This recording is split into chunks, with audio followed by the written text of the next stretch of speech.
Alright, I don't know, man. I tried. I'ma try, y'all. I'ma try.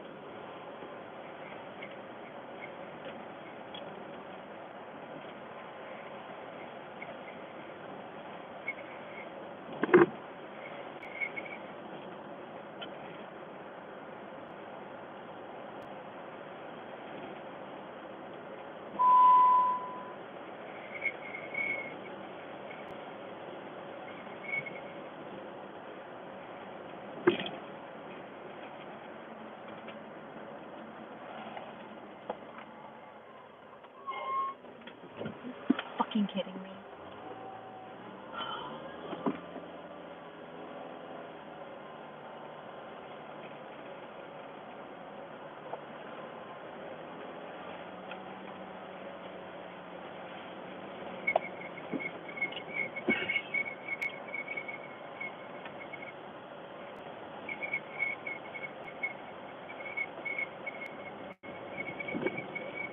Lord have mercy, Portland.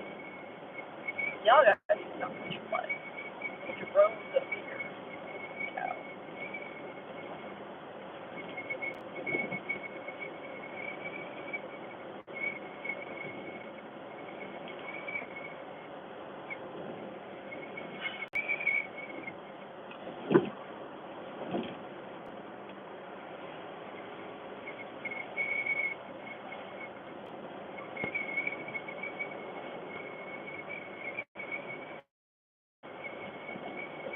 You gotta be kidding me. Gas up here is $2.75 and I paid $3. Bless it.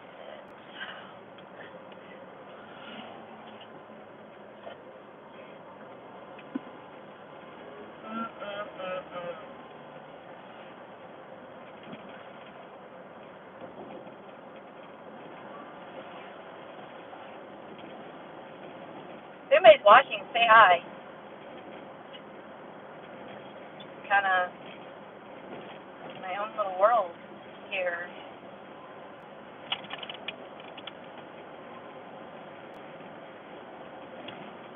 Oh my goodness, these roads are horrible.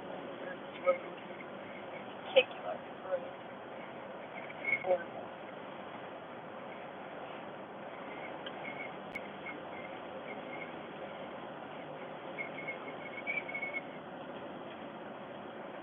Why are we not doing the speed limit? Is what I'd like to know.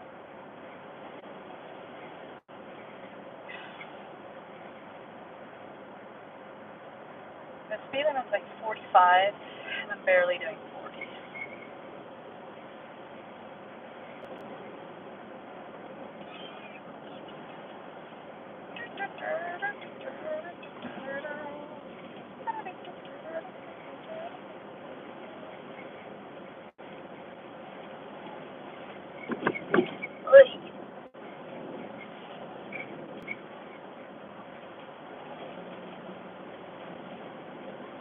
Good. Yes. Portland.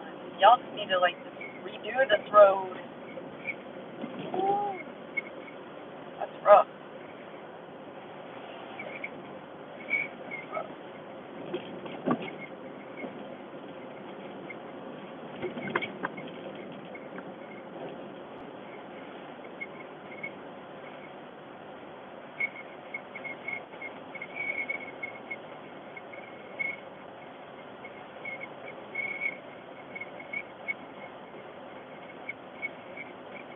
Tire light is on.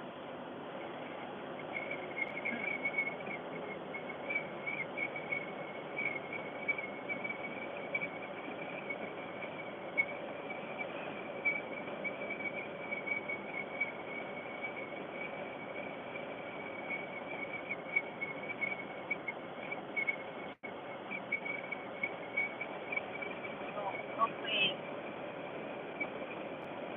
this isn't going to be an issue. Checked early today, and it was fine.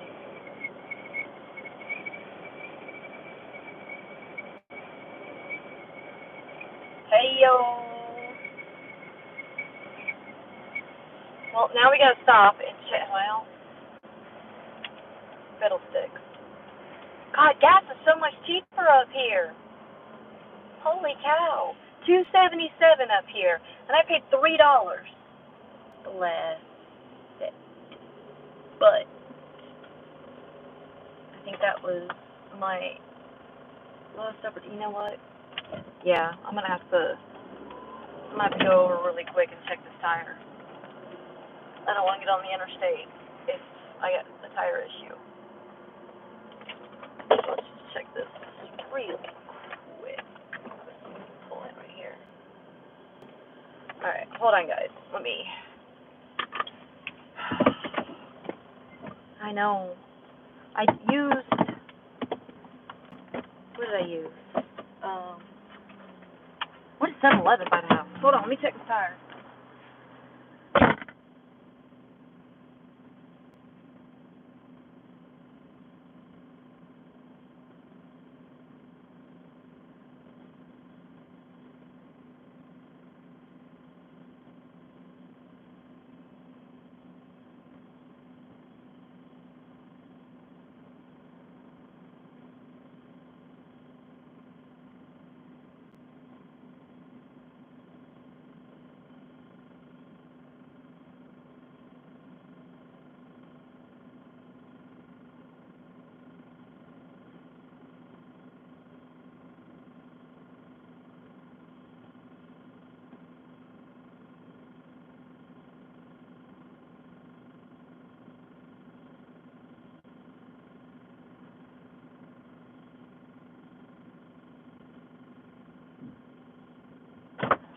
Okay, well that kind of makes me feel better, but it kind of really doesn't make me feel better. I think I just got a sensor off because, let's say, I filled my tires up. I didn't realize I was 10 pounds low on each tire. My bad. But I filled all my tires up, and I know there's a nail in one tire. However, I did check it, and there was no air coming out of it. So I know I'm okay there. So I think I just got a sensor that's wonky. But I mean, this isn't like it's a brand new vehicle. But, okay. So I'm not going to really worry about that a whole lot. So, but now we got the orientation of the phone camera taken care of. Whew. I just know that this is my first time doing YouTube Live. I've done Facebook live stream here and there before while chasing, but it's just kind of a different setup for me to kind of have to configure, and I can already see that I'm going to need to get an iPad holder since I'm going to have to be more reliant on that to chase now, where I depended on my phone a lot to use for maps and radar, but now that's got to be a dedicated source. I do have a video camera in here, but it says I can Wi-Fi, but it won't let me connect to my phone. So, I don't know. I'll have to figure all this out another day. I may have to inquire my stepson's help since he is going to be going to college for film. So, maybe he can hook me up with some stuff and help a girl out. But now I'm relying more on my iPad, but also the good thing about that is it does have split screen, so I can have my map and radar at the same time, which northern Illinois is already blowing up pretty good. I saw it last time I looked, it was like 3 different tornado warnings, and I keep seeing all these. Okay, so if we called them tweets when it was Twitter, what do we call it? Oh, when now that it's named X. So if I keep saying I see all these X's, all right, that's gonna sound really weird. I see all these X's come up on my phone. That's just gonna sound really weird. It's gonna look at you like what? So I don't know. I still call them tweets, I guess. I don't know. Blame Elon for that. I don't know. But I see them all scrolling on top of my phone that there's all these tornado warnings. And so because I don't have my iPad, like my phone, I've got it like on my dashboard, so I can just quickly glance without really having to leave my eyes off the road. So anyways, I just gotta figure it out, I guess. But y'all don't make too much fun of my voice. I almost was sure yesterday this case was not going to happen at all. Dealing with a sinus infection because of business season, and this Florida girl has, I guess, not acclimated to Tennessee pollen. But I felt horrible in bed all day yesterday, watching storm changes. This morning, I didn't feel like that same heaviness that I had in my head, same pressure. So today's date is actually going to be sponsored by Vic Sinus Severe. Actually, no, it's not really sponsored, but it's how I'm powering through is by using that. It's actually helping out a lot. Unfortunately, my voice is kind of taken. I don't know if that's some drainage or whatever, but my voice kind of took a hit. It sounded really bad earlier, and I'm sure it's going to get bad again. So if I start squeaking, just ignore it. Just ignore it. I'm sure you can laugh, behind your screen. So we got about a 2-hour drive. Target's in Evansville, Indiana, looking at storm initiation. The fire up to the southwest of Evansville, probably around somewhere between 7 and 8 o'clock. Things are still on time. We did notice, looking through models of a possible supercell that's going to be just on the north side of Evansville, Indiana, around the 9 o'clock hour Central Time. Looking to kind of target that along the, I believe, I-64 corridor there, to the light northeast of Evansville. See if we can get a view if that supercell does end up firing off. Coming along there, see if we can get a view if it drops anything. The plan is to kind of just follow the line south, back towards Middle Tennessee, towards my home, and kind of see what happens there. It does kind of look to become linear. Could have straight line winds from it. So last I looked, I didn't actually see any bowing from it or anything. So I mean, of course, that was the last I looked, and to be honest, I was so busy today trying to get everything ready and take care of at my home, so everything would not be held for me when I got home to clean up or whatever. They kind of just taking care of stuff around home. I did get a chance to look at models, but that was back at 4 o'clock. Once I get up to Evansville, I can kind of pull everything back up and kind of see where things stand at that point. I wanted to make sure I did get up there with at least a couple hours leeway time, so that way by the time cells did initiate, play nice. So by the time the storm did initiate and it went over Evansville, because I think I just said around 9 o'clock, and I meant to say 11 o'clock. The storm should be over north of Evansville around 11 o'clock p.m. Central Time. But I wanted to give myself a couple hours in case I needed to do any placement judge shifts. It's good to have like just an initial target to say, okay, well I think storms around this area are going to be good, so let's just go there. And then once you get to that point, you can look at models again and then kind of like fine tune it a little bit better. But I always like to give myself at least a couple hours of play time to kind of figure out where to fine tune. I think you never know what could happen. Like, I can get stuck in traffic, or, fire storms could end up becoming, a lot sooner than later. Sorry. But hopefully that everyone plays nice on the roadways. Won't have an issue. Biggest challenge or difference for me is I'm used to like jamming out to my rock music on the way while driving, and because I did not disconnect my Bluetooth from my see before it connects it. I kind of don't want to play with it in case it like disconnects or something like that. But I also don't want any inappropriate music. So, I mean, I guess classic rock would have been a great choice. But it's also while driving, I really don't want to play with anything. So we'll figure it out later. It is what it is. It's on there.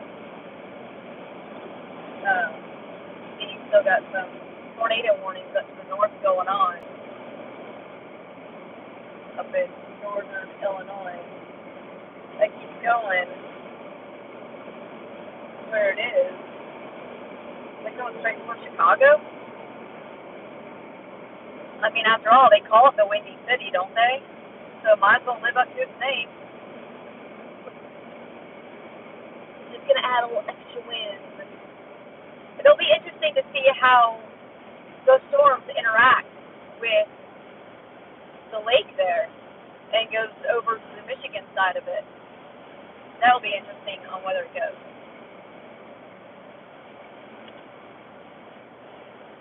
Oh, Reed's got it going? Ah, nice. Man, let me tell you what, you can always count on Reed. You can always find a storm. You know, whenever I watch YouTube when I'm not chasing and other chasers are, I always try to either watch Brandon Gopic, Ben Cortez, or Connor. I know Connor's name starts with a C. His last name starts with C, and I can't remember it. But he's actually a younger chaser, part of the younger generation, and he has impressed me greatly. I mean, he's top notch with his stuff. Pretty impressed with it.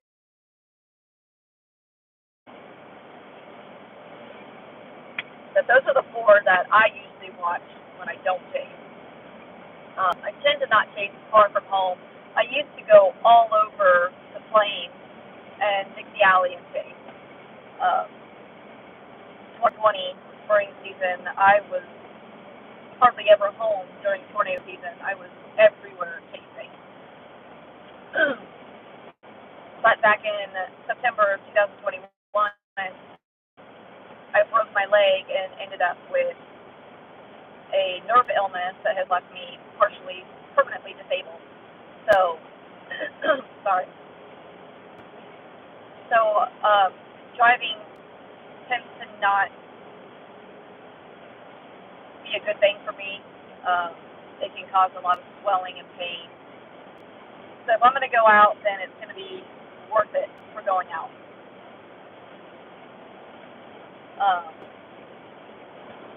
And this just felt like I haven't been out safety. I mean, December 6th, yeah, I got 2 tornadoes that day, or that night.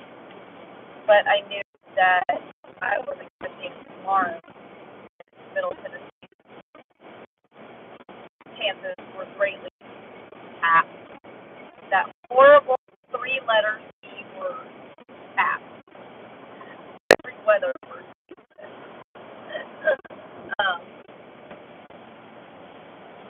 So I figured, what the heck? I mean, Evansville is only 2.5 hours from my house, so why not?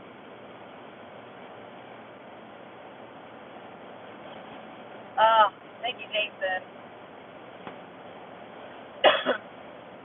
But you know what? It's part of life, and you roll with the punches. So that's what I do, and it just makes you kind of fine tune what's important in your life. So that's what I chose to do. I'm not gonna let it stop me from living my life. So I'm still gonna taste. I'm just going to taste on the times, the days that I have a better chance of seeing a tornado. I do this for public safety to make the public aware. Like I've always said, radar is such a wonderful tool to have, and it's great for meteorologists because there's so much that you can see now with the newer radars. However, there's still a big difference between radar indicated and actually on the ground. So, unfortunately, no matter how good radars get, they still need eyes on the ground to let them know, yes, it's on the ground. Yes, it's really big, or hey, it's now dissipated, or these areas are hit, or whatever else like that. They still need people on the ground. So, and it's in the name of public safety. So, it's passion of mine. It's why I became a fighter when I did. I don't know if you guys were on before, but I got officially started in weather when I was about 12, 13 years old. Somebody that was very close to me back then, family member, worked for NASA on the Lightning Research Project team in Cape Canaveral, Florida. So being around that atmosphere and that environment, I got really, really hooked onto it. And it was my plan to go to college after high school for meteorology. God gave me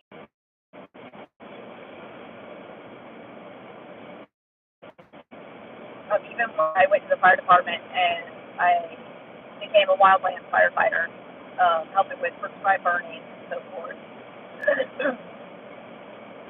Weather was always a part of my life, and it will always be a part of my life, whether it's through chasing or whatever form, firefighting or whatnot like that. Weather is always going to be a part of my life. And in this, now I get to do it, serve the public in a different form. So, I love it. I'm happy with it.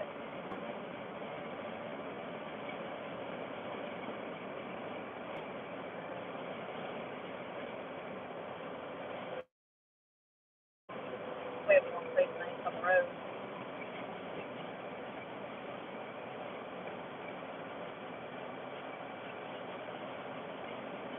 But if I get this whole Bluetooth thing connected without ending the stream, get that figured out, and I'm able to play some music.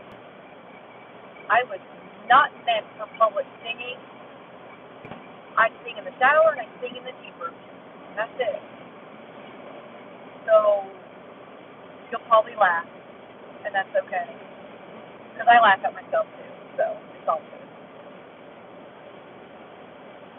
Alright, pulling into Scottsdale. I can't figure out this whole.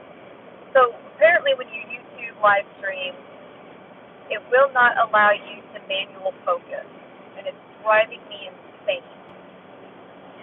So in the light, focusing on my windshield, and I can't get it to stop. I don't know how to get it to stop, but it's driving me insane.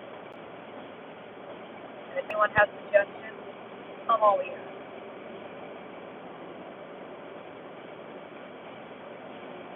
Ooh, they got 2 different tornado warnings going on.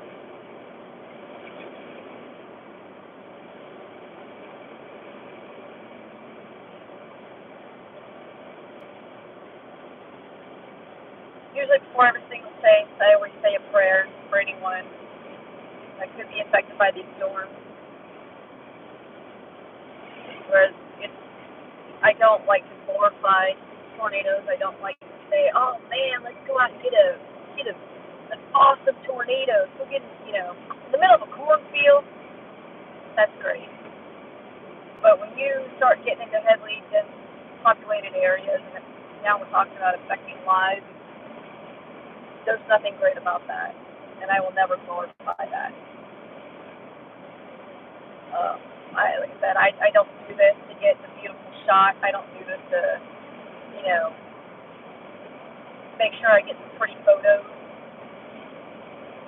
If I get them, I get them. If I don't, I don't. But as long as that warning gets out, that's the main focus, that warning.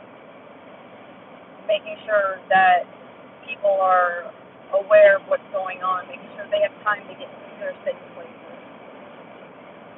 Because ultimately, that's the goal of all of us doing this, isn't it? Is to save lives, making sure that the warning is out there early enough to give people that time to get to shelter. I mean, to me, that was like the whole point of this.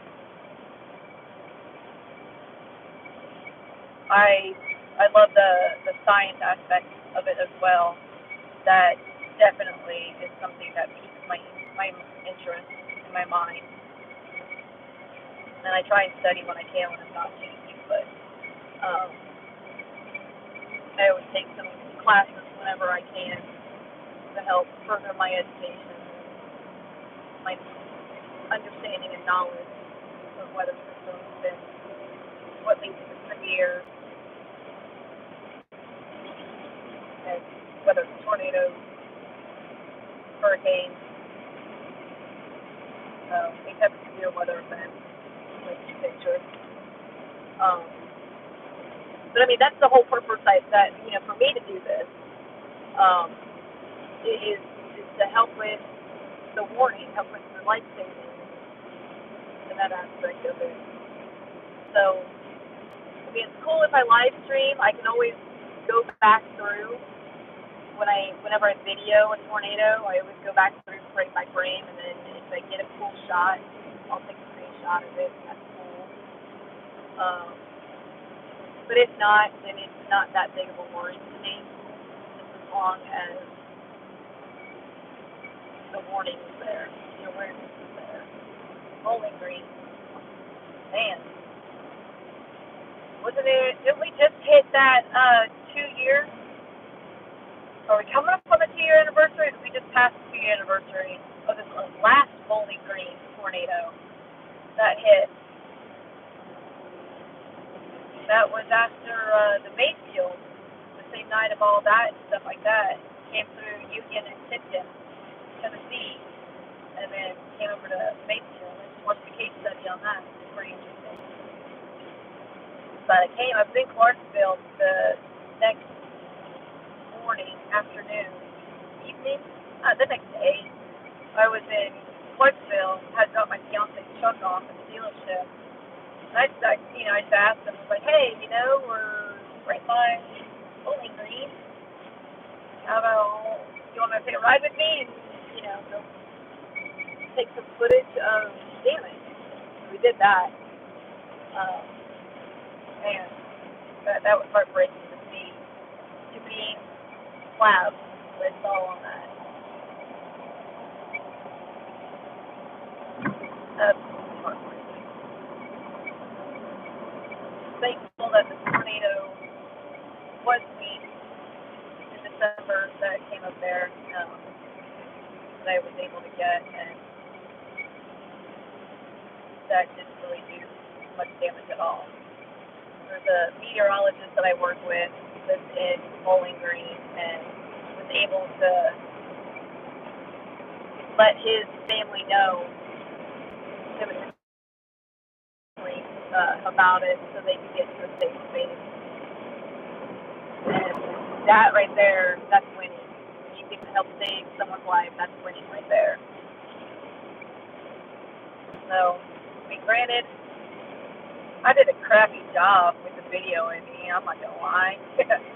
Well, that's why I had to kind of like piece 2 different videos together on it. But got to get someone's safety, so that's a win in my book.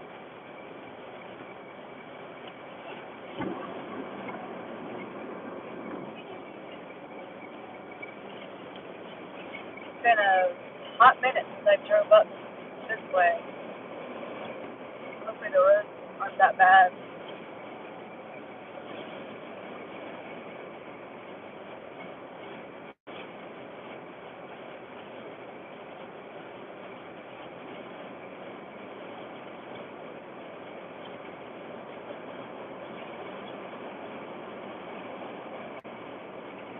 And then also, if the connection is lost, it will come back.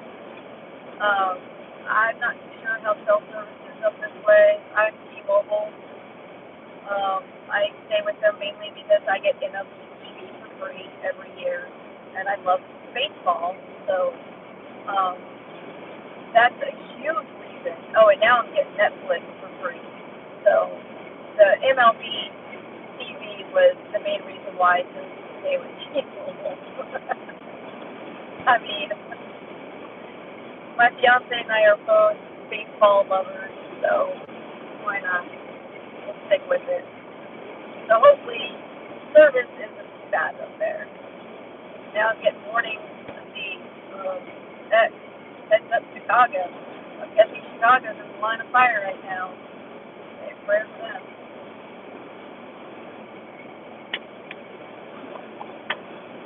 But see, that's the great thing. I just glanced over at my radar and I see that it's not exactly at Chicago. Still, the people in Chicago know, okay, this is coming. This is plenty of time to be safe. And I hope that everyone stays safe.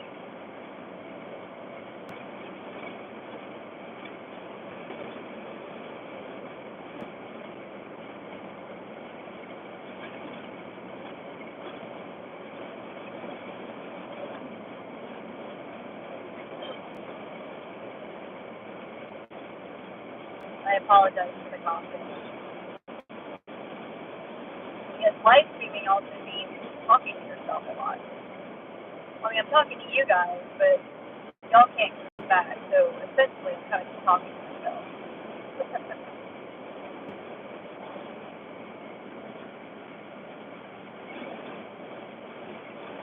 I can tell you, I can already feel the gust of the wind. I don't have a big old heavy vehicle. I drive in a Jeep Patriot. So I get blown around a lot. Luckily, I've had this thing in plenty of storms. Had it in the Bears cave. Don't recommend it. I know what this thing can handle. And I believe that anytime you have a vehicle, you should be able to, you should know what your vehicle can and cannot handle. And, sorry, trying to make sure that the truck is kind of safely flying. But I am not a chaser that tries to get up to kissing distance or hugging distance to a tornado. My vehicle does not weigh that much, and it would get picked up or moved, or whatever you want to call it. And my goal is to make it home. That's the goal every day. Always make it home.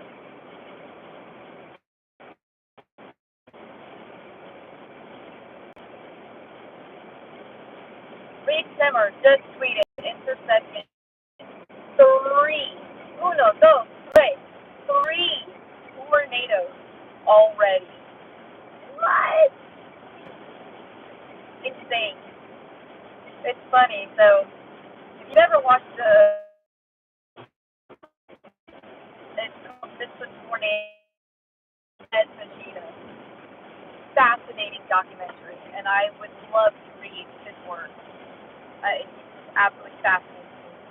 All the way from starting from researching the effects that the atomic bomb had on in Japan, his area, to micro downbursts for aviation, to tornado damage and everything. It is absolutely just his brain. God, I'd love to see a sponge on his brain. Well, he couldn't have it now, but back then I would love to. But so. I call Reed Zimmer Mr. Tornado 2.0. Now, Tim Marshall on the aspect of surveying storm damage, on that aspect, that's Tim Marshall 100%. Tim Marshall's brain is like, he is phenomenal when he does storm surveys. But tornado on the ground, spring green, still underway. But I go, it's almost like Reed is a tornado magnet. It's insane. If you've ever watched his live stream, and I'm not promoting Sweet Mind, and go watch it. I like you being here, so you're good to stay here. But if you've ever watched EMP's live streams, or if you ever watched the showcases, he is very, I'm not going to say methodical. He goes a lot with his gut instinct. And that's a lot of what this is as well, going with your gut instinct. And I tend to rely on maps for guidance, radar for guidance. You got to remember, a new radar scan is only every 6 minutes. So the storm isn't like not moving in between scans. So you've really got to go with gut instinct on it as well. But know that here we are, it's still early in the night. It's only, I don't know, quarter after 7, and he,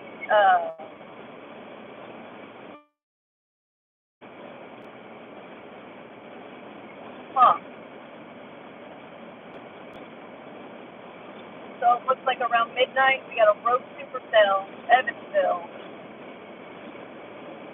Well, so kind of slow down a little bit in the timing. Because we're looking at around 11 o'clock for the cell to end up being around Evansville, on the north side of Evansville, moving northeast. It looked like it was moving more east-northeast.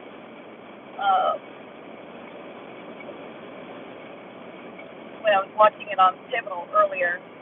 But, so now it's about midnight. That's okay. I brought a cup of coffee with me, so I'm good to go on that aspect. But, so what we're looking at, and that's, any of you guys that are on X, Twitter, I still call it Twitter. It's so weird saying X. Sorry, Elon, but go follow I-65 Weather. Great meteorologist. And very knowledgeable. And he's actually a meteorologist that I'm working with and guidance.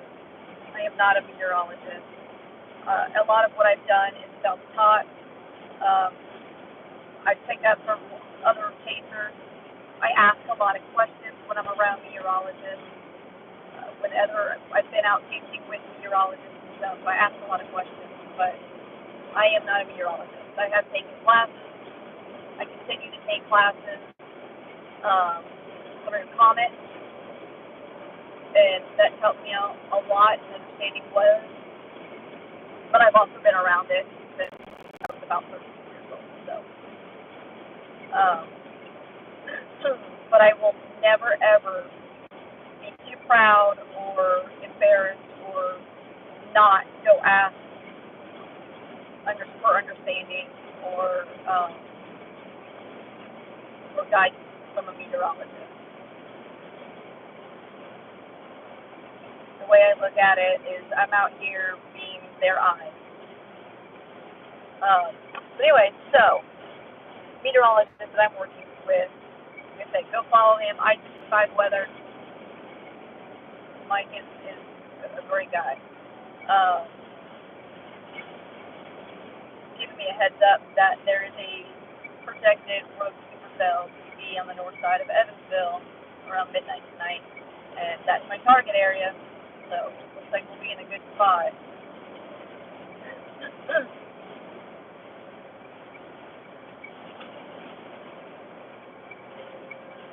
But that also means I don't have to worry about time to get up there.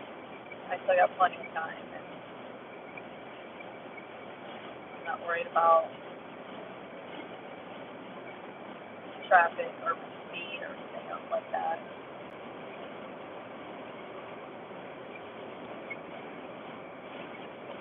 Man, I do feel that wind. That wind's pushing me back and forth, and I'm watching these semis.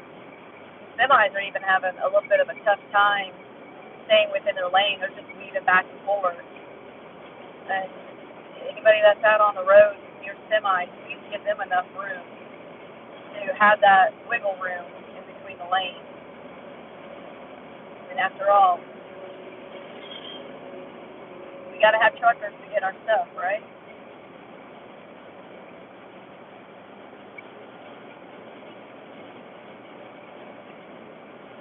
cleaning all my windows today, and I don't know if I'm the only person that does this, but anytime before I safe, I always Rain-X my headlights and my fog lights.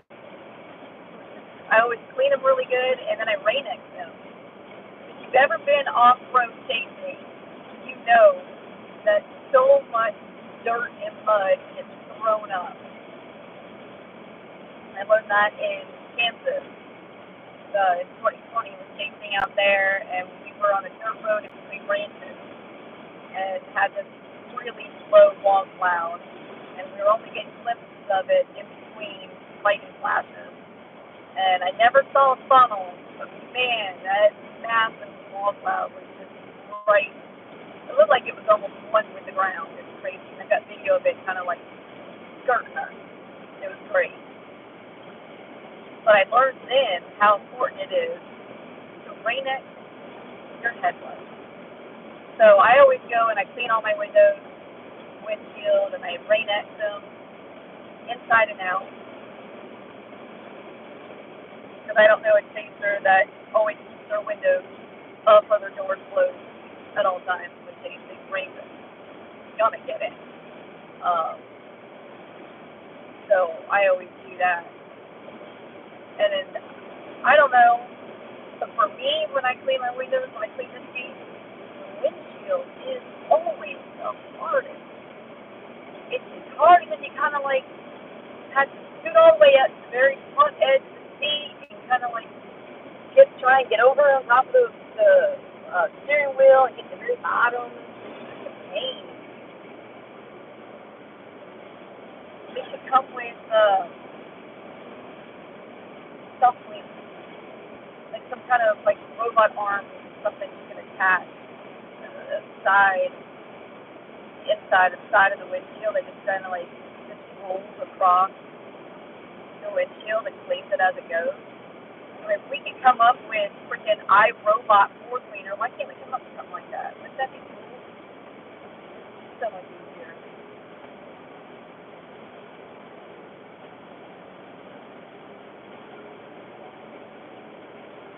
Random thoughts.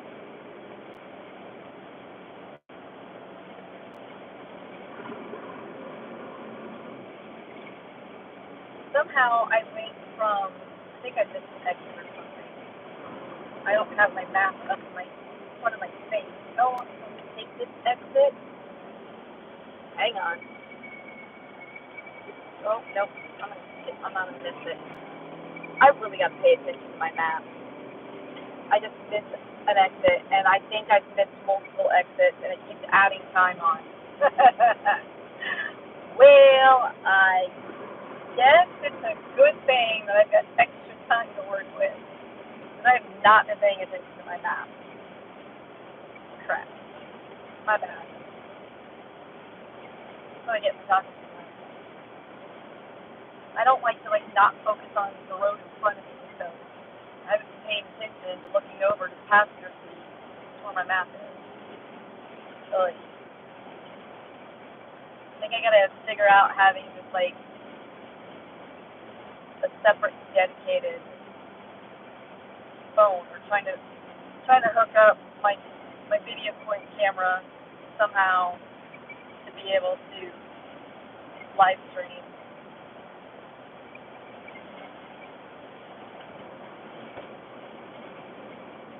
Gotta figure out something different. But it's okay. Got plenty of gas, got plenty of time. Storms haven't fired up down that way yet, so we're good. We're good.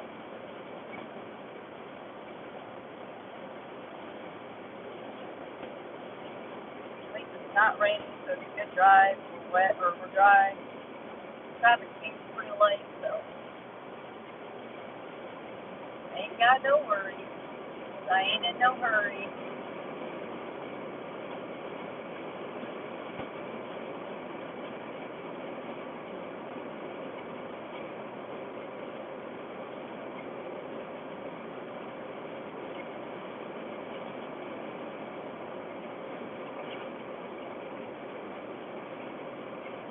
I don't know if I can check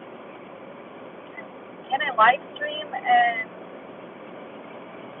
check like my text messages, looks like Vince Maletti and Brandon Kopic have got some good footage. Good for them. Way to go, guys. Way to go. That's awesome. I'm telling you, man, those guys, they're pretty awesome to watch. I am too, just for the record. I got a tornado count also. I just have not done the full-time chasing like they have. I'm not up to that status yet. Still at the bottom, working my way up. Once I get up to 1,000 subscribers, I won't have any live streaming restrictions. Right now, only having, I think last count I saw was 70, but under 1,000 subscribers, you are only able to show to a limited audience. So, but that's okay. It's fine.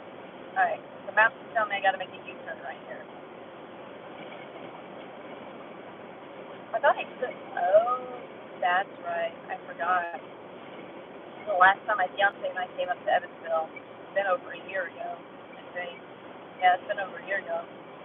I forgot that we were supposed to turn, I think, near Bowling Green. And then go west from there. That's okay. I'm only a couple miles out of the way, so I'll do a U-turn here and then go back to the right exit. Goodness, Heather, goodness, girl. Left it.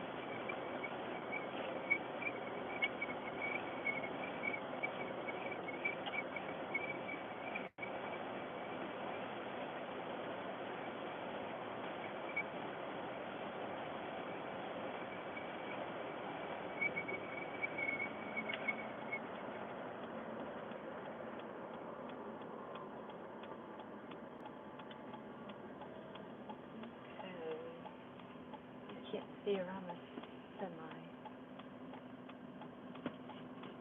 Wait for him to pass. So good.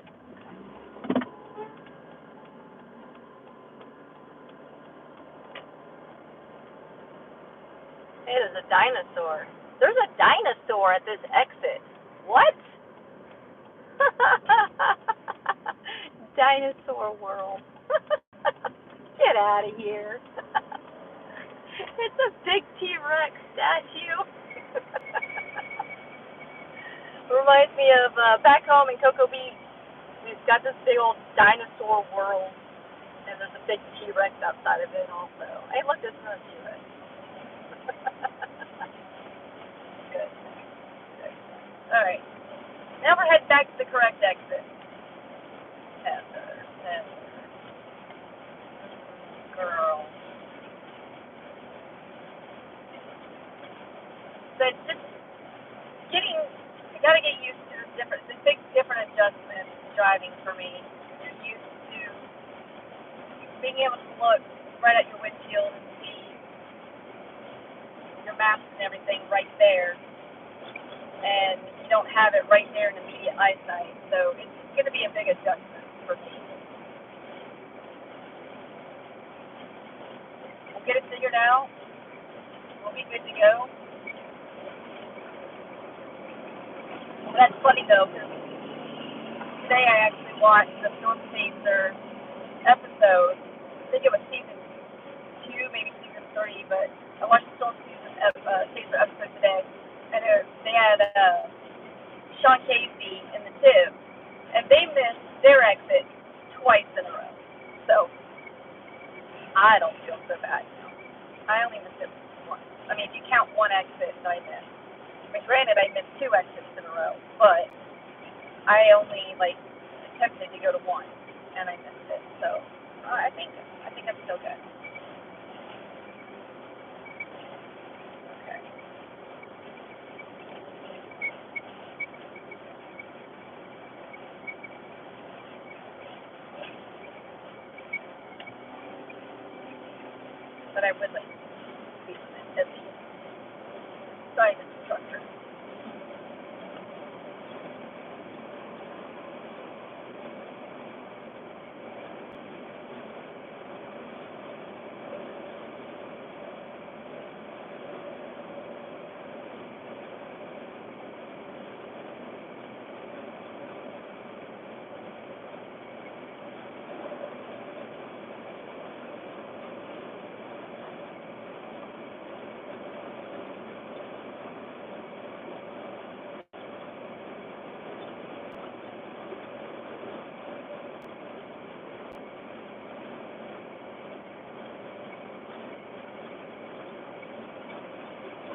Chicago's going to get maybe some bears from the tornado on the south end. Massively densely populated city if the tornado.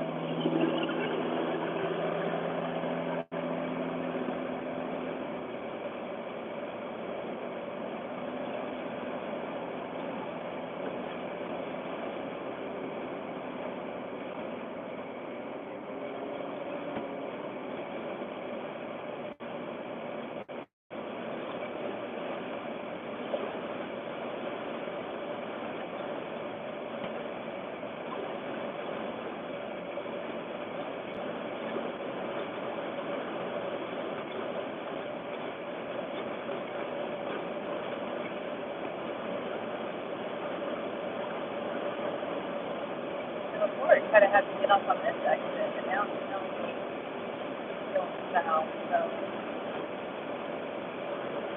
Ah, crap. Oh well. Oh well. It's an adventure, right? We're on an adventure.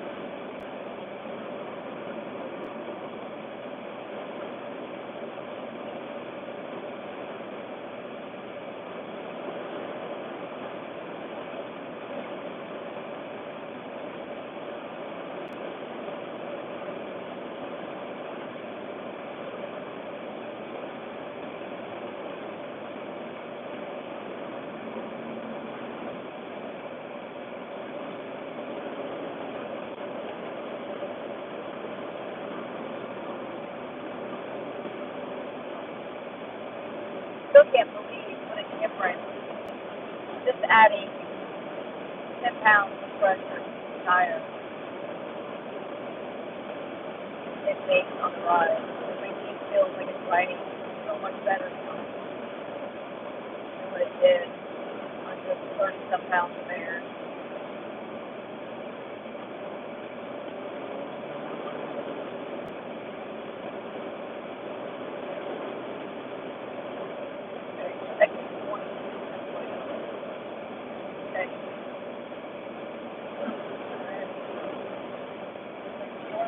Closer to the lake coast.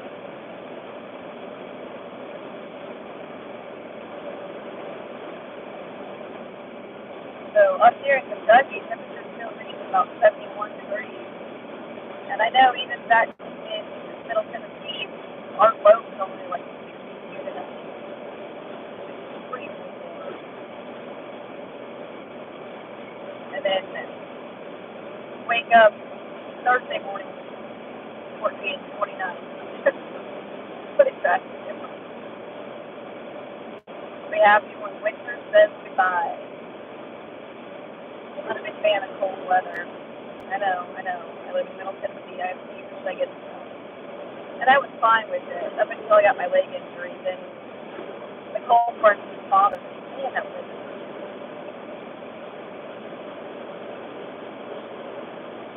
usually during winter, I'm just like a hermit. And I'd live on my couch under my knee pad. Got like one huge, gigantic eating pad. If you ever want to wonder the word gigantic, we made that legitimate word back in Florida. If you ever Google the Blue Rhino propane plant, it's over in Clearwater, Florida. Or I don't know, it's somewhere over that way, towards the west coast side of Florida. Anyway, so I think it was back in 2007, maybe 2008. I could be totally off base. No, maybe that's 2000. Maybe like around 2011, 12, something around there. But anyway, so Google Florida Blue Rhino propane plant explosion. And they did a live interview of this woman. And I kid you not, she comes out with, I was sitting in my house, and all of a sudden I heard like this big, gigantic boom. And ever since then, it became a word. So the word gigantic is a legitimate word that you can use.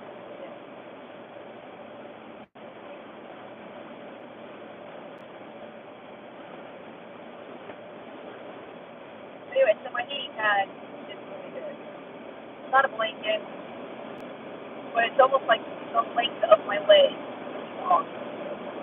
And it's one of those weighted ones. Man, I never had a weighted blanket or pad or anything like that before. Man, those things are so nice. I love it.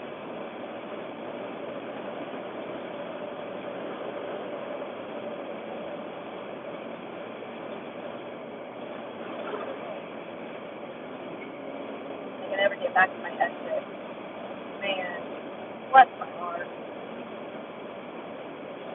It's a learning curve. I'll get used to it. Different setup you have to get used to. I think I'm going to get one of those iPad holders that sit in the cup holder. So that way I can have it kind of like almost in my eyesight, my line of vision. I don't like to keep my eyes on the road, but I think that'll be a better thing for me to have. As long as it doesn't interfere with my ear shift. It's an automatic, so I don't really have to worry about that. But I think that will help me out a huge bit.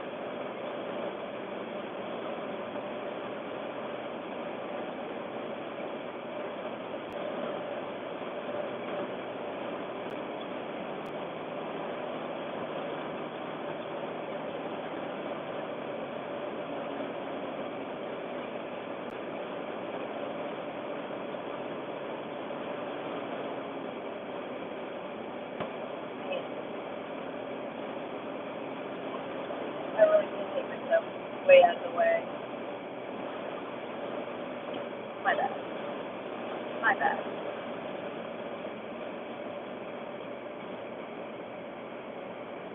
But tell me a storm thing that ever goes 100% as planned. And I will bake you cookies. I don't think I've ever had a storm day in 15 years that's ever gone like according to plan or how I thought it would go.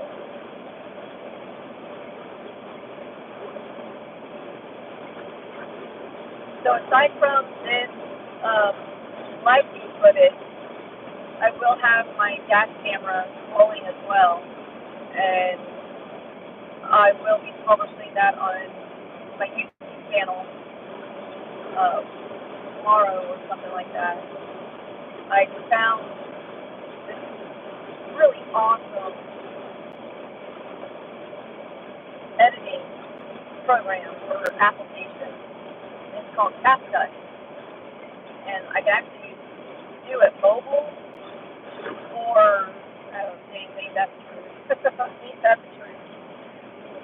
But I can edit video on the fly with my phone, but my phone's being used. That's not an option. So I'll release the footage from the dash cam, which is just a Canon handheld video camera. I've got it set up on a suction tripod, or I guess it's a tripod, but I've got a suction holder on the windshield that I use. That's something. But so I video from that. Thankfully, from that at least, I'm able to manually focus. So if anything on this live stream doesn't turn out that great in focus, because it wants to focus on windshield instead of what's beyond the windshield, just know that there will be also another video that will get released.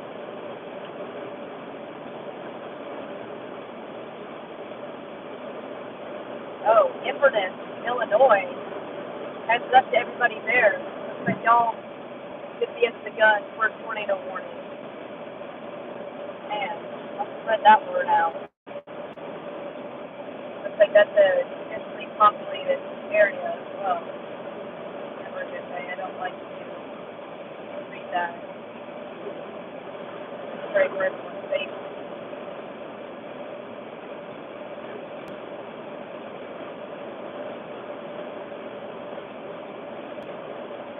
I know Connor Croft, that's his last name, Croft. Connor Croft, that was the face I was talking about earlier, that a younger generation of Philippines really impressed him. always has great content that he puts out in his casing. But I did read earlier that he tweeted his house is actually under the gun for these storms tonight. And hope everything stays safe. I'd like to read that. I know recently Vince Folletti kind of went through that terrifying scenario of thinking that his house was about to get hit while he was live streaming safety. And he thought his house, like a tornado, was headed straight for his house. And that's like your worst nightmare. I've been there December 6th when I was casing. What's the 6th, right? It wasn't the 9th. So beginning of December, when I was casing in Bowling Green, that same parts of the tornado and TDS tornado that came out around Dixon, like north of Nashville. So initially, when I was up near Bowling Green, and then after that tornado had passed, I went down south by Portland, Tennessee, and I see where that tornado was coming to Springfield, and so I was going to catch it. But when I looked at the radar, that TDS tornado, as it was going over to go north of Nashville, at that glance at that time, it was supposed to come straight up. My fiance, this stuff, like that comment, was home, and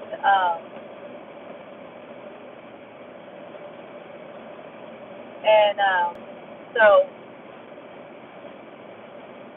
that kind of freaked me out, and I abandoned getting that tornado from Springfield, which ended up being okay because it dissipated afterwards. And home, but quickly back towards home. And so I understand that fear that Vince went through. I also called my fiance and told him, like, hey, you guys watch this and take safety. We have a plan at our house, and that, has been implemented a few times. And thankfully, they know what to do. My fiance, very smart and with it, was able to get him and his son into safety. And amazingly enough, get this, he even got my parrot. I got a small little parrot, small to the parrot species, a little green king conure. He even got my parrot to safety. Let me tell you what, that's a great man right there. He knows that parrot is like everything to me. I love that little boy. Me, and I call him a little pterodactyl. He's my little domestic parrot, but I love that little boy. So, huge shout out to him for even thinking of that. Because when that Nashville, March 3rd, 2020 tornado, and I was living in Hermitage, Tennessee, in Davidson County, I kid you not, I got my roommate, myself, and her dog to safety, and I forgot my parrot in his cage in the room. I still feel guilty for doing that to this day. I just feel horrible for doing that. Man, that will haunt me forever. Thank God everything's been okay. Tornado passed between a quarter to a half a mile from our house to the south. So thankfully everything's okay. I remember after that tornado passed, I ran up to my bedroom window, second story. My window faced south in my bedroom, and I saw that beast going. That image I'll never get out of my head. Saw that beast rotating. Insane. I wanted to chase it, but my roommate was pretty freaked out, so I stayed home with her instead. That was my first time ever being stuck in a tornado. I've always safe, and I've never been stationary long enough to endure that. But it gave me a different perspective, I'll tell you that, different appreciation.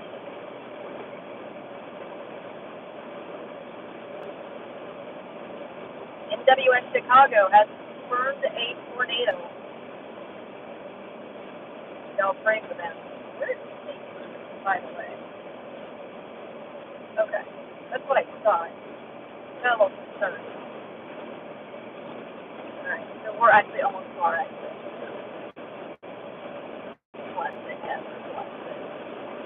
Good. Great. Good.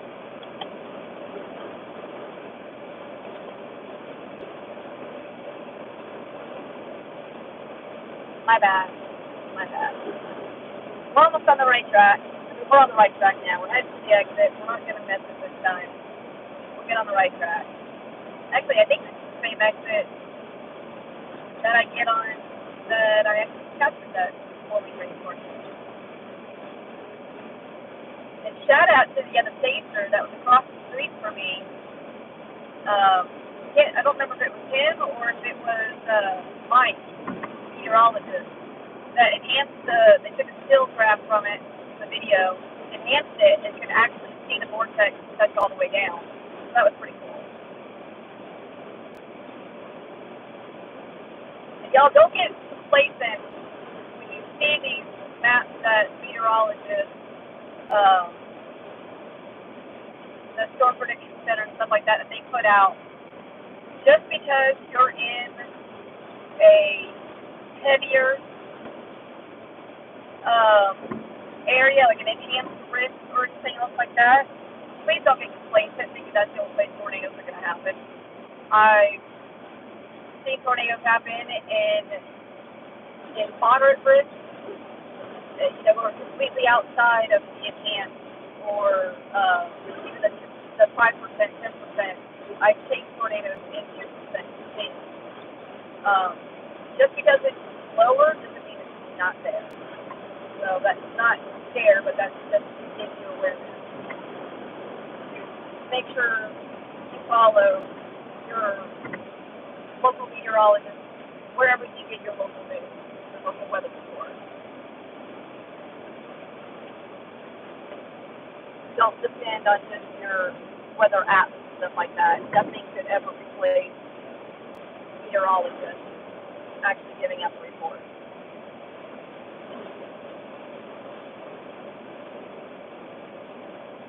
All right, less than 5 miles to our correct exit. Less than hard. I always got to make it.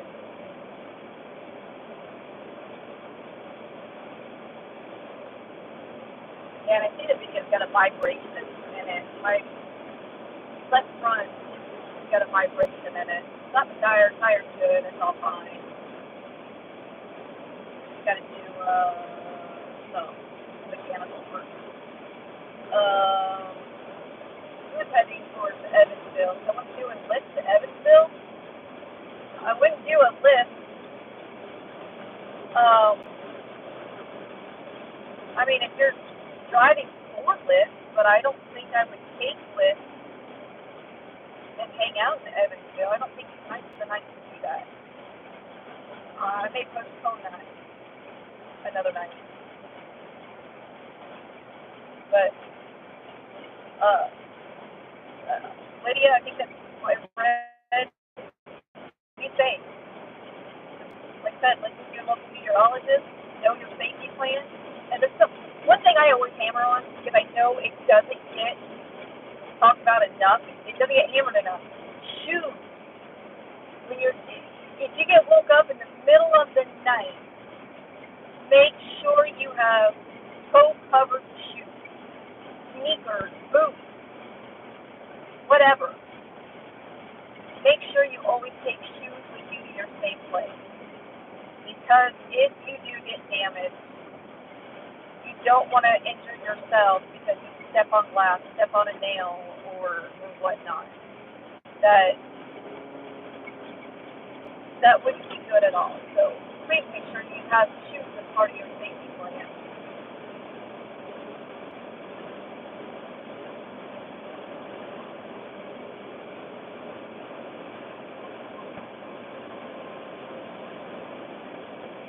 So I'm wondering, okay, so it looks like we're going to get some watches issued for our target area within the next hour. Hey. All right. Big thank you to everyone that is streaming. I greatly appreciate all of y'all hanging out with me. My first time YouTube streaming. Stoked that I got to do this. Big shout out to my fiance for all his support that he puts behind me when it comes to storm chasing. And I don't think that the spouses get enough credit for the support that they give all the storm chasers. They are the true backbone that keep us sane, that let us do this. So I know my fiance David, you were going to watch at some point. So if you're watching, thank you, sweetheart. I love you. Man, it's knowing that you have that kind of support at home is amazing. I mean, we take a lot of risks out on the road, and we do it to help keep the public aware.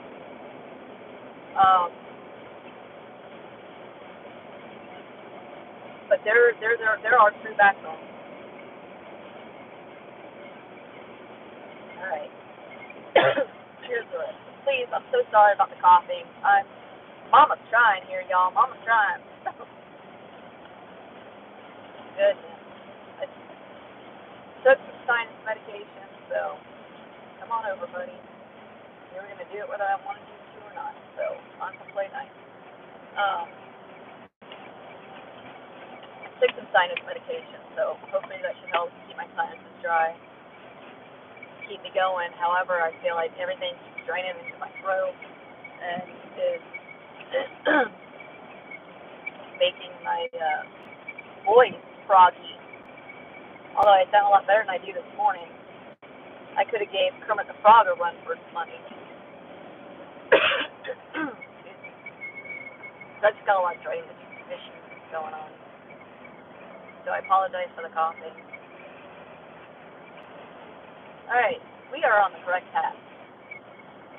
I feel like that when so I use Google Maps, and I feel like there should be, so you know how you can get different voices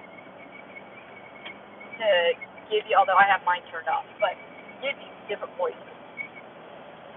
And, hey, maybe I should turn them off. That'd be a good idea. So, they should also, like, tell you when you miss your exit. They should yell at you, hey, moron, you missed your exit. Or when you actually turn around or whatever, you get back on the correct course, they should also say something sarcastic. Like, great job getting to be where you should have been an hour ago. That would be awesome. All right, we're on this road. Light is up there. 70. Okay. Man. Yeah, I've been on this road a few times.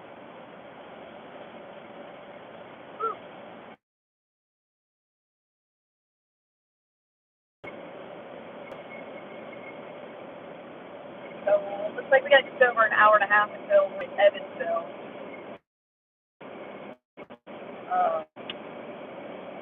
Those watches should be coming out. Like I said, within the hour. We'll look for that.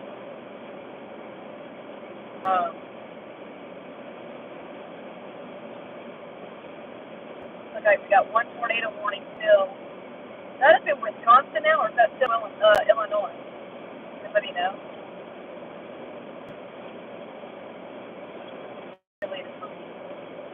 I'm not a big city kind of person. I like more the rural setting.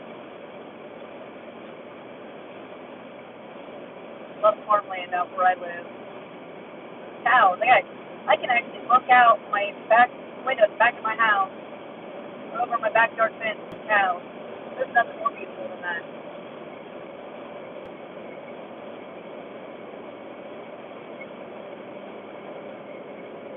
So another thing I was thinking about earlier, so I have a GoPro camera that I have on the roof facing back.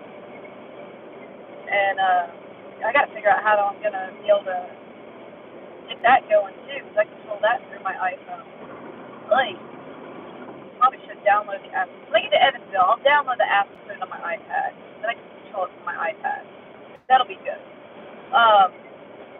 And anything that comes out from that, I'll put that footage out tomorrow. on YouTube. Um, but it would be really cool if they had some sort of like attachment, either strong magnetic or I don't know if I trust magnetic though. Mine's kind of like glued to my roof, and then I've got a fitting that is snapped into. But how cool would it be if they had a fitting like that would snap, but had like this electric 360 rotation, and you can control it with like either a Bluetooth remote or something like that? How cool would that be? Like, that's something that needs to be invented. Someone get on that. I don't think there's anything. I mean, I know there's like rooftop cameras and so forth like that. You want to fork out about $6,000? Sure. I mean, those was it rugged cams?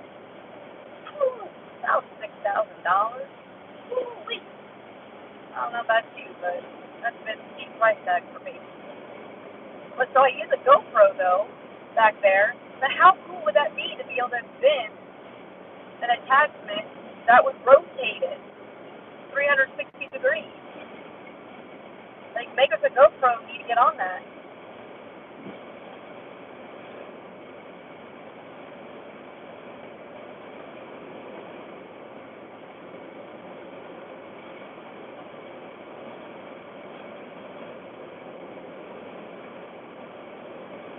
Tornado warning for I'm not seeing a tornado warning over Chicago.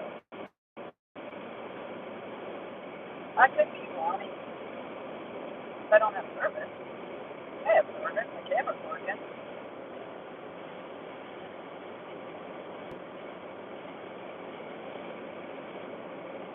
So originally I was going to use Paducah to target,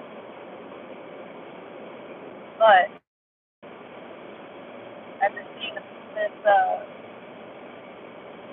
rogue cell that is going to be going over Evansville, on the north side of it, I figured that would be my better target. For some reason I had in my head, oh, well, Evansville's like 5 hours away from me. Silly little girl. It is not 5 hours for me. It's not even 3 hours for me. Of course, if I missed my exit, I made it in about 3 hours, but it's not even 3 hours from my house, so silly me. But then I remembered I got that confused. St. Louis is a 5-hour drive from my house, and that's, my fiance is a really big St. Louis Cardinals fan, so we try and go to games up there whenever we can. That's a 5-hour drive, so I was getting the two confused. And look, I was sick with the sinus infection, so forgive me. Wasn't thinking all that great. I just sit back and laugh at myself a lot.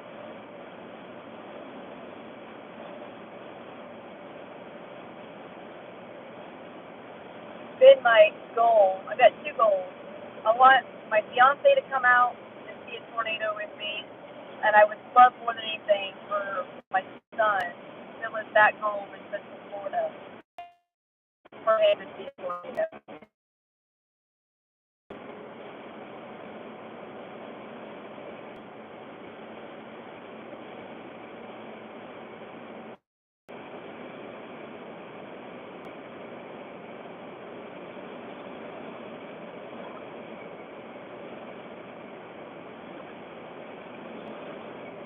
Tornado warned storm, North Chicago, 90 miles out.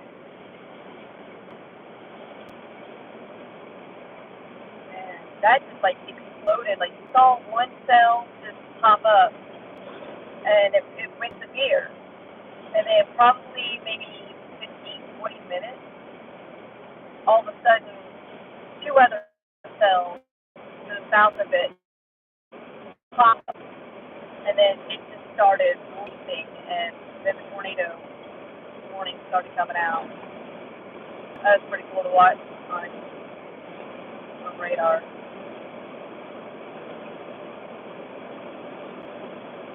Yeah, so I'm going to have to give it my stepson, who's thinking about doing a career in filming, but I'd like to like get my setup for my streaming, so I could have like it'll show the radar on there and kind of like my general location and so forth like that. I'd like to learn how to do that. I'd like to figure out how to do all that. Y'all, this wind is good.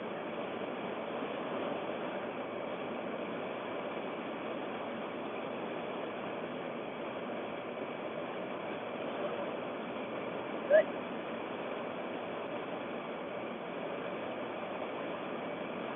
Lydia, how are you doing tonight?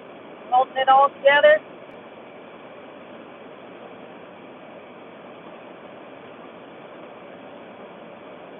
Thank you to everyone that's streaming. I'm humbled that so many people have subscribed to my channel. Y'all are here for this adventure with me. I can't begin to even tell you how much it means to me.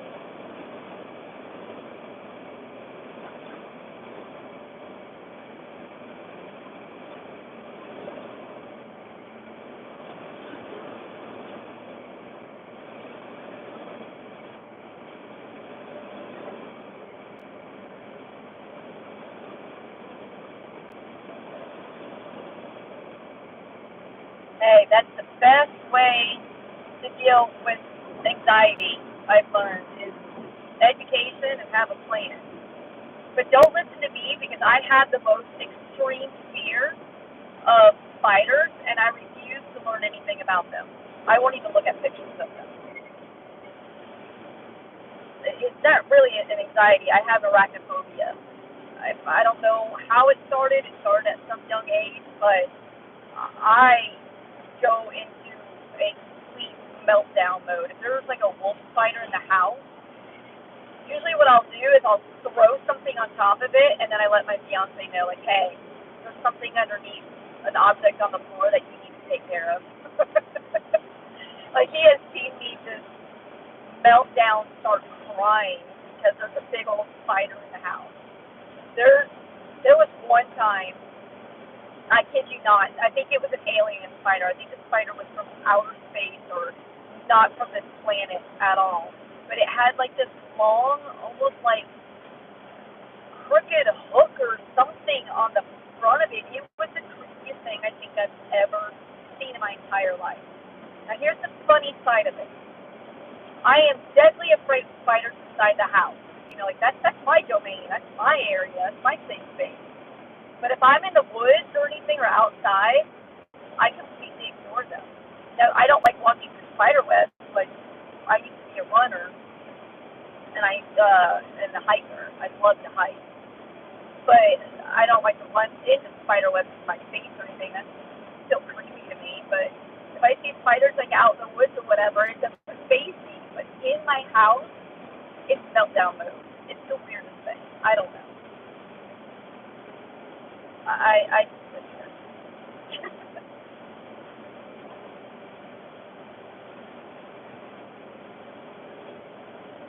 So,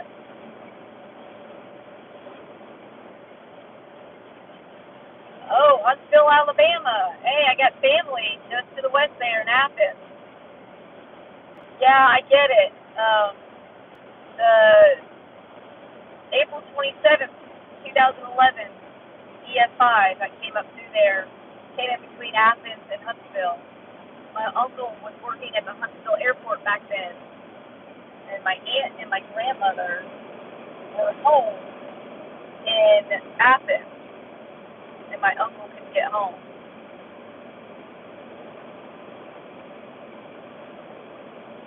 Hey, this is my fiance's watching.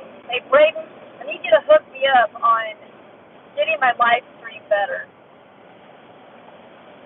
That's gonna be your challenge. So you choose if you choose to accept it.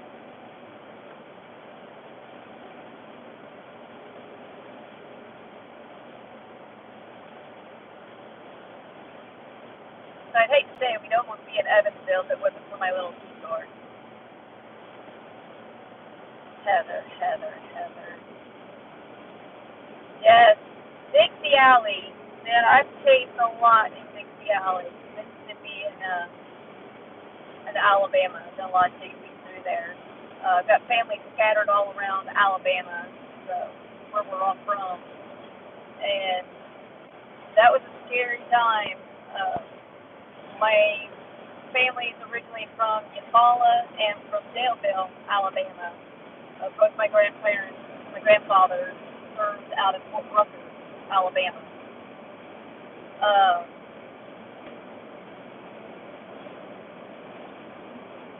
So tornadoes down there, they are, of course, April 11th, or April 27th, 2011, still seems to be the third largest outbreak, with the 1974 outbreak being the number one. That had 148 tornadoes scattered all the way up from the Great Lakes down to the Gulf. Absolutely insane. But yeah, I mean, Dixie Alley, and unlike Tornado Alley in the Plains, we actually have huge storm season, prominently in March and then again in December. But they seem to be the more robust in the springtime. But also we get that Gulf moisture influence. So that helps fuel a lot of those severe storms and stuff.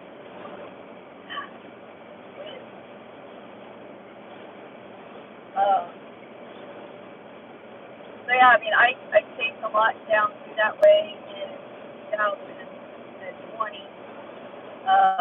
Had the Easter and the Mother's Day outbreaks down there. Just absolutely devastating. And I'm not going to get on that whole climate change stuff because Mother Nature's going to do what Mother Nature's going to do, what she's done for the last thousands of years. So we'll consider that. And then of course it's also going to depend on whether we're in El Nino or and if that's phased out early, if that's gone strong. So a lot of different factors come into play.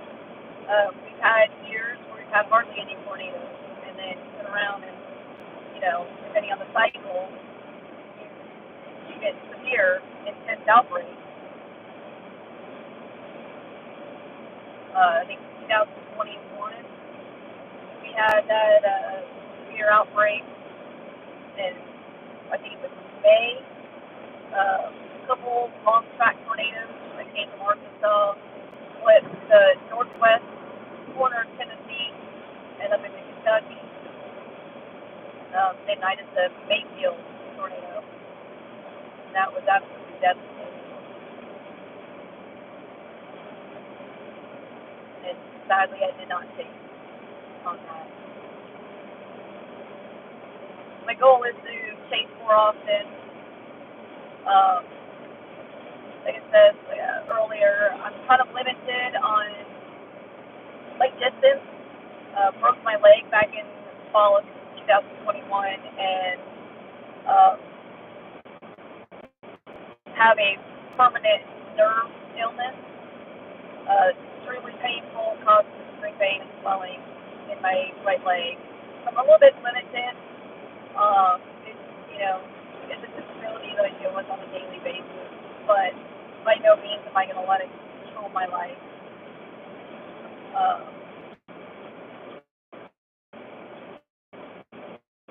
I broke my leg actually. We used to be a bartender at Nashville Airport, and I slammed my knee in the steel and broke fractured the top of the tibia bone, the head of it. But I mean, the fracture healed up and everything was all fine and all things like that and stuff. But unfortunately, it left me with a permanent disability. So I've limited myself a lot as far as distance-wise and what I taste and where I taste. Where I used to go to the plains all the time, hoping to get my fiance for a plains taste out there one time. I think plains tasting is much more enjoyable than tasting in Dixie. We can see tornadoes from a further distance with no obstruction versus tasting in Dixie. You've got a lot of challenges.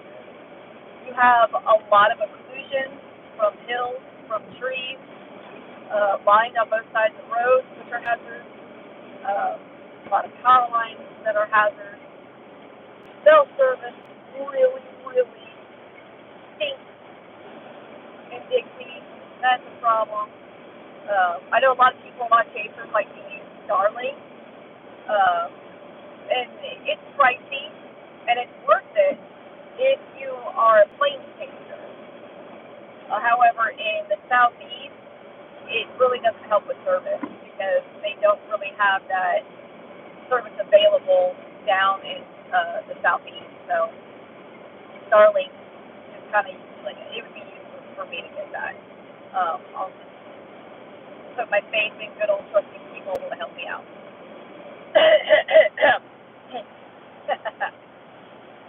T-Mobile isn't that bad. They offer me MLB TV, like I said. That's why and me and my fiance are both MLB fans. We love baseball, so I keep T-Mobile for the baseball.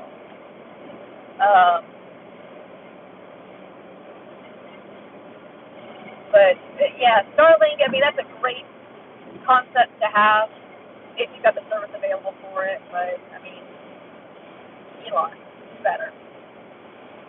So I know some other states are calling multiple carriers. How do you do that? First of all, do you just swap out your SIM card, or I'm not too sure how that operates. I honestly haven't really looked into it much at all. I'm very old school, very simplistic. I have my phone, I have my iPad, and that's about it. That's mostly what I use to taste with. I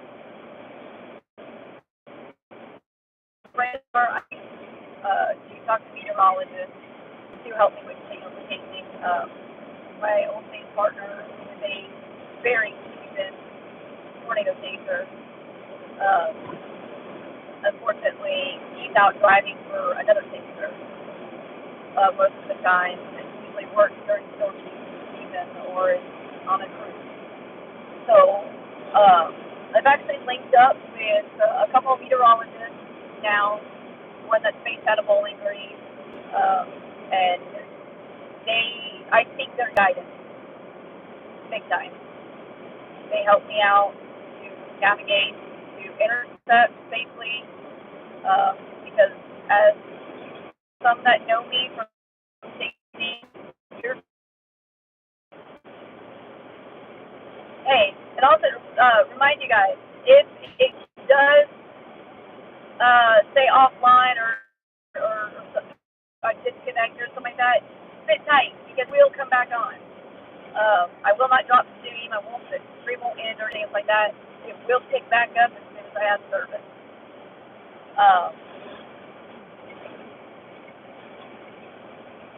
Thank you for everyone that has shared the stream on social media. I greatly appreciate it. Jason, shout out to you for sharing it on Twitter, X, whatever you want to call it.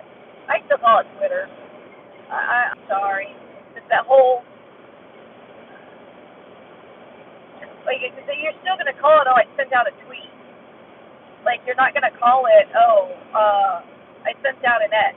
So, like, on the top of my phone, when I see, a tweet come through, or somebody tweeted a post, something like that, I don't want to look up and say, oh, well, I'm seeing my X's.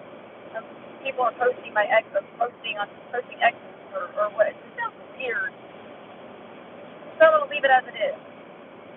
The former Twitter, former tweet, whatever. I'm still going to call it that. But anyways, so thank you for sharing on social media, guys. I can't begin to even put into words how much I appreciate all of you.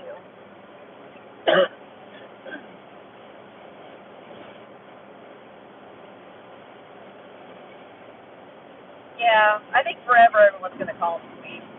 Uh, it's just the whole X thing's too weird.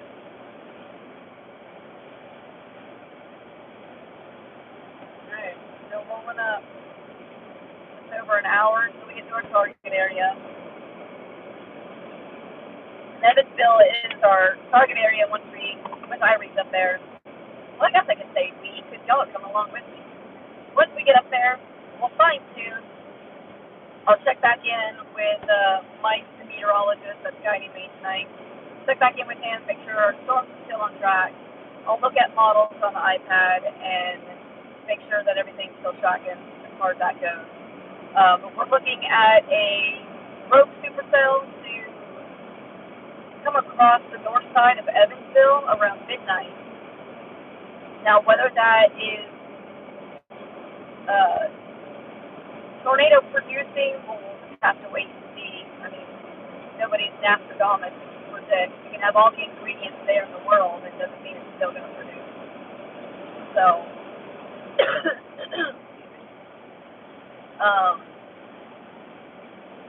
it will just be a wait and see kind of thing there.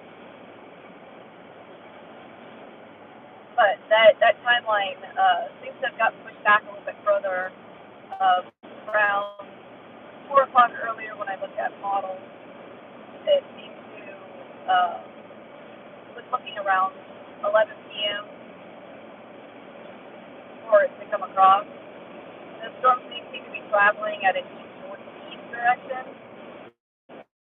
They're both moving pretty fast. So, having up with the type dynamics that are in play in the atmosphere, the lower atmosphere, and the mid level. The type of dynamics that we have at play, it's just going. It's only a matter of time if it produces a tornado. If you think about it, in the atmosphere, we have natural horizontal flow, rotating flow to the air, and there just has to be enough what we call a loft to be able to kind of steer that from a horizontal to a vertical. Now, I don't know if you guys have ever used radar scope or radar Omega, which is the radar that I use. And on radar Omega, they have what's called cyclone ports. They've got cameras set up everywhere. I was watching a camera last week it was, in Missouri, and radar scope actually tweeted the time lapse of it in fast motion. And you could just clearly see there was that horizontal rolling as that shelf cloud came through and over. It's actually beautiful. It's one of the best shots that I had seen. And I believe it was South Missouri. Yeah, I think it was South Missouri, right before it went into Arkansas, I believe. But it was absolutely beautiful. To go on the radar scope X page or Twitter page, you can find it on there. But it was just absolutely beautiful to see how it's spinning horizontally.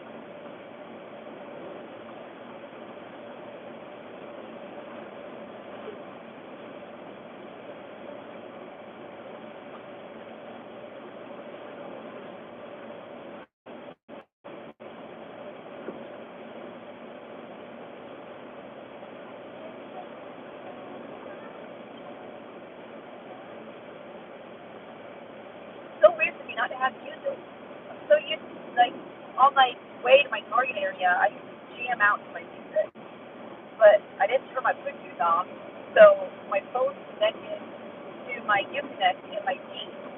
And I don't know if I turn my Bluetooth off, it'll mess up the stream or mess up the. Oh, wait, I can't turn my Bluetooth off. Oh, wait, can I? Well, now I don't know, because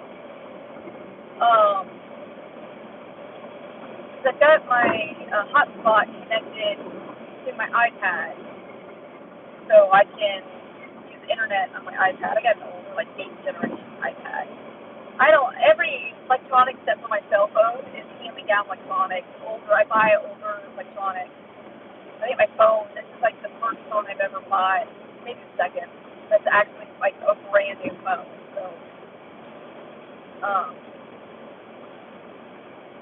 eventually I'll get to the point where it's going to be time to upgrade my video camera. It's going to be time to upgrade that so I can actually live stream from it. Because for some reason, it's got a Wi-Fi connective ability to it, but it won't connect to my hotspot for some reason. So, I don't know. Can't figure that out. So I can't. It would be really cool if I could live stream from my gas station. Like that would be awesome. I mean, it's a good camera. But eventually, one day, I'm gonna upgrade. So maybe I can live stream in 4K or something like that at some point. But it'll do for now. I ain't complaining. iPad works great.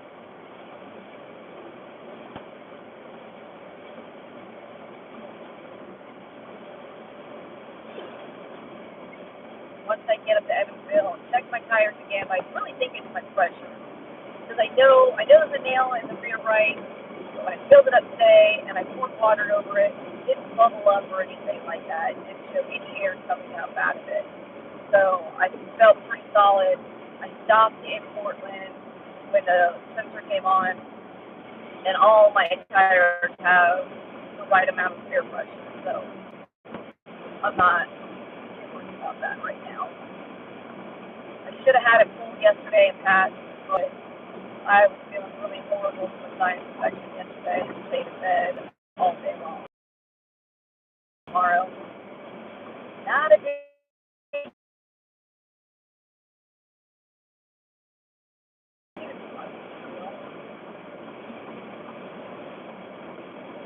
Someone knock on wood. Wait, hold on. I'm just gonna knock on top of my head. This is good, right?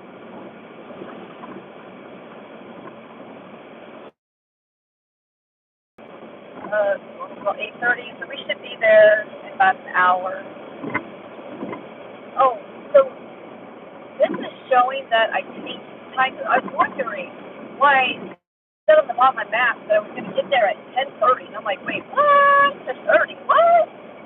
But now I'm noticing that it says Eastern. So I guess I switched time zones going to Evansville. Probably forgot about that. I mean, I've only been there like once. They through there before.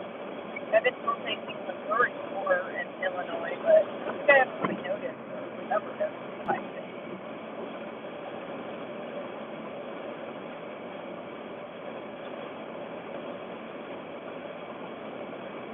Looks like you got a cloud cover on top of it now. Temperature's still holding pretty good at 73. Once I stop, we'll look at our dew point that when I looked earlier, dew point in Evansville was only about 58. You can technically have a tornado in mid-50s dew point. I would like to see dew points at least at 60. That would be like my threshold. So I've seen tornadoes happen in lower than 55 dew points. Fine blowing. But I think if you want a robust, no, one is not a good idea. That's not the word I want to use. I don't want to use one. I never want to associate the word one. C is tornado.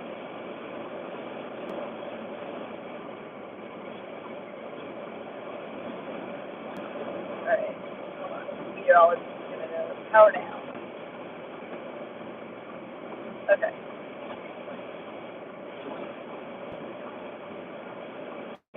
Alright, brother. Sounds good. Get some sleep. And I'll hear back from you in a couple hours. I should be in Evansville in about an hour.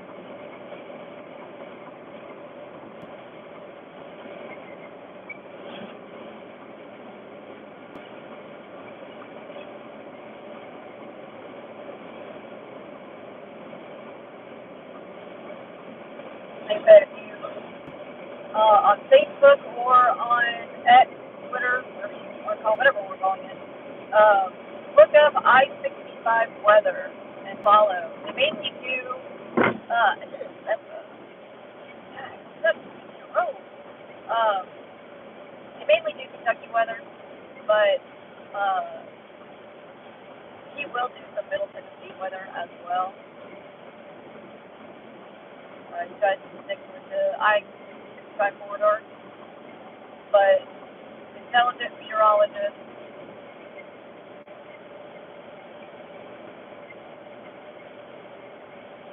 A lot of respect for him.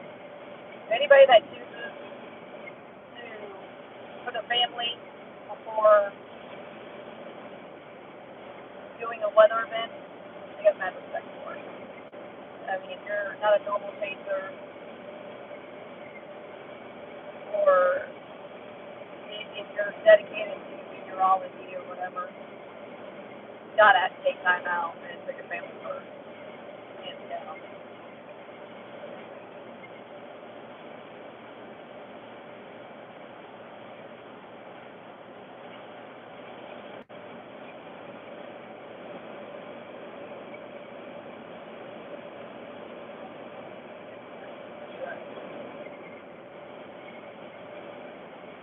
Gas up that way for like one time the storm comes to us, we got a full tank. Made that mistake once before, not take some full tank, and it hit me in the rear. Well, I would never do that again.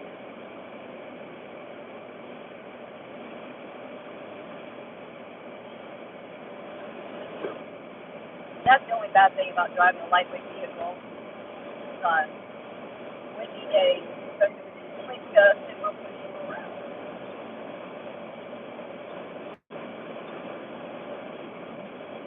I think my Ford Escape that I had before this, it was a heavier vehicle. I don't remember it pushing me around like it does. There's some leaves or trash or whatever flying across the byway. Bless it. Pick up your trash, people.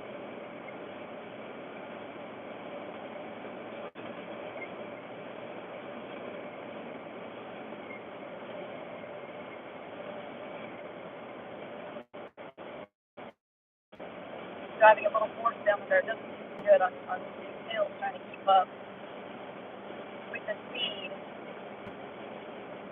It always seems it wants to rev at a higher RPM.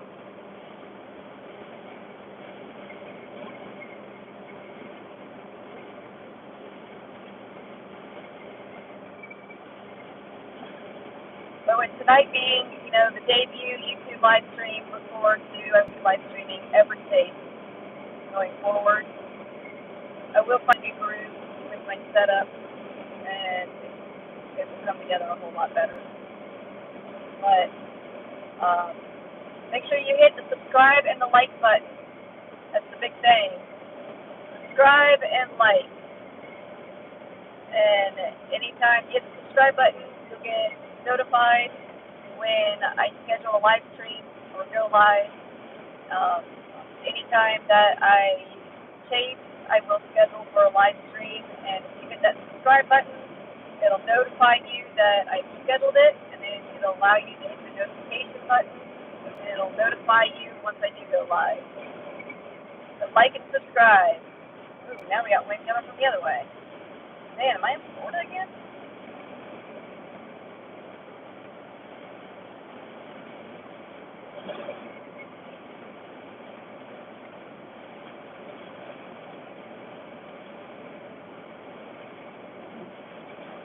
And I couldn't imagine how hard it would be driving a semi truck in these kind of winds, blowing you all over like that.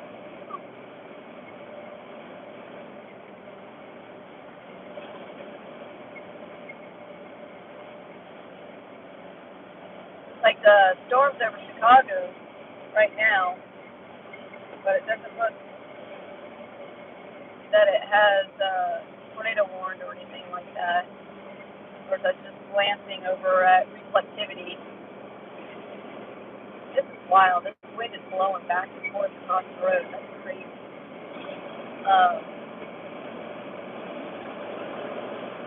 Hoping everyone up there stays safe.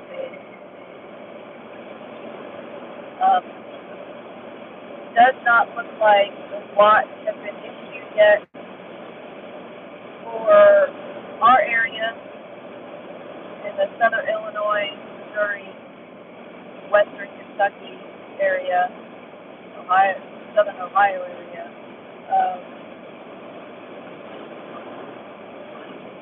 I presume that will be coming out before too long.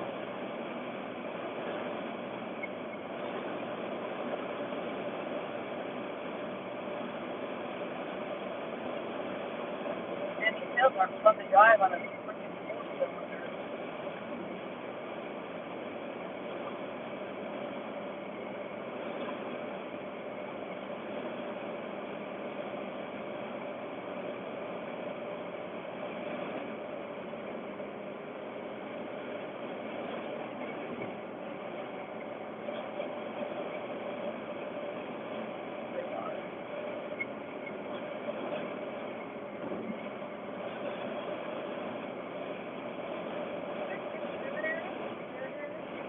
I don't know if y'all can see these leaves and stuff flying across the road, but they're literally just going back and forth from one side to the other.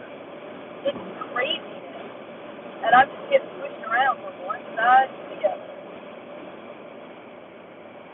And I'm sure these hills are factoring in on that.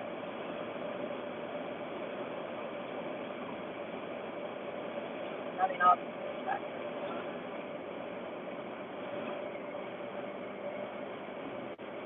So we chose Evansville as our target area.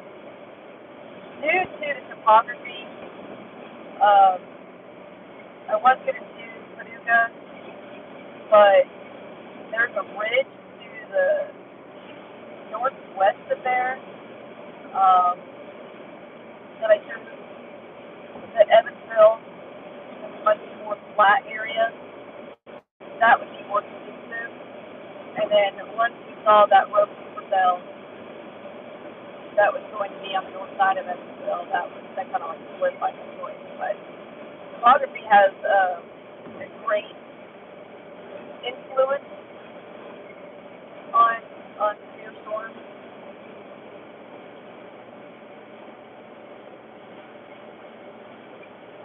Up in the hills, yeah.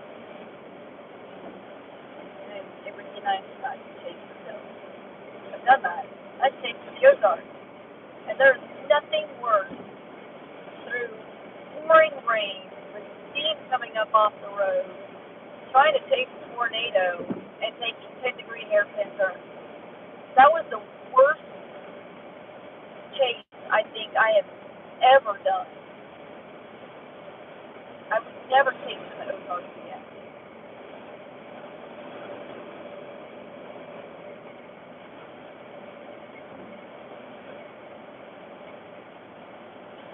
But I did see some beautiful places, so I guess that kind of was a trade-off. And I didn't die, so win. I'll take that as a win.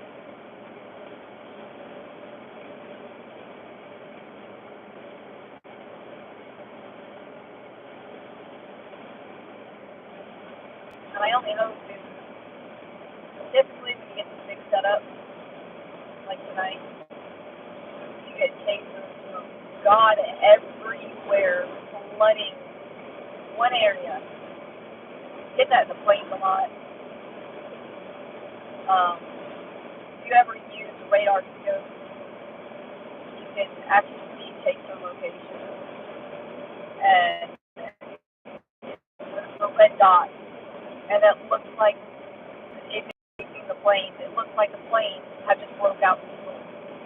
It's horrible, but having that many chasers in one area really dangerous. Not too many cases like chasing down a Dickie Alley, or there's a lot more hazards in play.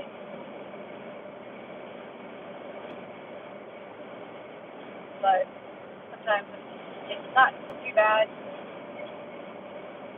Yeah, I've traveled those roads quite a bit, so for me, I don't mind it too much. Radar holes, however, are another subject. I just attended National Weather Service Nashville just put on this severe weather awareness day last Saturday at Rebecca University. It's my first time attending it, and it's very knowledgeable. It's very awesome. Met a lot of meteorologists from the network and some that work from Tennessee emergency management operations, and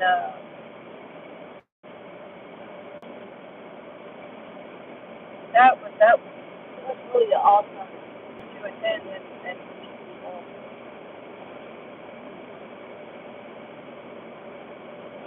But with other chasers and meeting them, and hearing a lot of people say, forget chasing and fishing. It's crazy down there to chase. It's too hard to chase down there.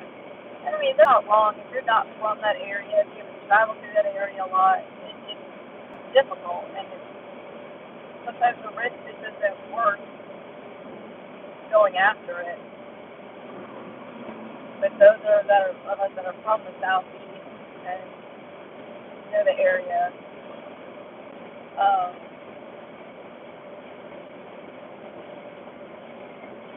I know the like Louisiana going to Mississippi, it's extremely difficult because there's like two bridges that you can take to get from Louisiana to Mississippi in like the central to north area. Two whole bridges. That's it. It's pain. And usually where storms usually historically come through, you either have to go like an hour south or an hour north to cross over. Just like pick your point.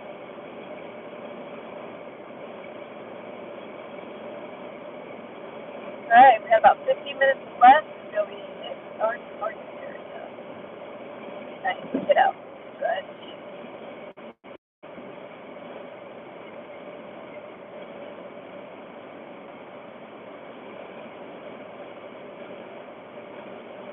Maybe dig into my snack pack a little bit.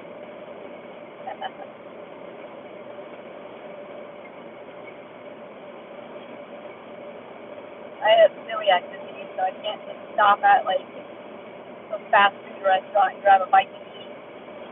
So I packed me a little snack pack.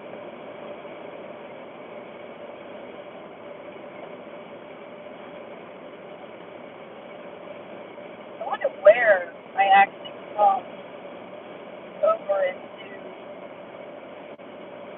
Eastern time zone.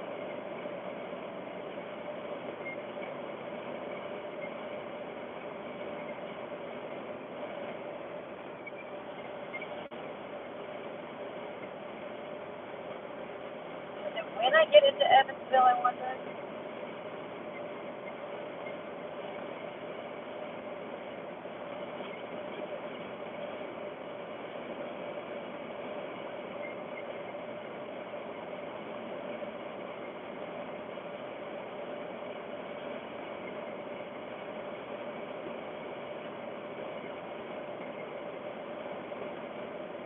Y'all still see my stream?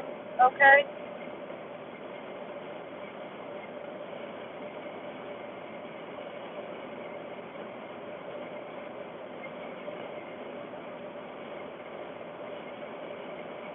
Is anybody still on my stream?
roadside, ripping and waiting.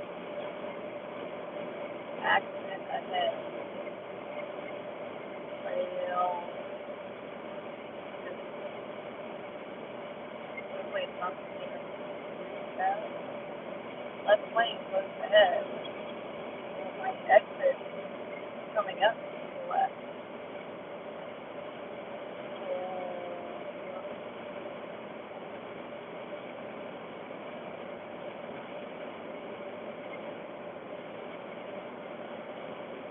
They're going to get in the left.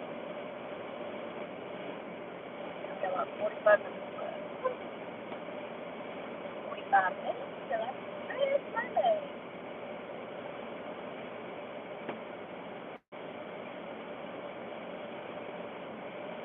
Where's the sweat? Oh, there it is. So, I don't want to miss my exit though. I really hope it's not blocking the exit. Oh man. The exit's closed? What? You've got to be kidding me. What? How do I go around? Google Maps, redirect. Ah, fudgesicle. I gotta make another U-turn. Okay, well at least this U-turn isn't because I missed the exit. Man, popsicle stick. Alright, well, doesn't look like this detour is gonna set us back too far, maybe a couple minutes, so. I'm okay with that. Kentucky Motor Speedway. Oh, pretty fun place. Alright, we'll do a quick U-turn here. I go back the right direction. I'm not sure why that exit was closed. I didn't see anything. I didn't see a wreck or anything.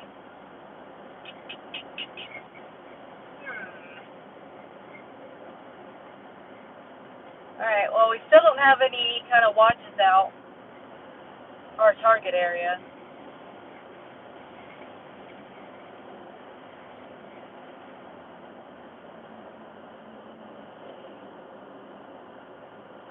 Man, this whole... I'm going to have to adjust some things. I wonder if I put my phone closer to... I don't know what lane I have to be in. I guess I'm in the right lane. Closer to the windshield, if it will focus less on... What are you doing, car? If it will focus less on my windshield.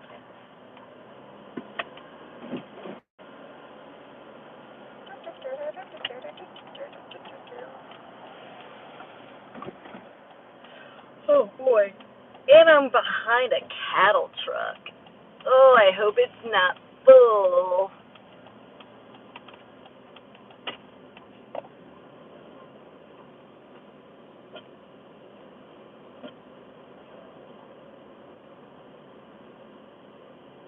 Man, this is a sharp degree here. Tight. I really gotta... really bothering me, y'all.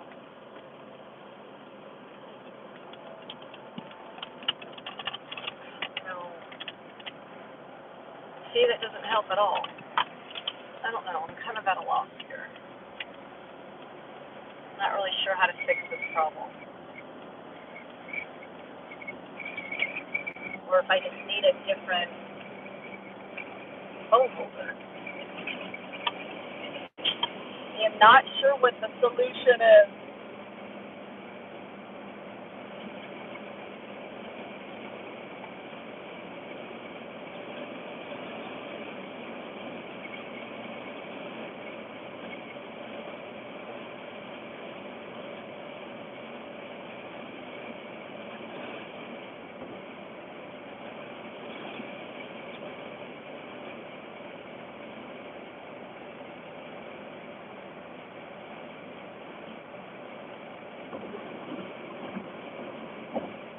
not want to go back to school.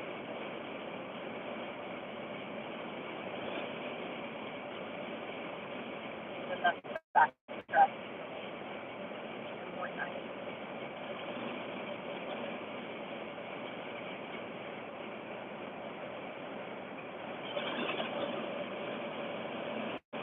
So I'm like driving head on into the wind.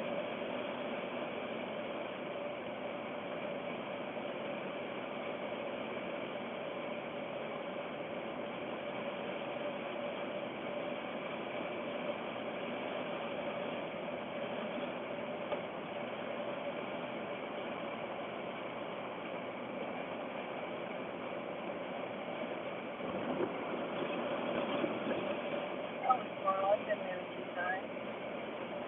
Never stayed in Owensboro. Wow, DNA has popped up 43 miles an hour so far. Wow. Thank you everyone for tuning in. Don't forget to hit that like and subscribe button. Every time I say I will stream live on YouTube from now on. Welcome to my debut live stream.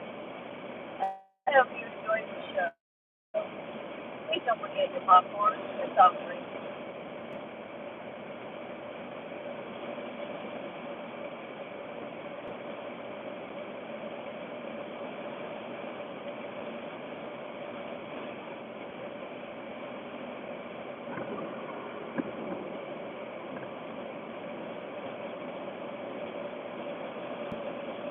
And I noticed that, so for me, every time I take, I always bring, like, an extra pair of clothes. Mostly. I definitely always bring an extra pair of socks. Always. And then, like, at least an extra shirt in case it, like, rains and you get soaked. Always have towels in my vehicle. I have a lot of towels here. And then paper towels. And I did learn from a state in Mississippi once to always make sure you keep Rain-X with you. Because, like, after using wipers for so long, it'll eventually, like, erode that Rain-X shield that you have on your windshield. So I always bring extra.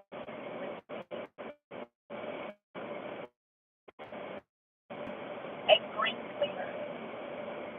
I like that. That green stuff.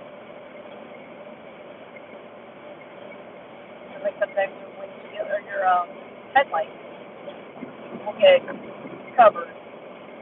And even though I rain at my headlights, they can still get covered in mud or whatever else like that, bugs, all that kind of stuff. So I always carry like green cleaner with me to clean them. Hey, it's Carter Road. I didn't know I had a road named after me. Well, ain't that fancy?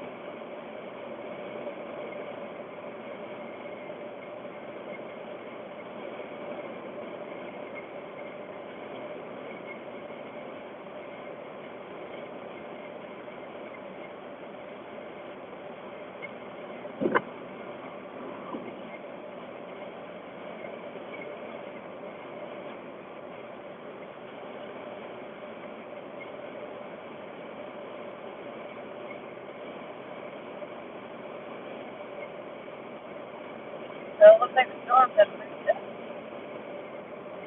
out of the Illinois area and over the lake, and now exiting the lake, Michigan side.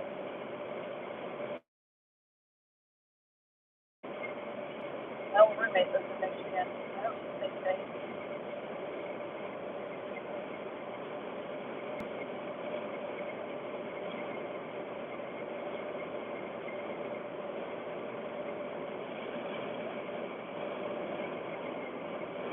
Yeah, we're inching closer.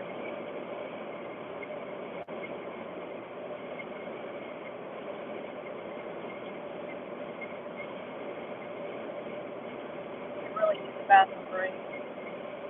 I like been chugging so much water today and yesterday to try and like help with the sinus infection.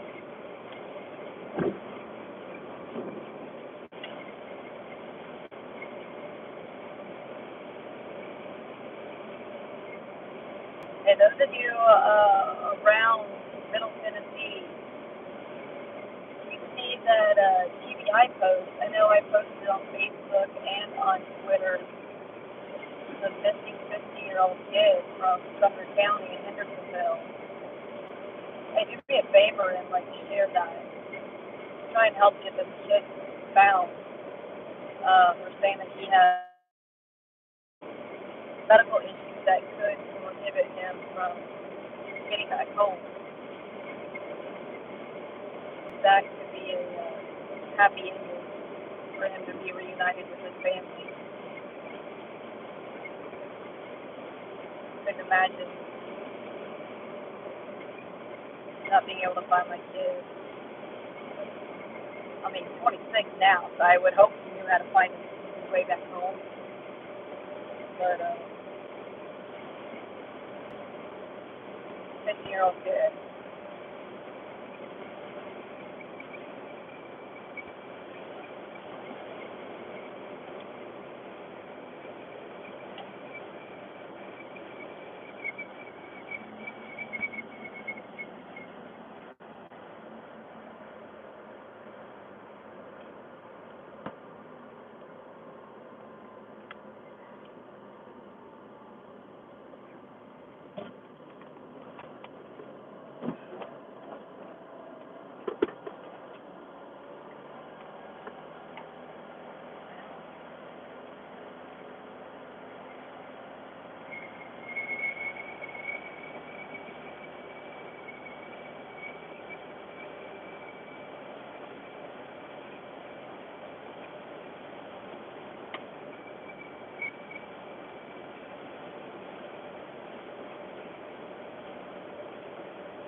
But still no watching for this area. But I have no doubt they'll pop up.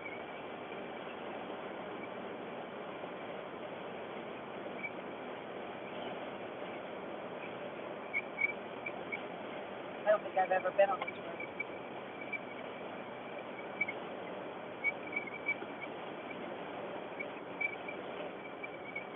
But it's windy. Goodness.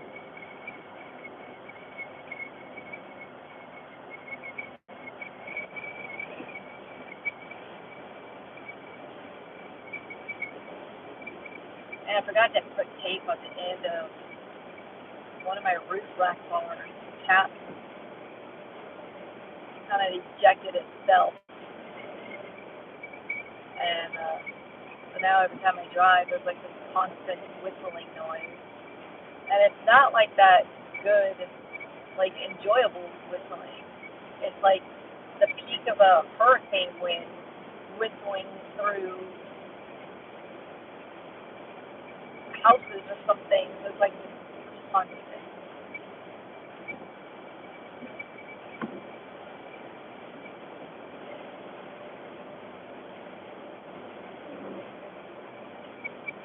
Hey, my tire pressure light went on.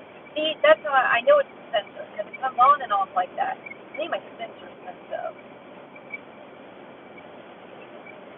Because I didn't add any air to it or anything, so I think the sensor's messed up.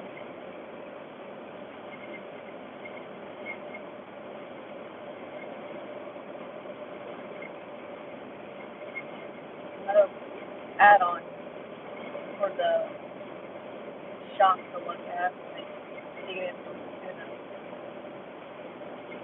Not bad. She's a good old reliable truck.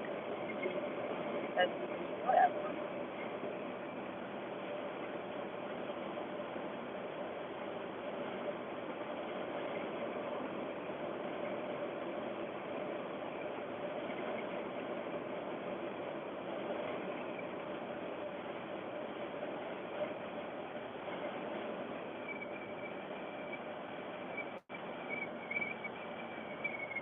paper industry ahead.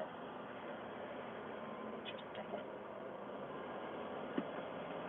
You ever smelled a paper mill? Ugh. Not pleasant.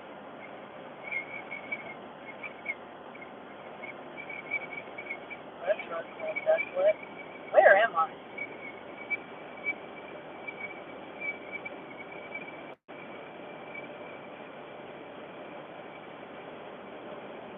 I don't know.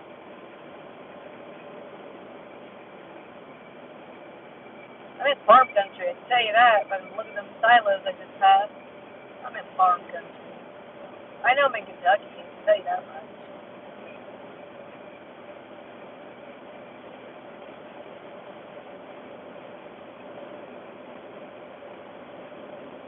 I thought Mike was going to bed. Here he is, sweetie. Go to sleep, Mike. You're in here.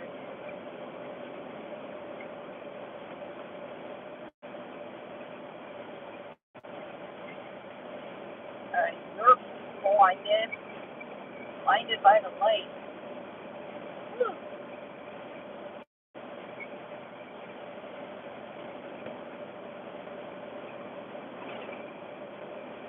Goodness, a nice fog line.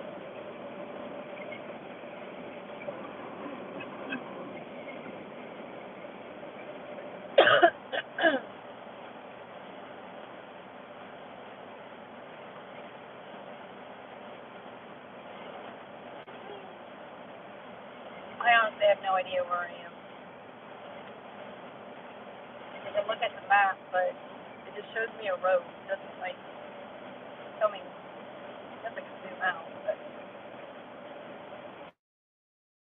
doesn't really tell me where. All I know is gas is cheaper up here. $2.80. Don't have to cheap here. I gassed up at $3 a gallon. Gallatin, Tennessee. And y'all up here with $2.80. Lucky. Slow down. I've been airborne on these when I'm driving with trucks before. Don't recommend it.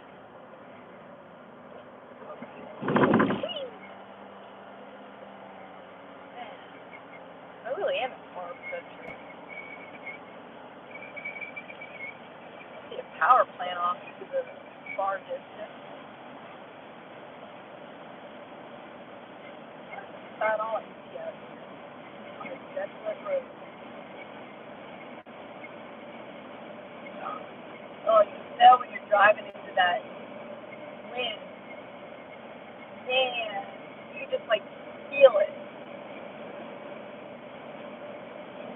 When I get driving into it, it's a heck of a lot better than getting like whipped around from side to side.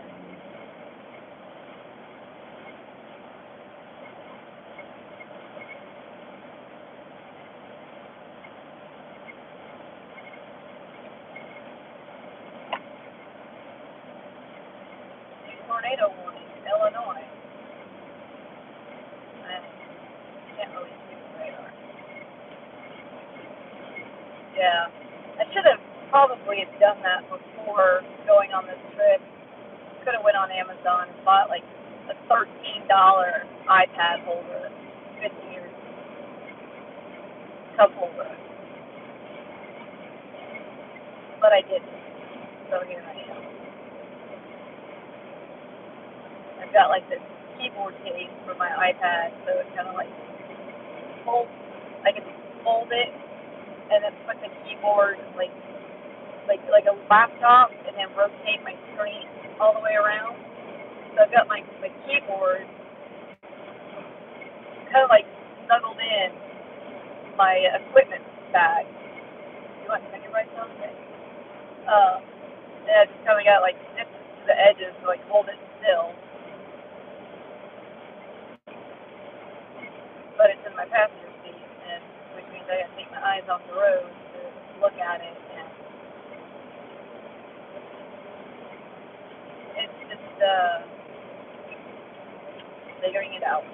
Gotta figure it out.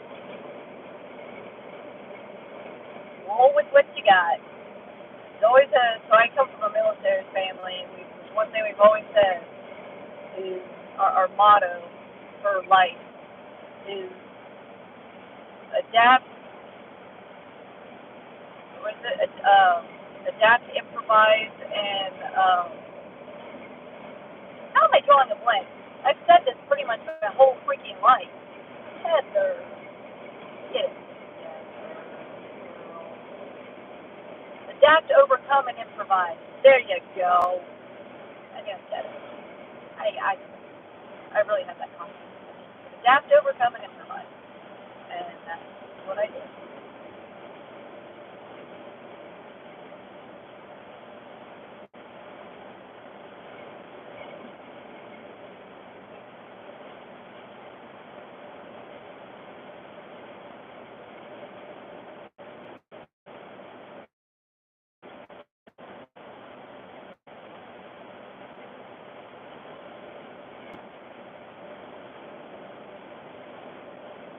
I thought one time about diapers for storm chasers. So we would have to stop to go to the bathroom. Like, we could still hydrate. Because that's one thing, like, driving, like, you really need to hydrate when you're out storm chasing and stuff. It's a long day, and it's pretty strenuous on your body. Just driving, like, 8 hours or whatever. But so you should really stay hydrated. But on the flip side of that, staying hydrated means you're going to have to pee a lot. And if you're storm chasing, that's just not always, easily done. So, diapers for storm chasing, make it a thing. Someone started, I don't know. Someone make it happen.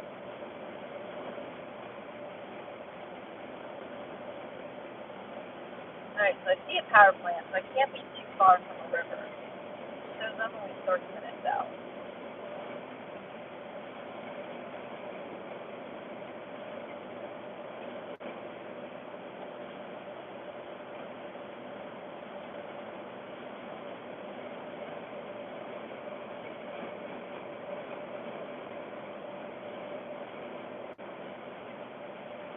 Did I switch time zones yet? Does anybody know where the time zone is around Evansville? I gotta admit, I'm a little shocked by that because I don't remember the time changing going up there. I remember when I went to Wisconsin, the time changed, but I don't remember where it changed. Man, that'll throw me for a bit.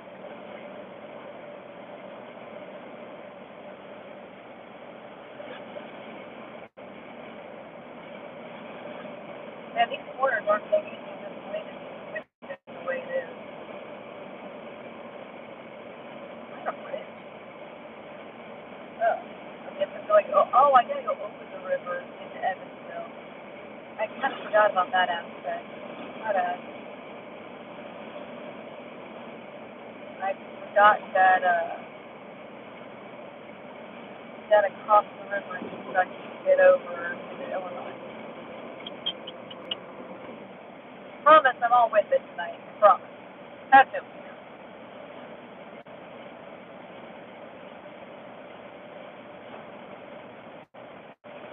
Read. Read. I'm still, like, shocked. I'm sure Reed's gotten plenty more tornadoes by then. But, like, 2 hours ago, he had already got 3 tornadoes. He's like a tornado genius. Tornado magnet. That's what he is. Tornado magnet.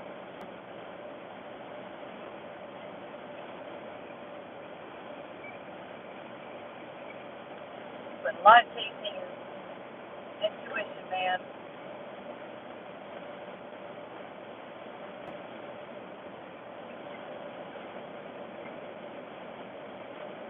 Tornado producing in Hammond, Illinois, Gary, Indiana, and somewhere else I could not read. Hey, turn your brights off, homie. That's not nice. Rude. I don't. Bright lights hurt. reminds me of, remember the movie Gremlins? I say, right. That's what I feel like saying.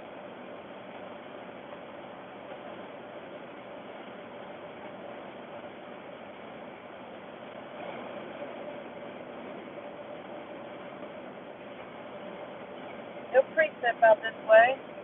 They are looking clear. But not really looking for storm ignition until a couple more hours, depending on what time zone I'm in. I don't know. My watch says it's like 10 after 9. David, if you're listening, I know you're going to bed. Good night, and I love you. See you tomorrow.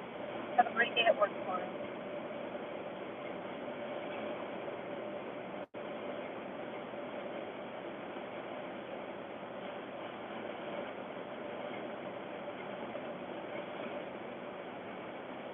Radar's updating.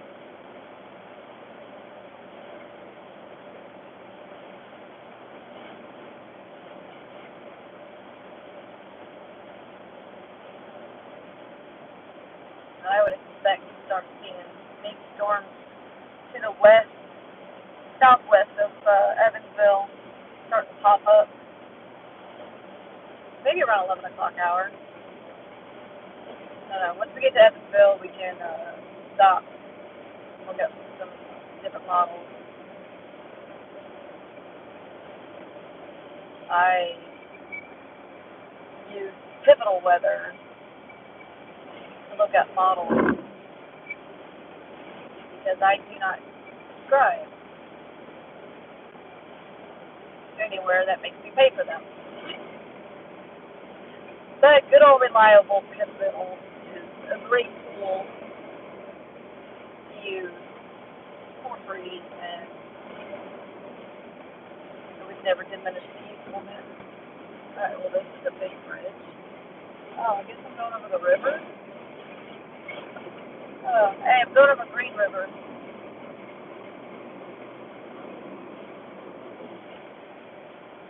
I don't know, wherever Green River and Highway 60 is, that's my location.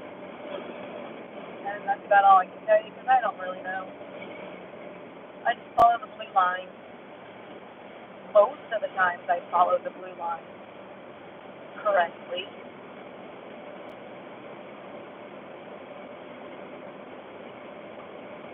But it's still going to get me there, so no harm, no foul.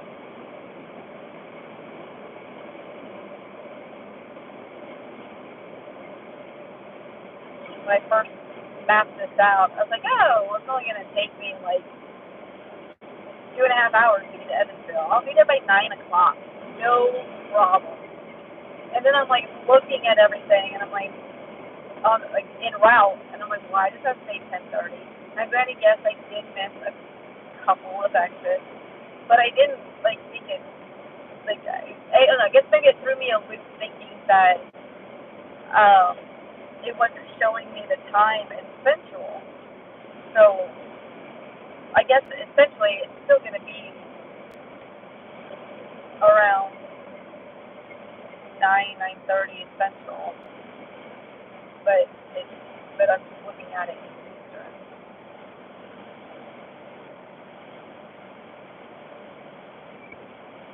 Why do so many people drive with their brights on? You're gonna have fog lights. Brights on for looking up the. You want to see the whole route in front of you? What's the fun in that?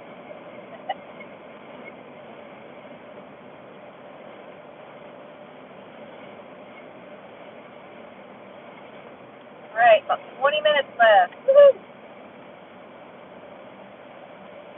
Let's go down. Woo! That's good.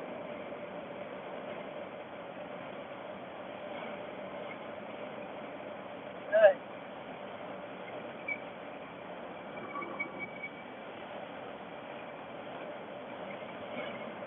Chicago, Indiana.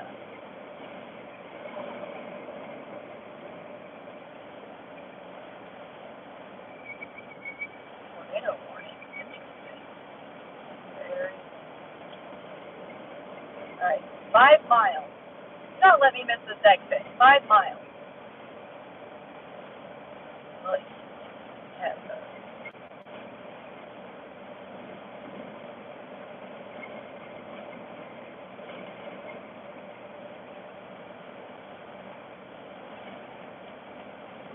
now back road isn't so bad. There's not really anyone on it. Not a whole lot of light. Light is bad either. 4.5 miles.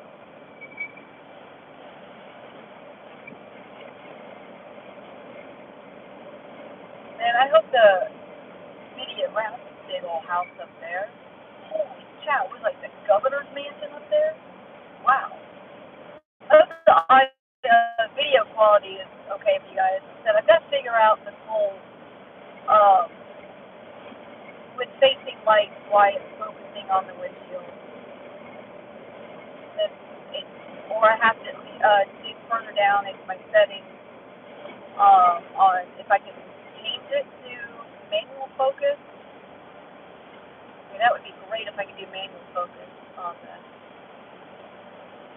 And then I could just set it and be done with it and not have to struggle with it. Because the struggle's real with it. And I'm hoping that it doesn't distort getting any footage when it's time to take.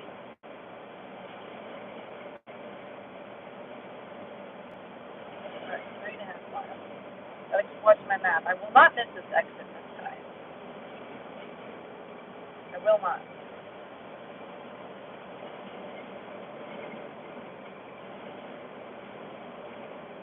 So it's hard to tell like how many people are actually watching because I feel like the counter keeps going up between 0 and 4. So if you're here, I appreciate you. Thank you. Don't forget to hit that like and subscribe button. It'll let you know every time that I go live for storm taping. And we're literally March 1st start our storm season in Dixie Alley. So look forward to more tapes coming soon. I do plan to live stream every tape going forward now. And I'd hate for you to miss out on an adventure with me. That would be sad. Right, 2.3 miles. Do not miss the turn cover.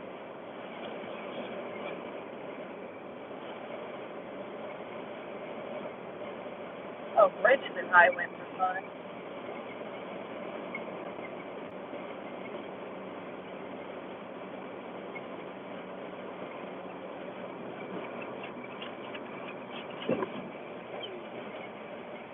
At least the road's better now. This one's reasonably paved.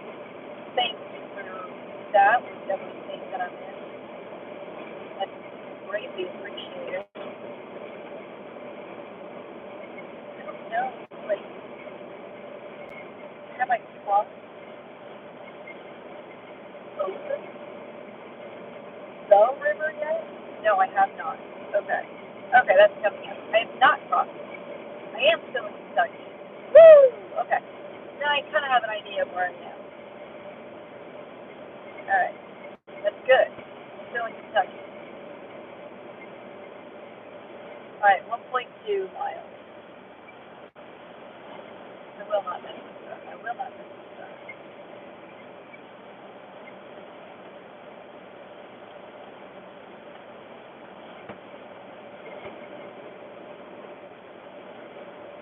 Good. 15 minutes. My knee is telling me that it's time to stretch it out. It's funny though that since I've had this illness and like lengthy drives are physically hard on me, on my legs. So I've learned to brake with my left leg. I've learned how to do that to kind of help out a little bit. Okay. 0.4 miles. Coming up. Okay. There's a light. See, I can't miss it. There's a light. See, stop at the light, Heather. Turn right. Easy peasy.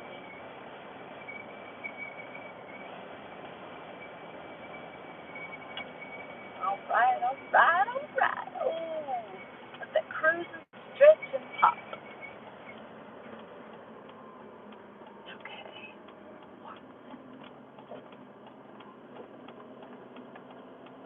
Oh, okay. We'll take this little curvy road. Where am I? I thought I'd be all highway, but I guess it didn't help that I did miss an exit. I wasn't gonna tell myself, but I guess I will. I did miss an exit over by Owensboro, so I guess that's how I got put on this back road. Whoops.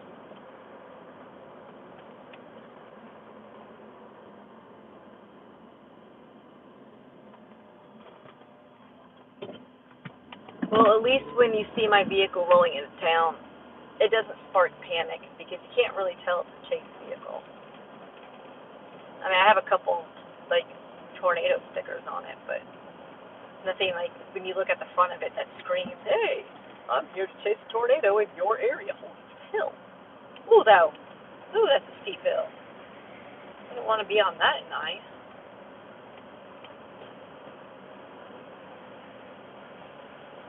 Because, man, let me tell you what, you'll see panic on people's faces when they start to see storm chase vehicles in their neighborhood or whatever.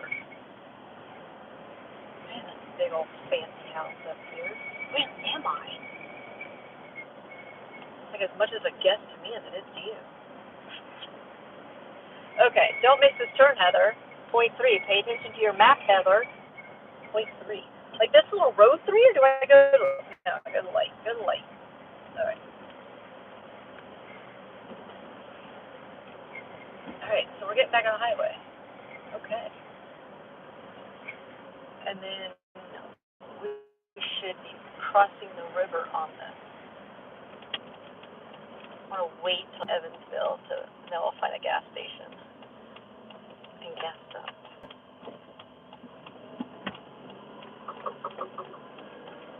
Alright. Whew, okay, so we're on the highway. Found our way back. Will this take me, let's see, and then 4 miles till our next one. I will not miss it. It is cow, Kentucky, potholes.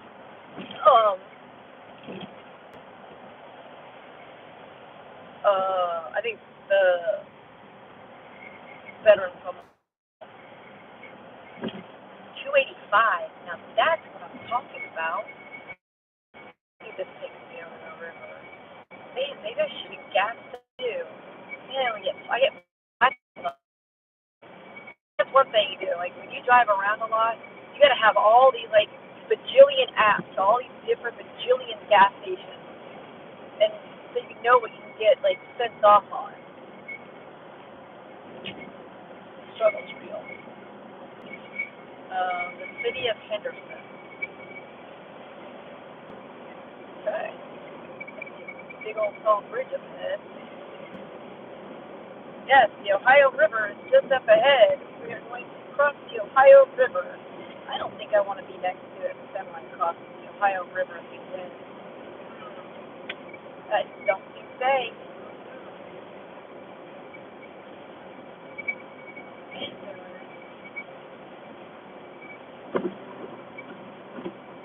Then again, do I really want to be behind him so if he hits the block? That ain't fun either.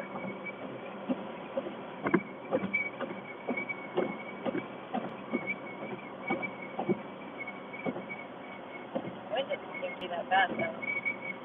I don't see him being swayed to each side. I think I'm comfortable right where I'm at. The Ohio River. Pretty dark.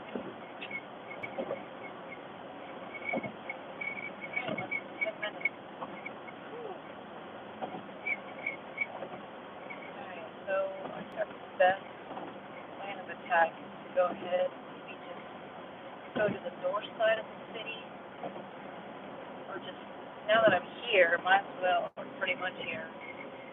I think maybe I'll just find the first spot to stop at, and let's check maps and such. Holy cow, I just went from 285 to 305. I should go back across the river and go back to that gas station in Kentucky. What?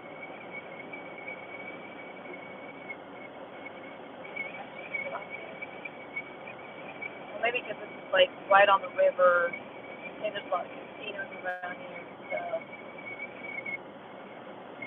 Maybe on the north side of the city we can find cheaper gas. Orlando? Oh, that's rich. Coming all the way up here and seeing a billboard for Orlando, and I'm from Central Florida. Well, good old Indiana. I made it. And I didn't die. Alright, did my time zone change? Not on my watch.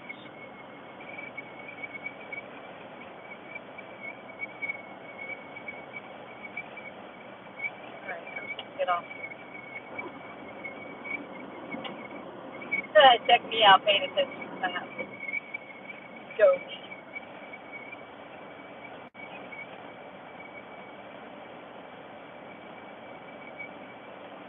Alright, now which way? This way.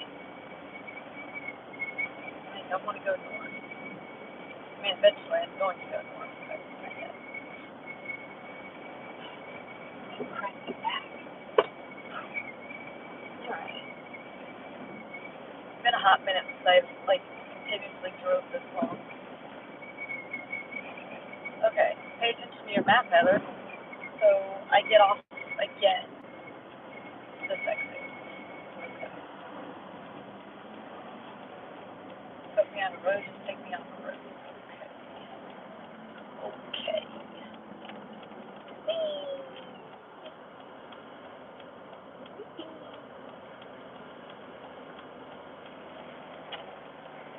Oh, this just sounds well, that's some weird, circle. Why is he, zone this out, so far?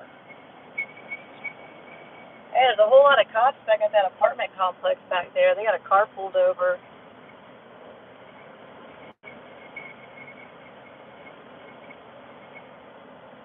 Man. Whee! Okay, now where do I go? Get out of this place. And go straight, right? Yes, go straight.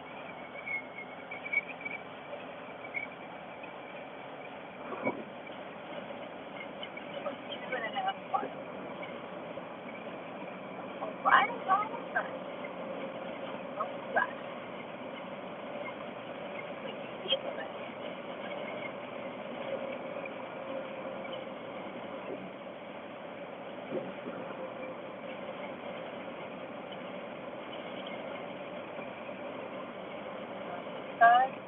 Okay. Well, at least I wasn't speeding. Definitely never try to speed anymore. I have 2 tickets that, will forever haunt me because I was speeding on Interstate 40, trying to get around a guy that wouldn't let me over, and good old highway patrol caught me.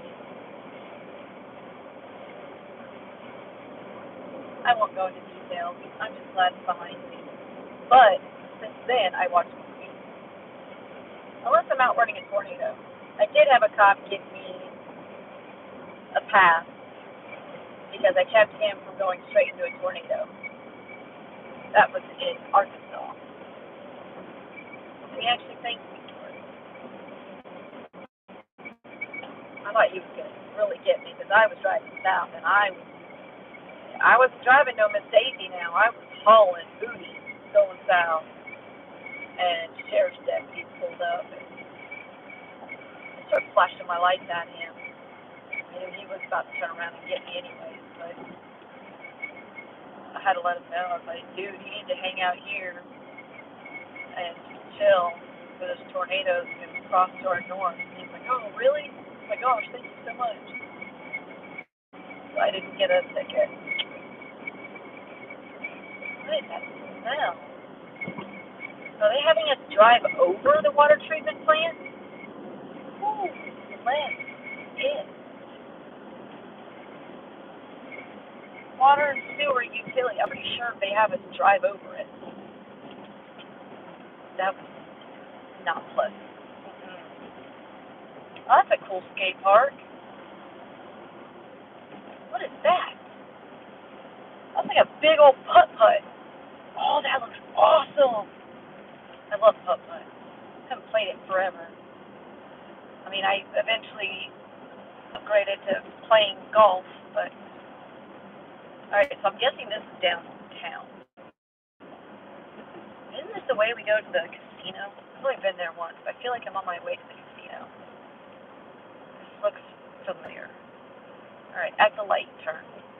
At the light, turn. I have no idea where this is taking me. I just said, take me to Evansville, and so that's what it did.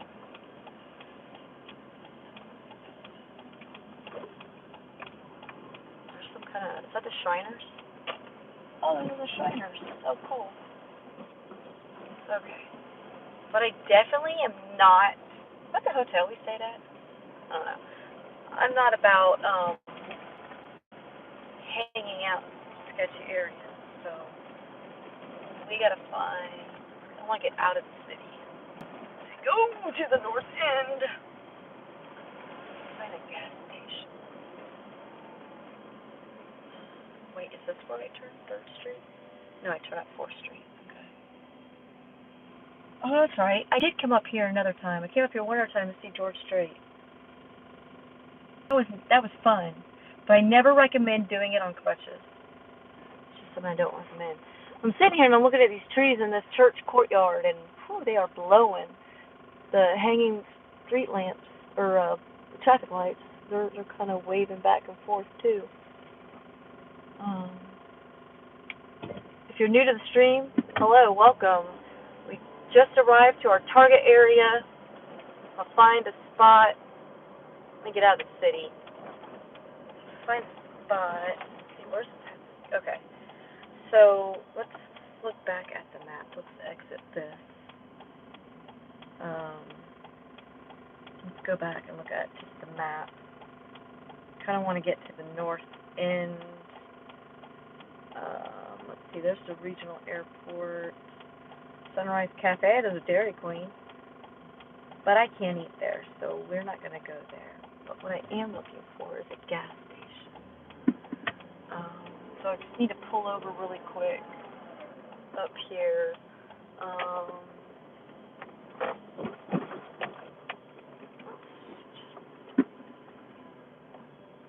Pull over. Let's look at the map really quick. Find a spot. On the north side of town. Okay. Alright, guys. Made it to Evansville in one piece. Did my watch switch? My watch still has stuff here.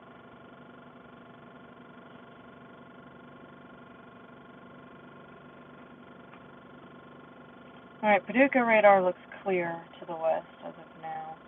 So, as I'm seeing storms fire in Missouri, kind of south central Missouri, they're starting to fire up. So it won't be long before we start to see that gradual increase of storms as it gets further south of firing up. So let's get on to Pivotal and see what we're looking at. Since my meteorologist is sleeping.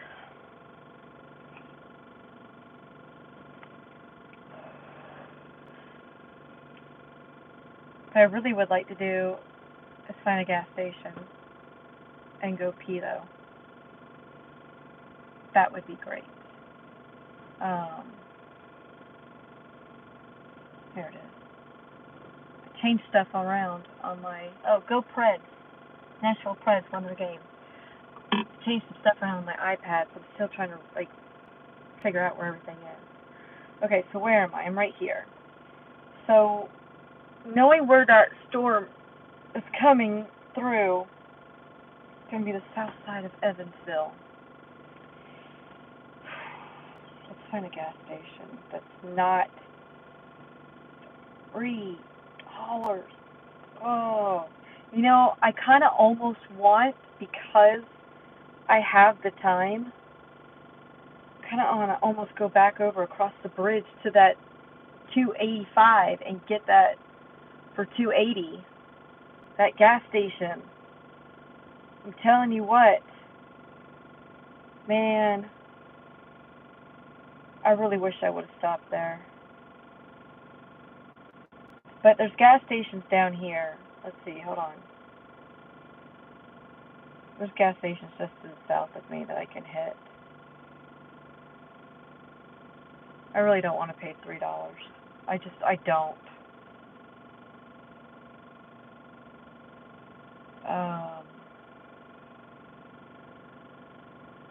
I mean, it'd still be within my target area, too. So, oh, hey, David, there's a Golden Corral down the road from me.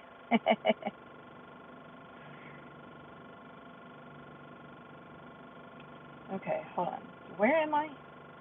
Where's my little dot? There I am. Okay. So, let's get back on Veterans Memorial and go south on 41. And there'll be gas stations on 41. I can hit that gas station that I found. That's just right down the road.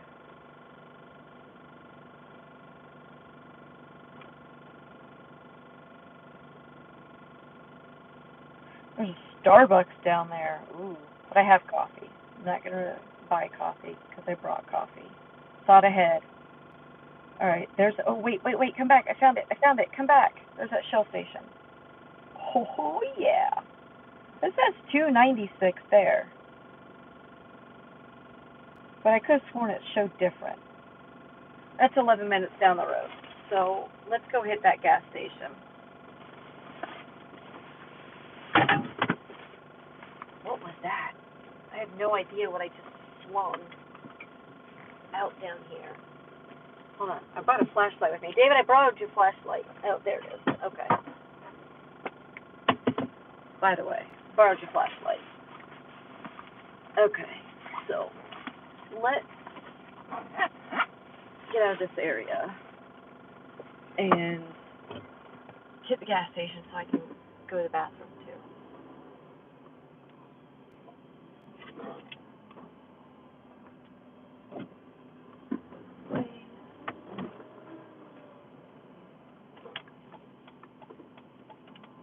Man, these lights change fast around here. Dang. Alright, take this all the way back to the river. Oof!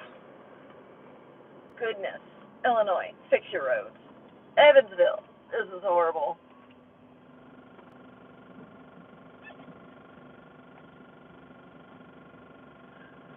At least the lights change fast. Sorry, didn't mean to yawn. SPC issued tornado watch for area of interest. I don't want to turn here. Okay. Oh, gosh. This is a horrible road. I am gonna lie. There's the Holiday Inn Express. Oh! Bless America! Wow. Okay. Hey, just think. On the other side of the river is Kentucky.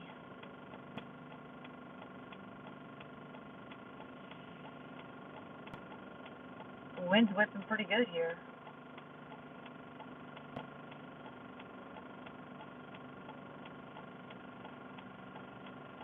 Weather watch has been issued for parts of Illinois, Indiana, Kentucky, and Ohio until 6 a.m. Man.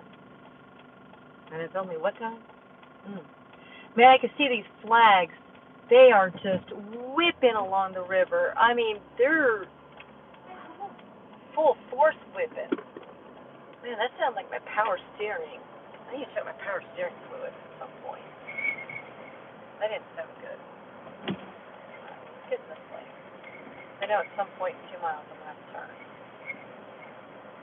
Made it. I like how they have an arrow to Kentucky this way. I don't know why that makes me giggle. Do they get a lot of people, like, lost leaving the casinos or something that try to make it back to Kentucky? I don't know.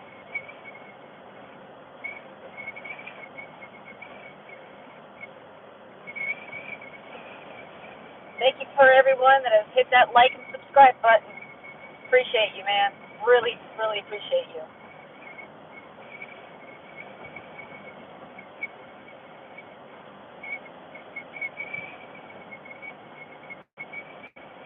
Back home in Middle Tennessee, don't worry about getting issued any watches or warnings or anything. It's just the ingredients are not going to be there for Middle Tennessee for any tornadic activity. Don't be surprised if you do hear a rumble of thunder really early tomorrow morning. That won't be surprising, but nothing to be fearful of.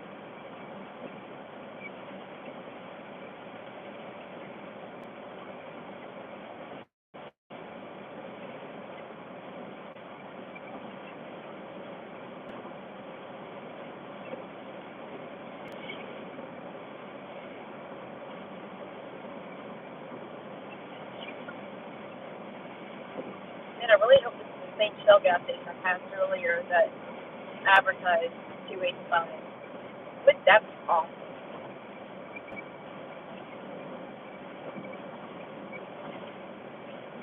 But I don't think I'm going back up the river. I don't think.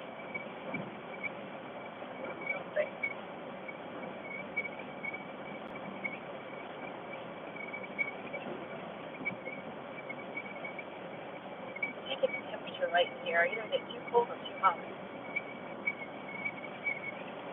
Alright, now which way? Am I going back to the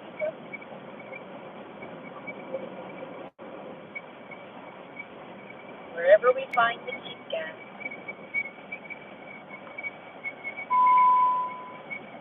I know you're not low on tires, so that's my tire sensor. I mean, I'll check it again, but it was fine when I checked it before.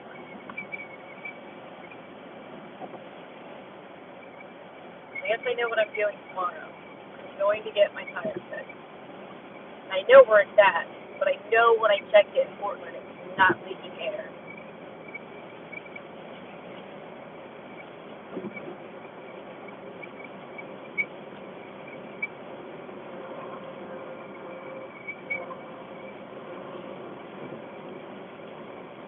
Alright, so I guess we gotta go back over the river. I mean, the river's like right here, so it's not like I'm going far, so it's not that big of a deal.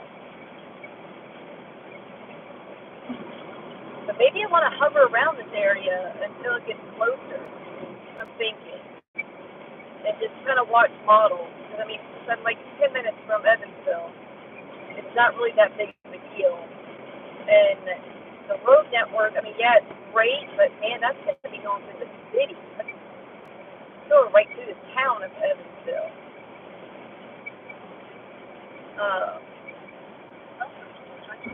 Well, thank you. I'm in Kentucky. So I didn't go over that big bridge, though. Okay.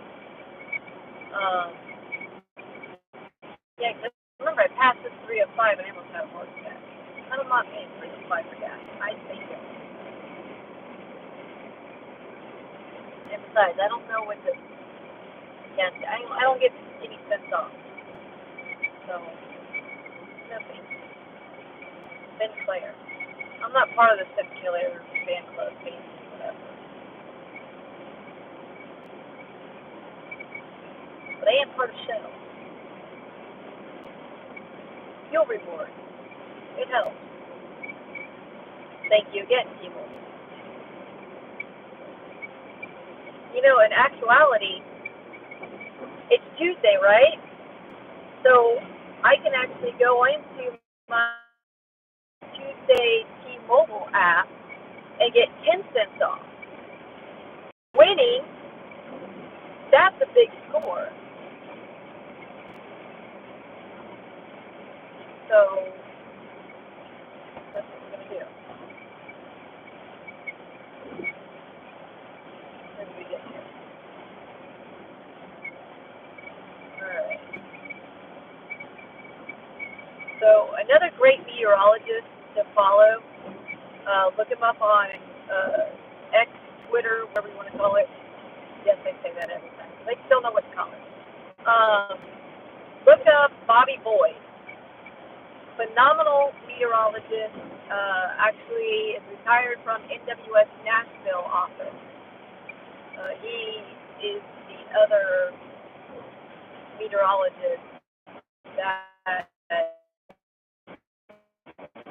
needs to get knowledge. Drive it down here. So, where this set up.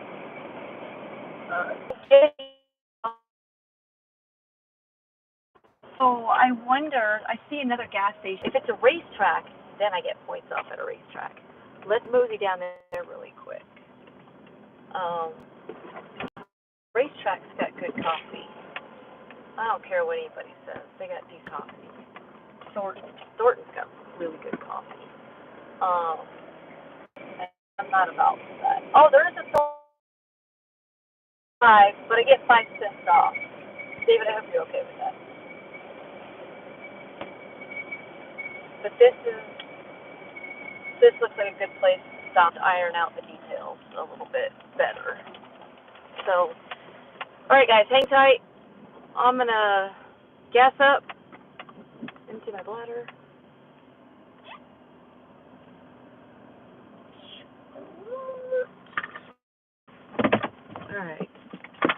All right. Be back with you guys in a few minutes. Let me lock all the doors. Lock all the doors. Got a lot of equipment out and about here. Last thing I need to do is have my vehicle broken into. Ooh, would that put me in a bad mood? Okay. Make sure I have everything. Okay. All right.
Guys, that wind is blowing so hard that it made me stumble to the side.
coffee. Okay.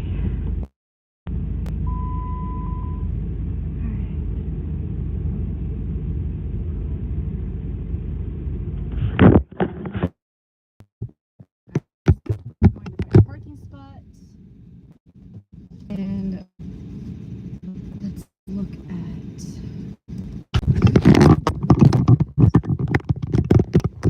that better?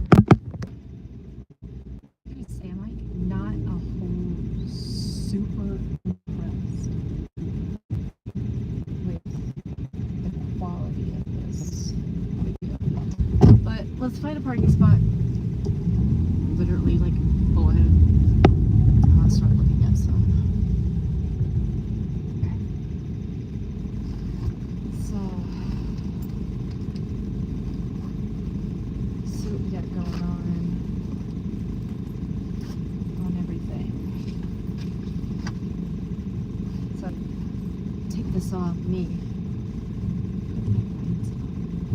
Turn my inside lights on. Can I turn my inside lights on? No. Oh god. I want to scratch my window. Oh, here we go. Okay. I'll show you guys. This is what I got going on here. So this is my setup. The phone sits up there, and then I've got my camera, my dash cam, that'll be rolling. On the floorboard, I made sure to grab that pack of little waters, thanks to my friend Kim, my snack pack. And this is like my rolling office, that my iPad holder, my equipment holder and everything. Nothing fancy. I've got no fancy toys in here at all. I just go by instinct. Waking you up if I get a tornado. My fiance will see what we're doing here. I'm looking at the Ace Triple R. Right now I'm looking at SIGTOR parameters. That tells me. Oh, that's good. Oh, that's over there.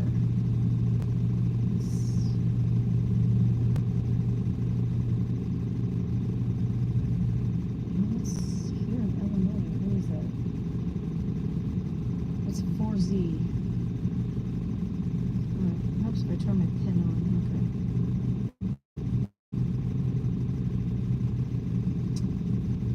Let's see what this looks like. It's not too bad. 71 to 58.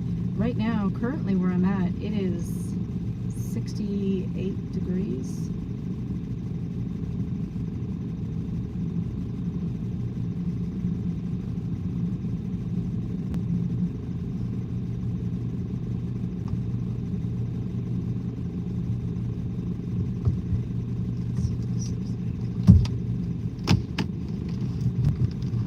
That does not look good at all.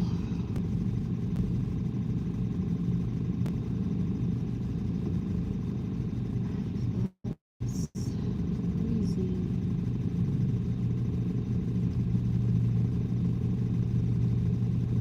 Oh wow.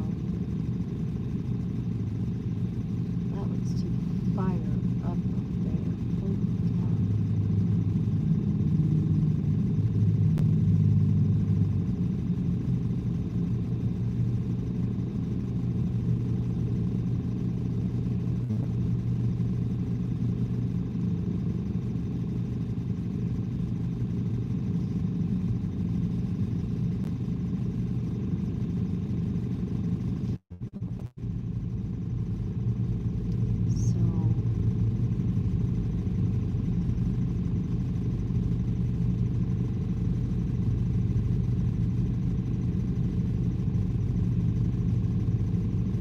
Just sitting here looking at models right now.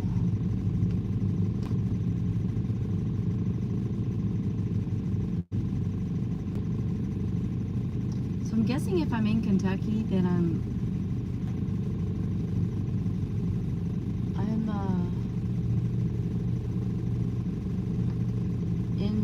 in Central Time.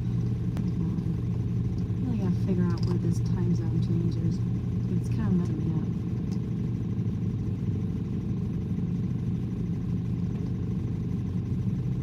watch that's a 10:15. So if my watch hasn't changed, and my iPad says 10:15. So I'm guessing I haven't changed the time zones.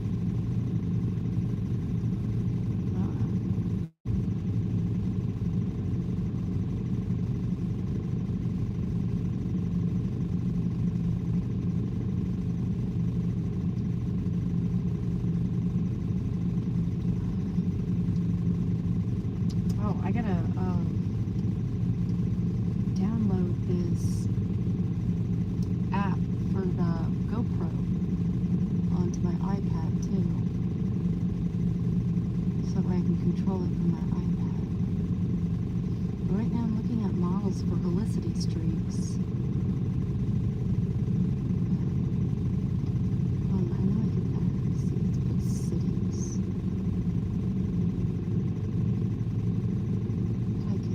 Could get cities on here. Let's just go for model trend.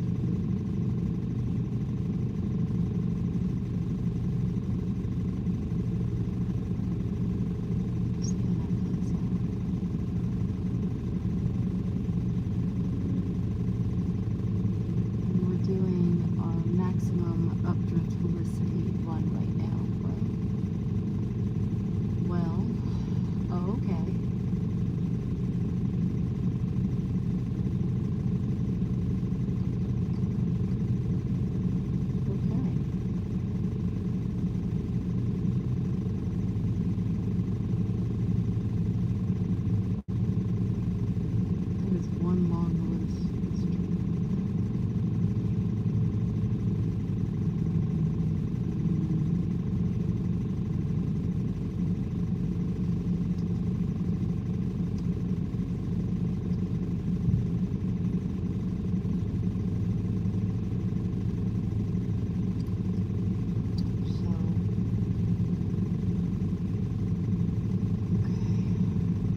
here in Memphis.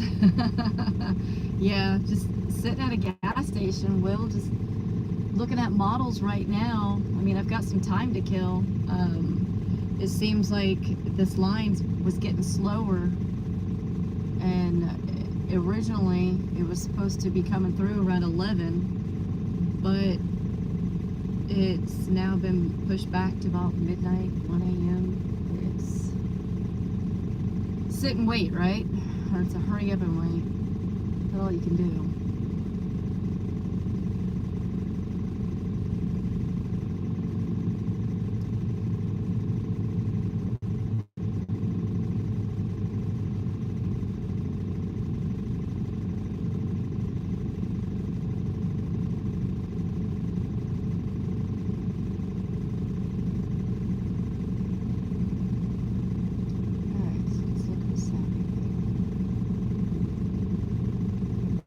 Feeling that wind moving my Jeep though. I mean, that's seriously some gusting.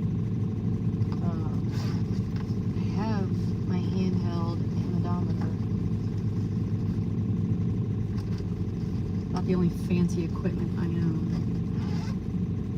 Just take a step out and take a reading.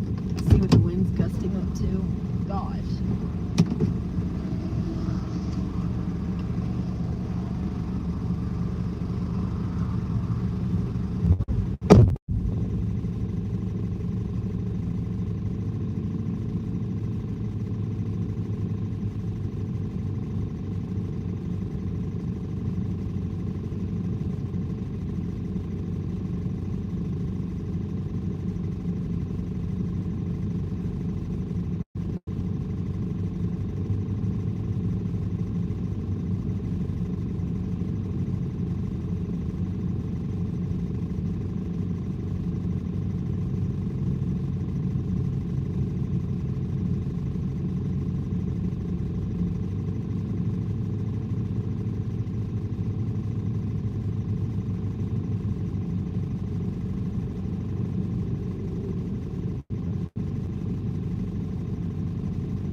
Do my hair for this. It's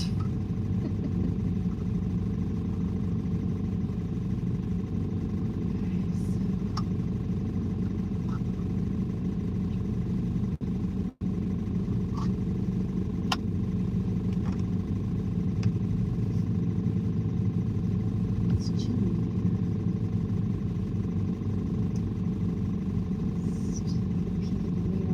I saw that rope sail over. Or not rope, but sell all nice lonesome over in Williams, Missouri. I really want to know where that vibration's coming from. Man, it's driving me nuts. Coming from somewhere underneath the steering wheel.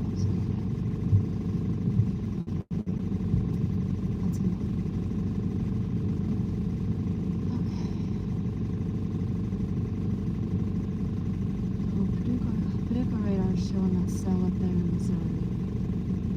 So we go south, St. Louis. Man, I'm glad I wore my thicker leggings. Sitting over there all by yourself. looks like, is that some kind of,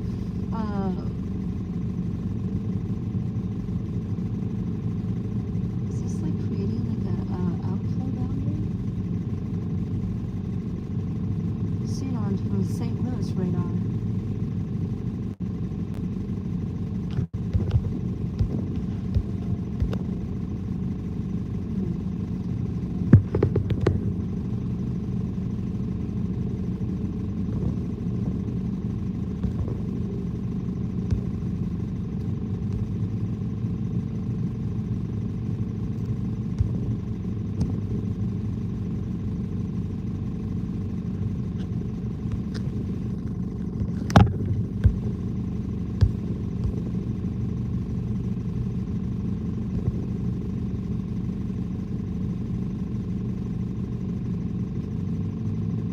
We got some kind of outflow boundary going on.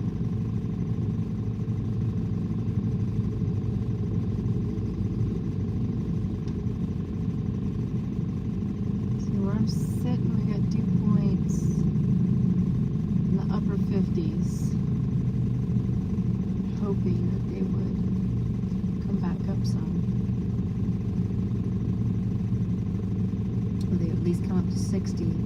But I'm seeing to the west of me, they are in the 60s.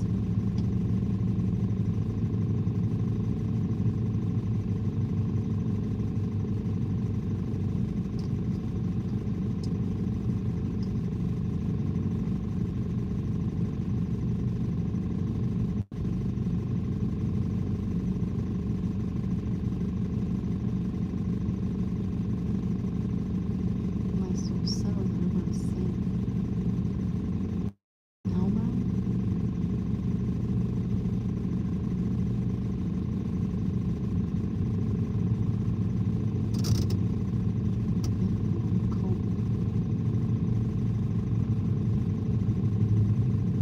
Oh, if you look at the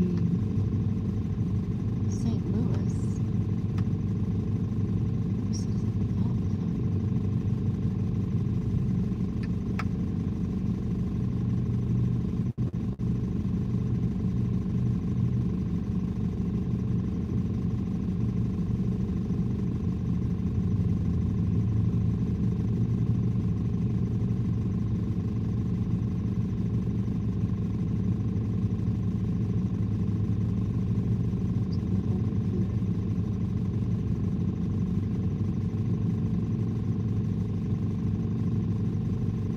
Oh, we got a tornado warning. How you go, Prophet? So, take a peek at what he's looking at. He's on a tornado. I mean, if I can't chase right now, why not watch other chasers?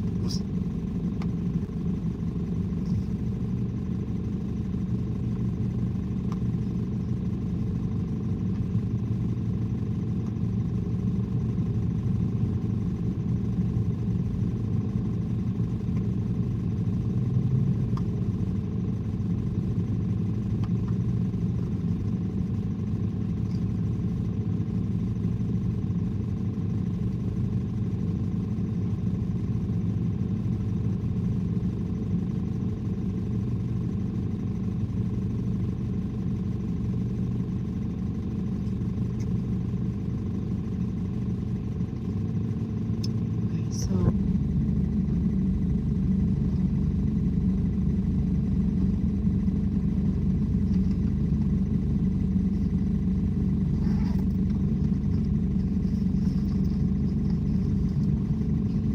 all we do is just sit and wait.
this with my iPad so I have it.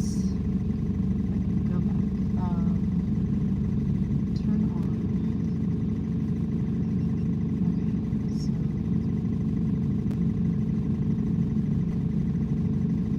no. Okay, stop recording.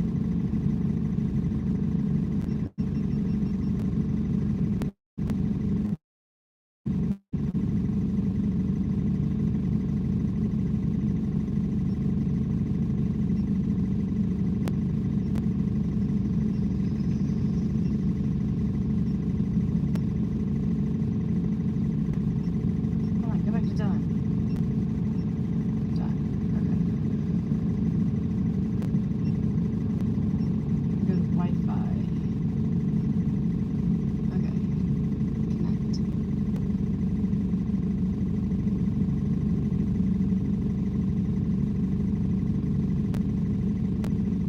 I think I got a hero session. I think.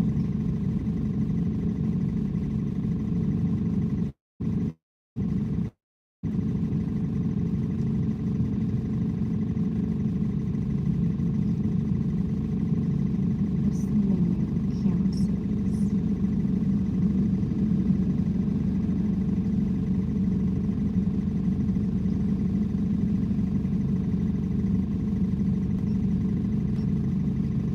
Camera settings. Okay. Continue. Shuttle button. Connect to new device.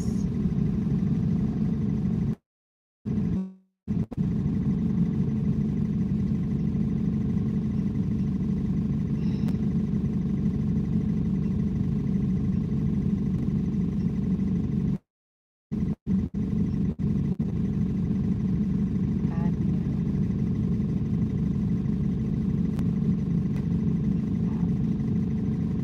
Continue.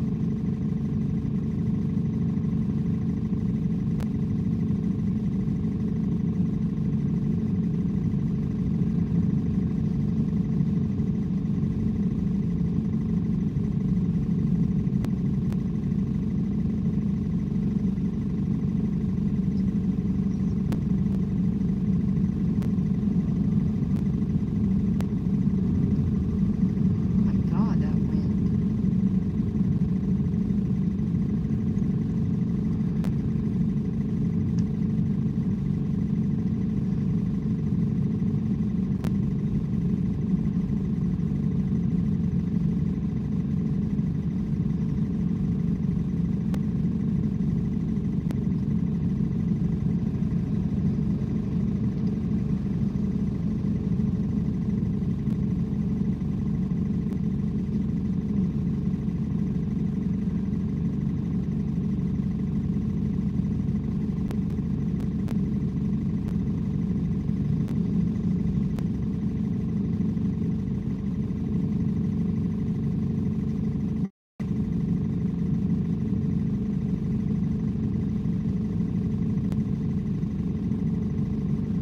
Are you kidding me?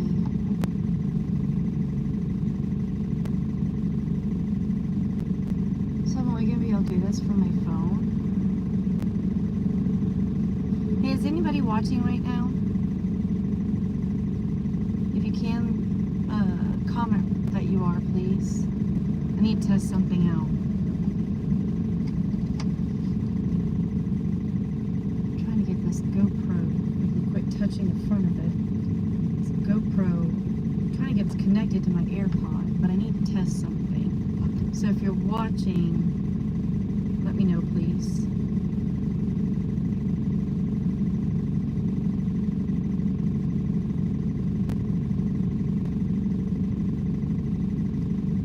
Okay, so maybe I picked the wrong GoPro. I thought it was just Hero Session.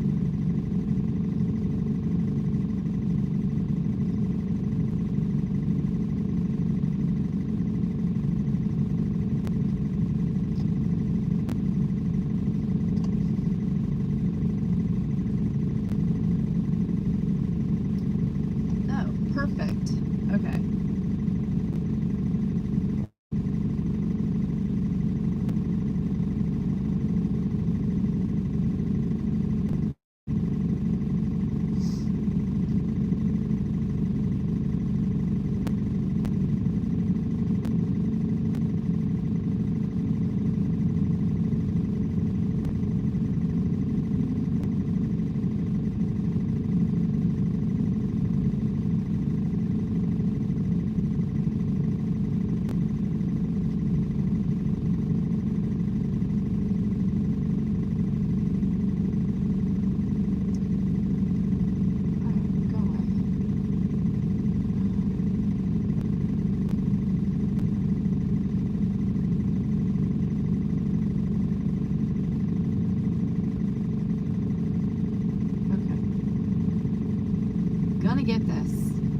everything figured out. Gonna get this new setup figured out. Join. Okay.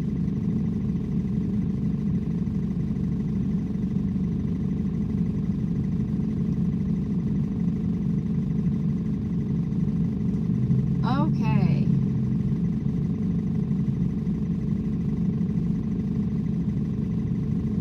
Alright, but right now, okay, so we've got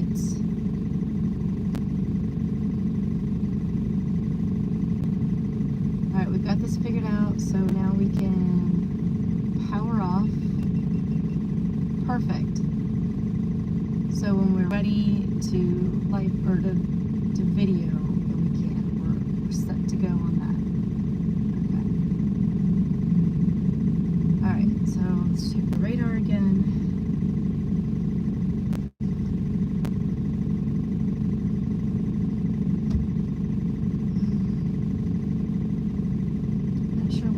Said he was waking up.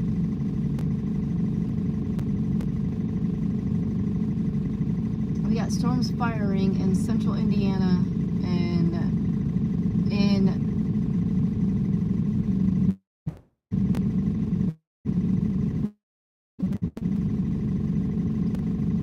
south central east Missouri. Got a line of convection there.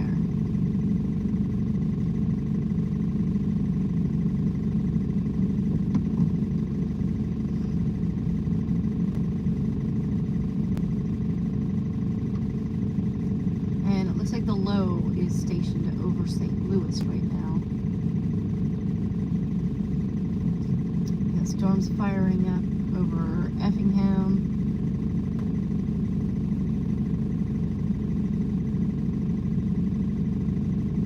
Indiana. I'm sorry, hold on. I'm sorry, Illinois. Effingham, Illinois. Yeah, this line of storms.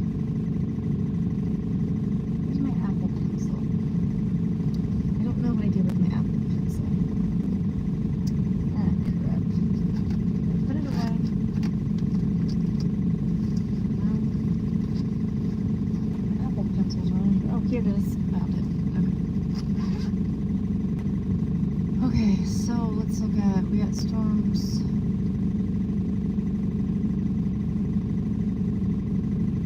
Maybe just north of Parks Hill, Missouri. Boone Terre, Missouri. The storm's firing up over there. It's moving northeast. Waiting for storms to fire up in the south. You gotta remember to put this GoPro back up when we start moving again. Because no doubt I am going to be staying in this position. So let's check this Evansville.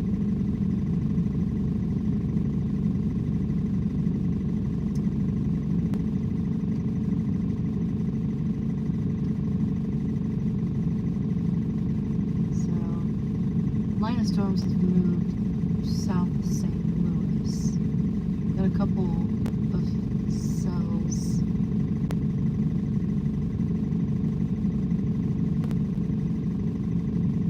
One over Effingham and one just to the north of Effingham. Just turn it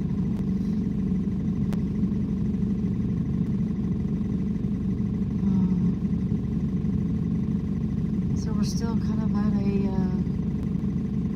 sit and wait.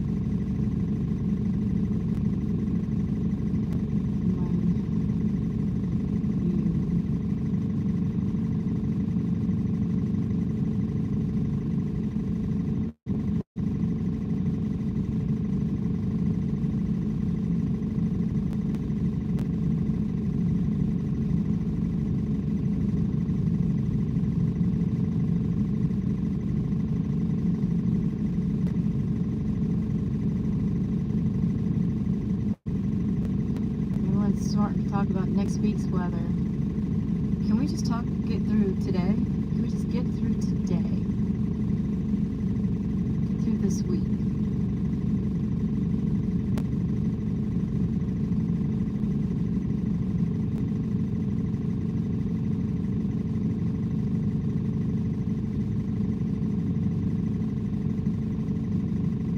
I don't like to look too far ahead at all.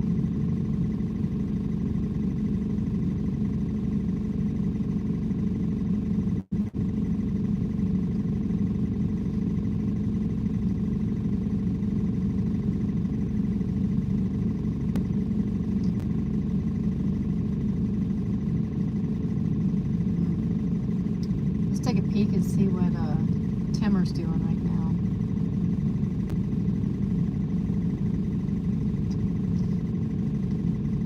See how he's doing.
Chased up north have ended their stream.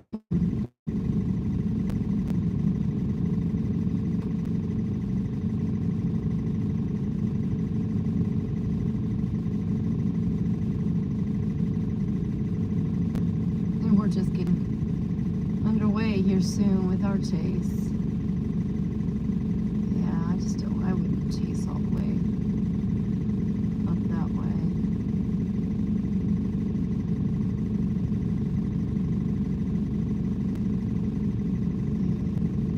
Corey's still chasing, Corey Gherkin. Give him a like. I like going to all these other chasers' page, YouTube channels and liking their stuff for them. Where's Corey? Corey's a pretty good chaser.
sitting here.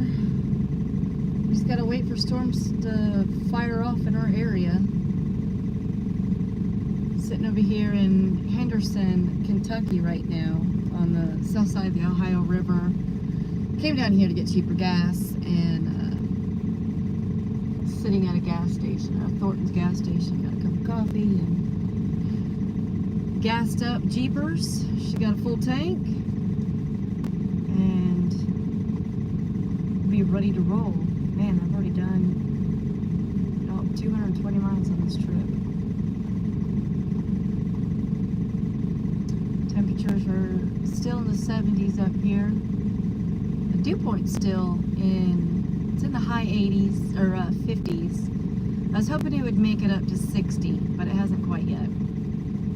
So, just sitting here going over through models, looking at pickle weather, and watching the radar. Did see that we are under a tornado watch until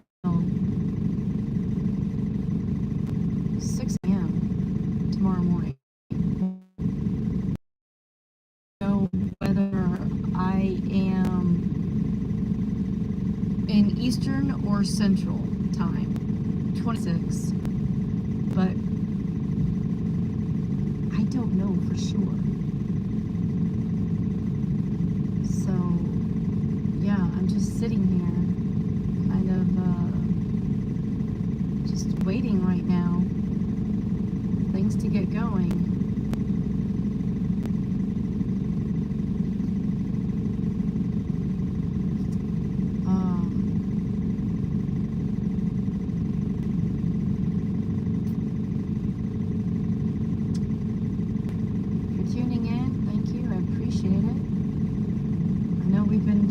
Now, since 6 o'clock?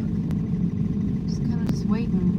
I knew I'd get up here early, and that's what I was going for. I wanted to get up here early enough, so I had time to pinpoint more where I'm at, wanted to be at, in case this line decided to come in quicker, although it's progressively seems to be going slower.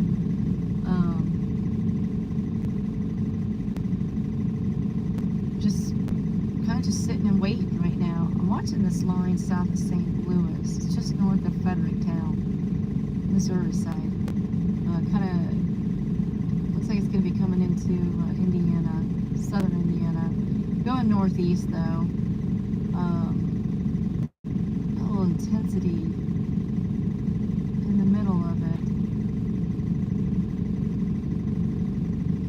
I'm kind of just watching that. Waiting for things to drop further south, and waiting for my meteorologist to wake up also. He decided to power down for a little bit. This is going to be a late night for us. A lot of the other chasers chased up north and got tornadoes up there and have all ended their chase, and I am currently awaiting to start my chase. As soon as we can get cells to drop further south. I am just on the south side of Evansville, just across the Ohio River. No, but I'm 11 miles from Evansville. So if I need to cross the river, I mean, it's right here.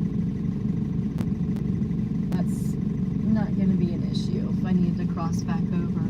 It looks to have a supercell come over. It was going to be on the north side of Evansville, but the last time that it was looked at, I believe it was around 10 o'clock, 9:30, somewhere around there. It looked to be more on the south side of Evansville. So if you know anything about Evansville, it sits right on the Ohio River. And it's kind of hard to chase right there on the river. So, and gas is cheaper down here too. So I decided to come down here and get gas and kind of wait. So we'll see how much this river has to play with, because the road network south of the city is not that great.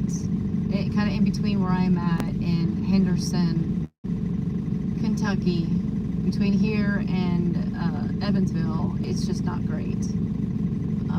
There is I-69 that runs along the south side of Evansville City, kind of in between the city and the river, but the road network isn't all that great on the south side of Evansville. You also do have State Road 66 that runs along too, that parallels the city. I'm currently sitting on 41. That goes north and west. Or, I'm sorry. Hello, Heather. Do you know your directions? It goes north and south. Now, if the cell was to drop south of the Ohio River, south of Evansville, right where I'm at, I do have Highway 60, State 60, runs east and west, just a little south of me. Like I said, there's not really a whole lot of road network right along the river, the Ohio River. There's also a state forest. There's the John James Audubon Nature Preserve, which is right next to me. So not a whole lot of roads there. If it were to come across 40, it's heavily dense tree. That wouldn't be good. So if it were maybe along south of Evansville, along 69, which is Veterans Memorial Parkway, would be a little bit easier to get. But struggling with the road network right through in there is kind of hard. There is Waterworks Road. Is that a public road? Shawnee Road? I don't know if those are public roads. I'm guessing they are, because it goes right there to the Ellis Park race course. So just trying to know my road network. Of course, with the city being right there to my north, there's a lot of roads up there, but of course you are going to be driving in city. And really hoping that if something were to produce, the best case scenario would be along the Ohio River.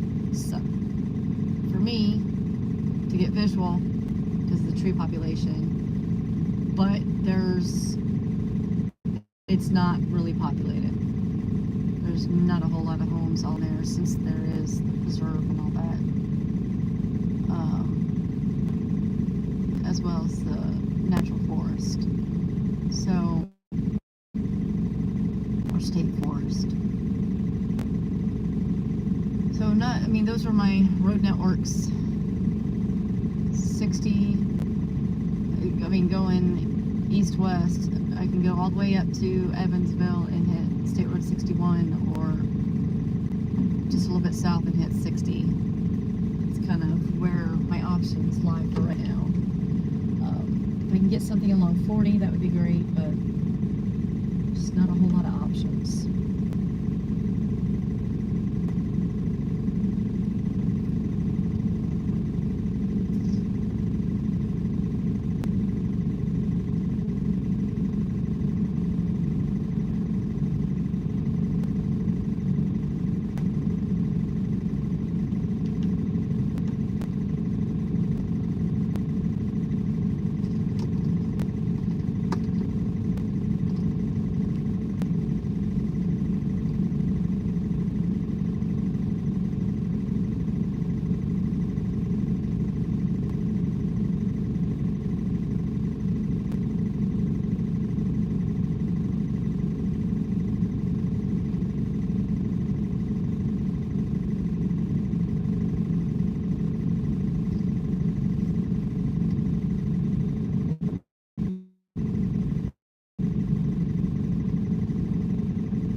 some storms firing up. Let's see. More storms continuing to fire up to the southwest of Effingham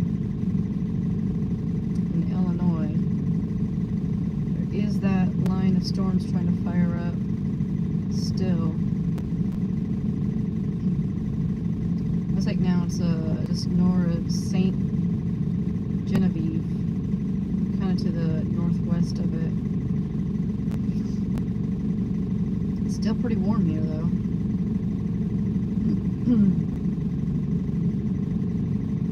Looks like this line is trying to develop ahead of what's up there. Let's see,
Copic have a visual in this tornado?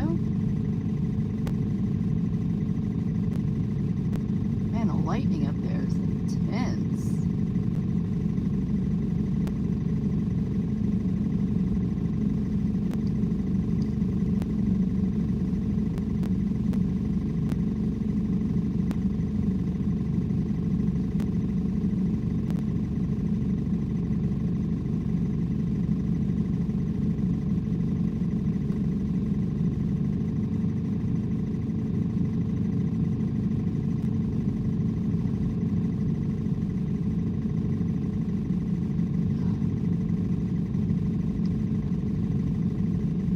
Gotta remember to stretch.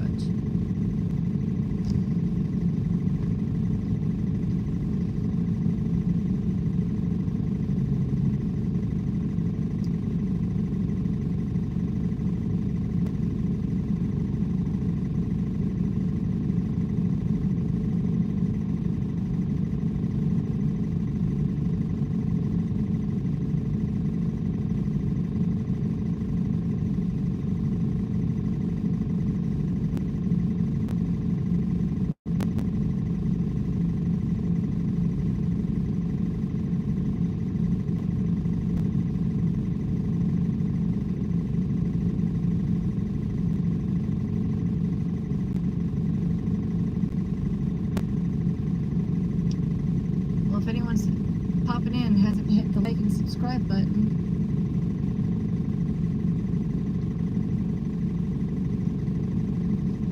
I'd appreciate it if you did.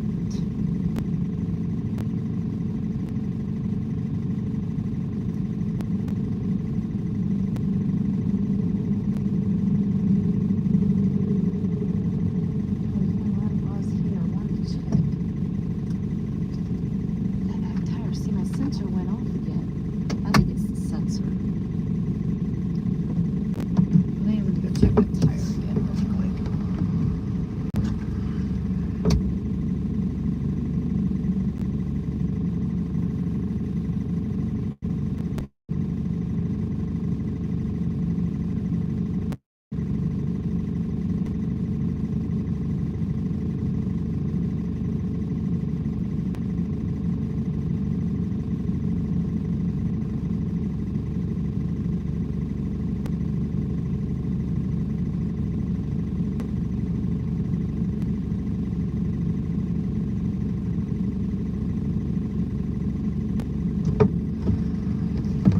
Tires still look good. I'm not too worried about it. I think it's just the sensor.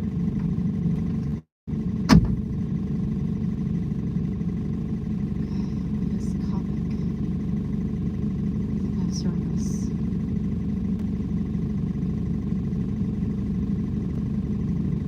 Alright, well, it's a nasty looking storm up there. Battle Creek, Michigan.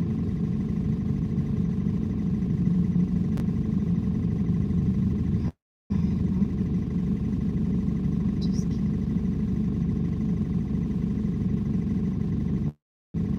waiting for our storm.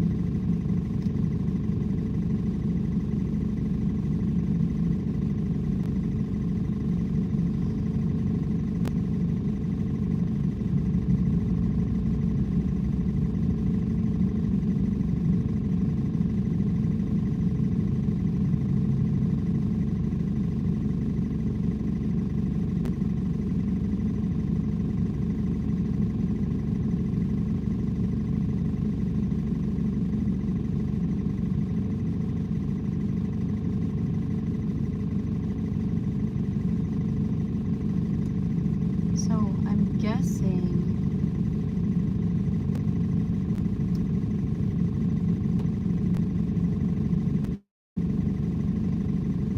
that you can't report your location on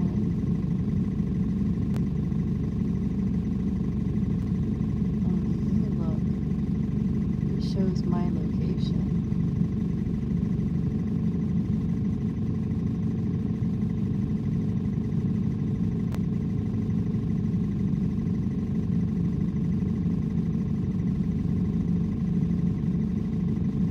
But I don't have a dot.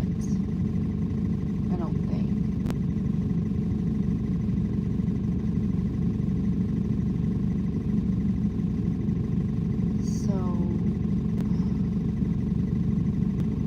guessing that's something that Scope did away with.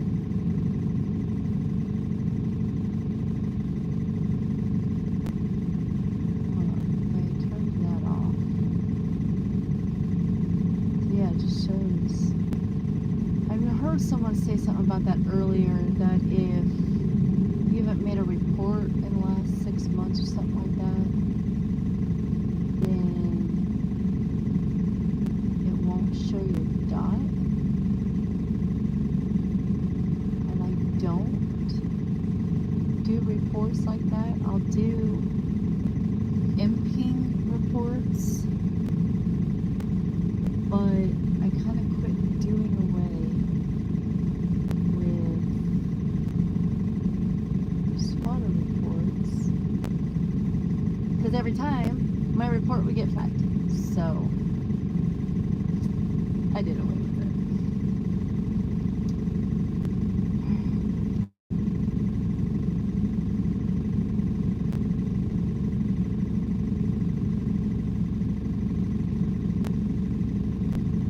Yeah, the wind's gusting up here pretty bad too.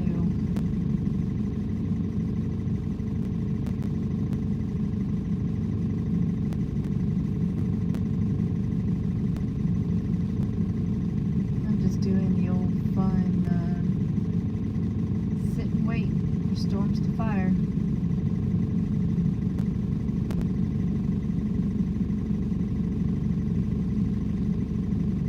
Just sitting and waiting for storms to fire.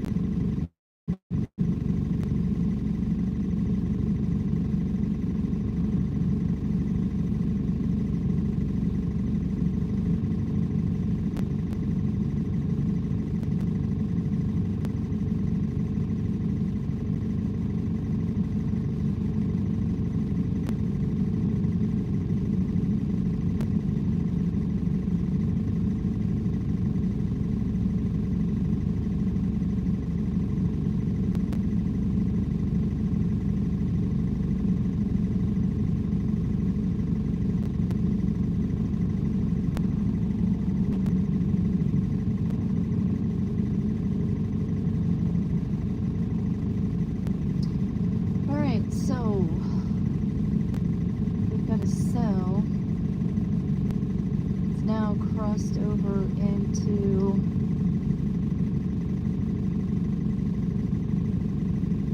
Illinois from Missouri.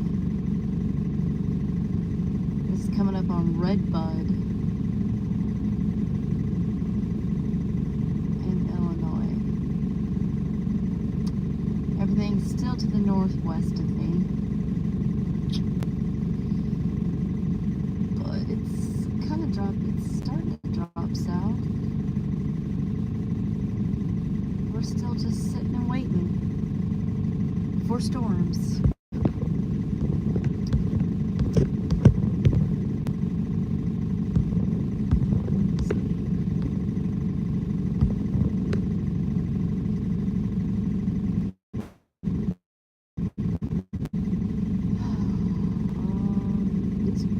Storm over Effingham looks pretty decent, but it's kind of like strung along with a few other cells.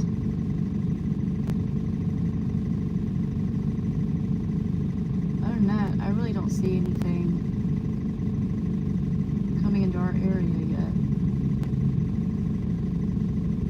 So we're just still sitting and waiting for stuff to fire off, to get closer to us.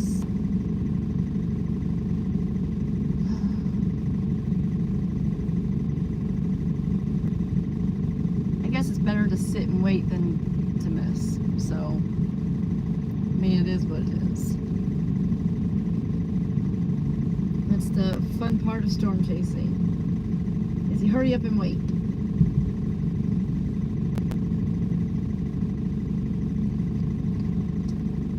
I'm sitting in front of a Thornton's on the Kentucky side, and no one's bothering me, so I don't have to worry about that. The wind is really gusting pretty good though. I mean, these flags are just going nuts. You got signs that are shaking. You got trees that are shaking. Let me take y'all out here and show you. Ooh, gotta hold my door open. It's gonna get. Oh, you kidding?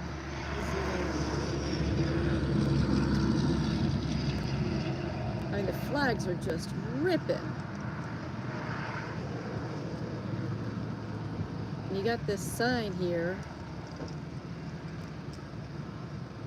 That one was kind of shaking, but man, you could just see the flags are just going.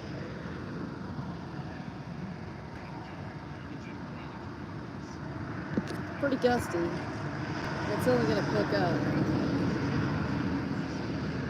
Tree back there. I gotta prop my door open with my foot so it doesn't slam on me. I mean, the door's just shaking too. It's pretty nuts. This wind is crazy. Kind of almost, if I could get out from the light up there. I can't let that light off at all, can I? The brightness of it. Go away. If I could get away from that light. You can see back there. Just, where's my finger? There we go. Oh, that's a big finger. Right there. That's the moon trying to poke through.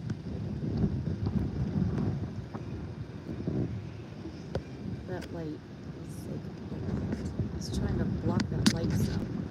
I don't know if I can. Yeah, that's the moon trying to poke through right there. But yeah, those flags were just whipping. So I'm sitting over here in Henderson, Kentucky, just on the south side of the, you know what, I should just turn my vehicle. Probably be a lot better to look at than that wall. Goodness. I mean, I did everything on my end that I needed to do. I set my GoPro up to connect to my iPad. I don't hit the curb, Heather. Let's not curb check anything. Just back in instead. I mean, you got leaves and trash and everything that's just blowing everywhere. Straighten up, so.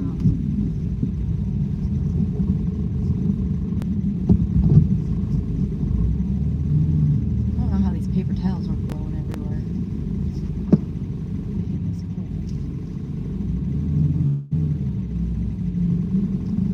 We're just kind of just sitting here, waiting for storms to fire. Oh god, that's even worse.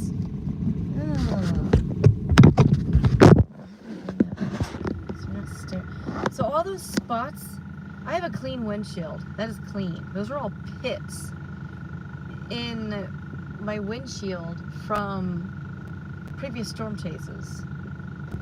But, and I don't know, so I'm having issues, and I don't know if anybody here can tell me or can help. But with YouTube, this is wanting to just like focus on my windshield and not what's beyond it. If I go to the dark, it's better. So like, I want to show you all those flags. They're just blowing. And the wind's just ripping here. And there are those flags over there. And it's just steady. It's not letting up at all. It's just steady like this. You know a strong front's coming when the wind starts to whip around like that. But what I was saying is I don't know how to get with YouTube, to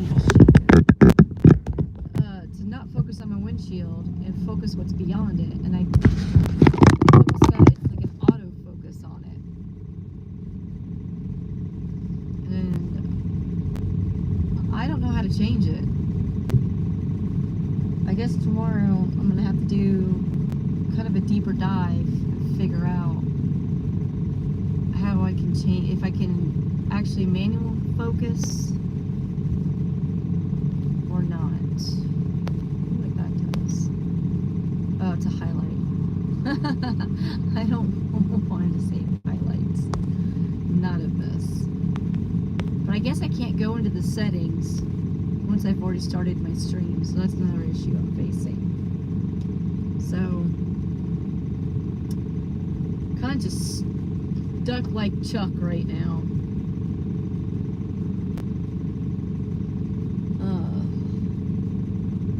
Just waiting.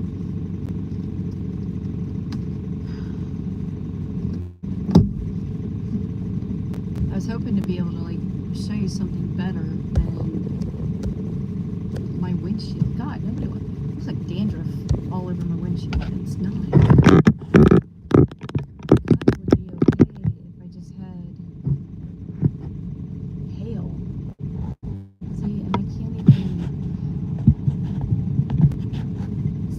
So every time there's like light shown, or there's any type of like headlights or anything else like that that comes through, it automatically like focuses on the windshield instead. I've tried like moving my phone closer to my windshield. I mean, the best that I can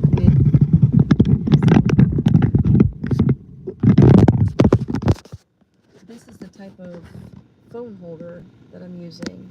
So even if I put all the way in to get you closer to the windshield, it like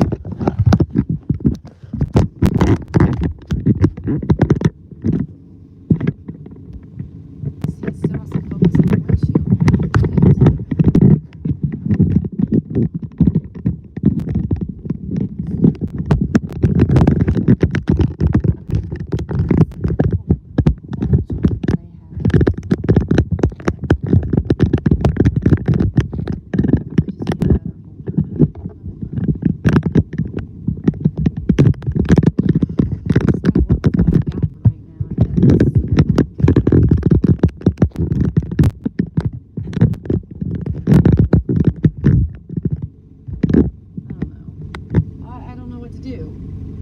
Stumped on this. I'm just not sure how to get this focused off of the windshield. And I don't know where else I can go around here that doesn't have bright lights streaming into your vehicle. Just trying to give you all a better view, but that didn't pan out. Alright, so we got this cell over here, which is St. Louis radar. The cell's still going pretty low robust. It's now to the east of Red Bud, just north of Sparta, Illinois.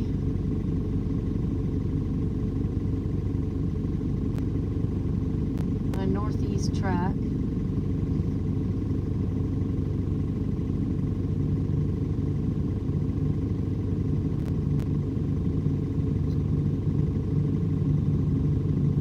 Nothing has dropped further south. This one cell is now starting to make its way into the 2%. Or I'm sorry, into the 5%. So we'll see how that goes. If it stays on this course, it'll go just north of Mount Vernon, Illinois.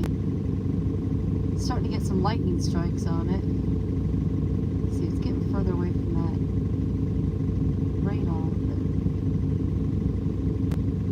I don't have another radar between St. Louis and Evansville, so I'm just kind of stuck like Chuck with that one.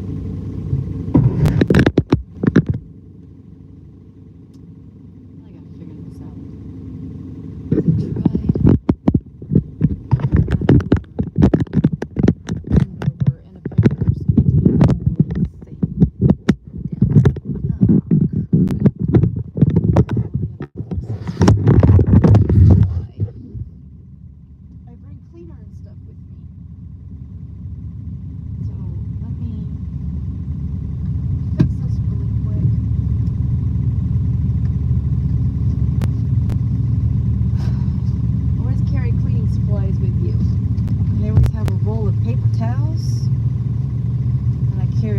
X with me, and I carry simple green with me.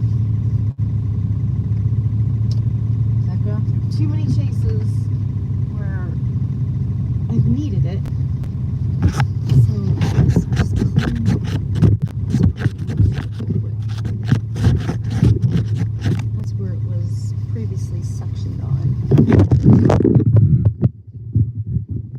And I just cleaned this whole windshield right before I left the house. Really cleaned all of them with Rain-X. Alright, so that looks clean. And then let's see. Your truck does not impress me, FYI.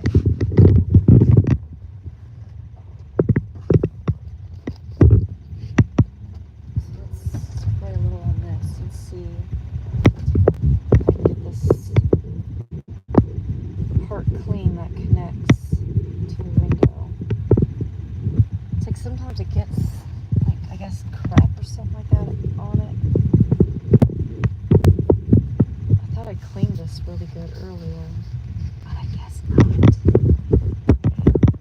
don't want to get paper towel on it because then that'll get fuzzies from the paper towel. So I kind of like just let this dry off on its own.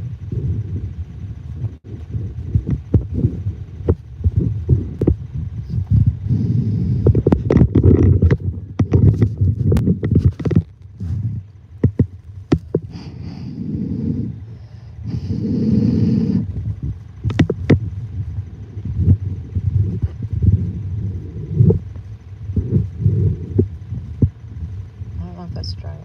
Let's try this again. Good grief. Well, it's never a boring chase with me, that's for sure. There's one thing I can say.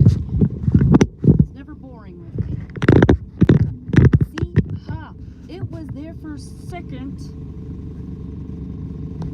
Focus on other than my windshield. And then it went right back to my windshield. Going to plague me. Not only that, but I didn't want, like, the holder, like, right here. I didn't want this in the view. And in the view.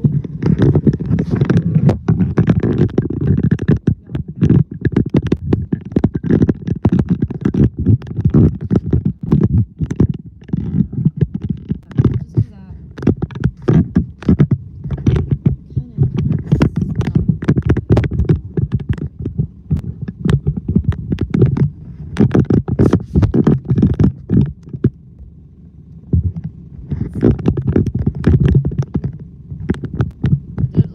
I didn't like it at all. Might need to maybe look into. I don't know if I like how high that sits. I shouldn't do it. You know, I had this place just perfect, and I had to go screw around with it, didn't I? This is what I get. This is what I get.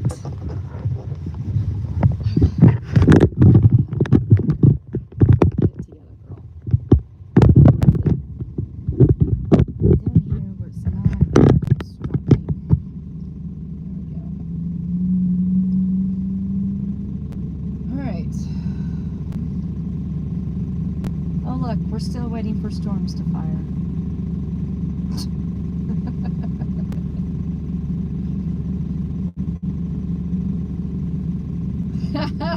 Welcome back. Welcome back. I am sitting in Henderson, Kentucky. I'm about 11 miles south of Evansville. Gas is cheaper down here.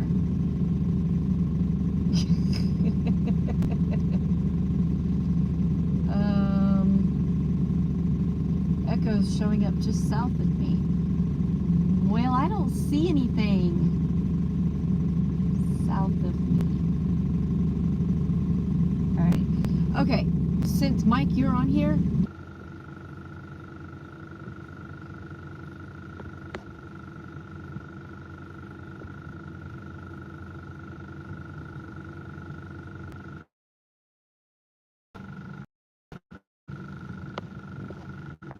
I closed out and went into a different app.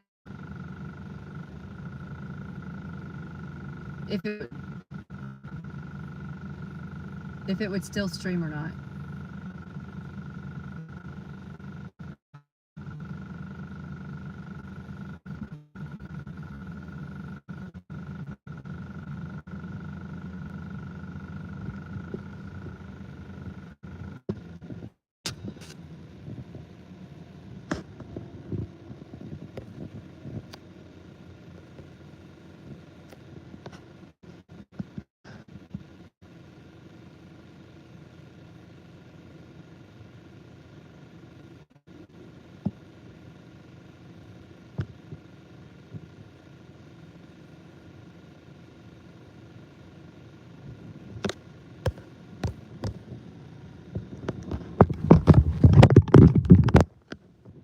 So looking at the radar here.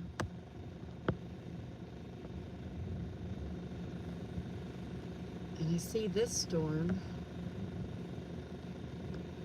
It's fired up. Let me get a better radar.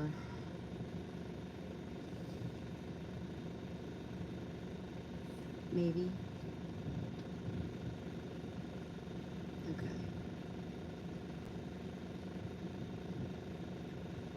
Yeah, so this storm has fired up. Is that Coulterville?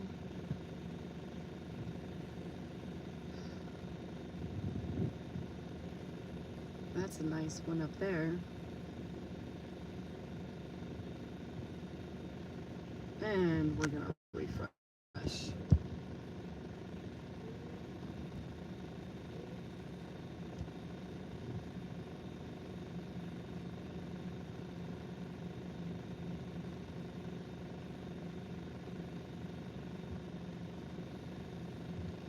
Tell her I said good night! Exclamation mark.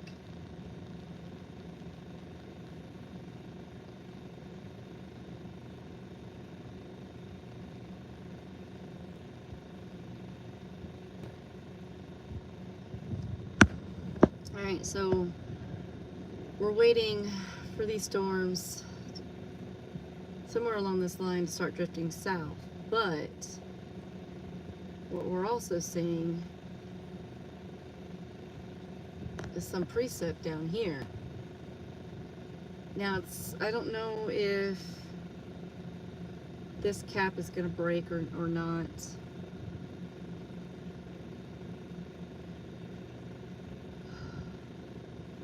Oh, I guess the cap is not an issue up there.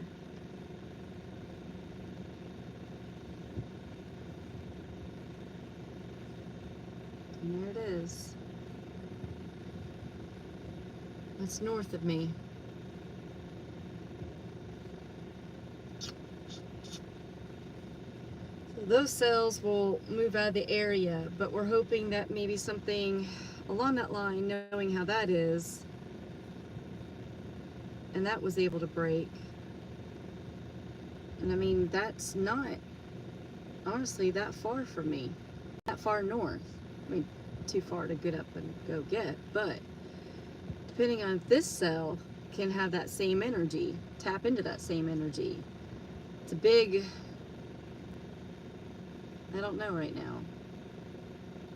So you can see the difference between the dew points also.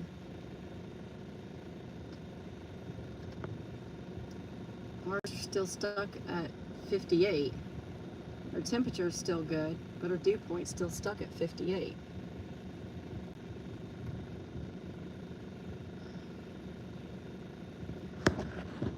Let's see.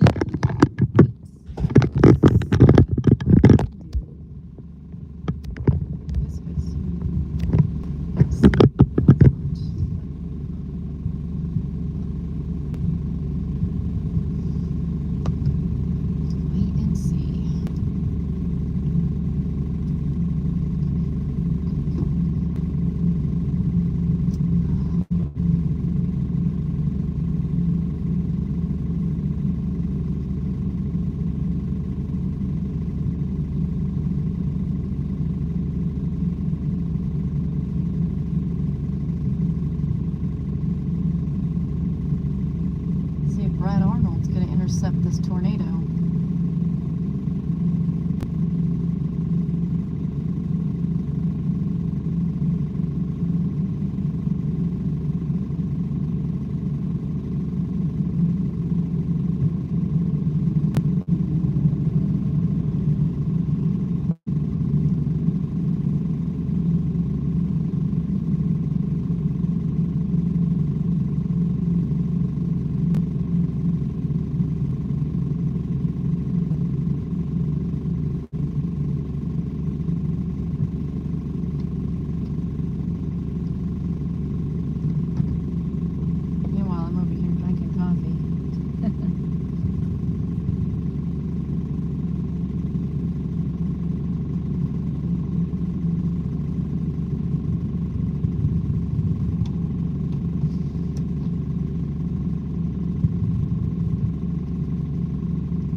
north south.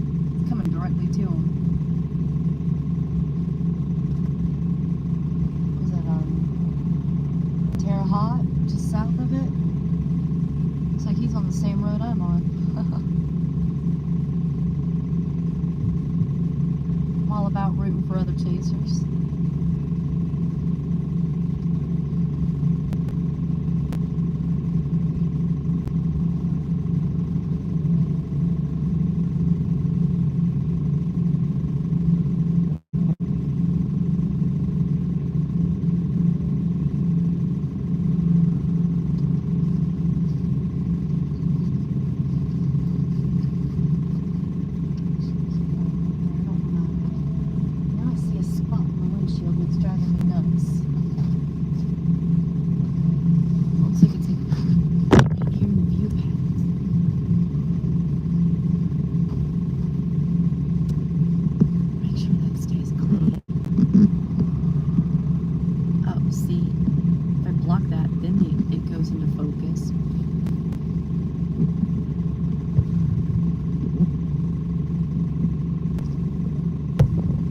See, then it goes into focus. Ah.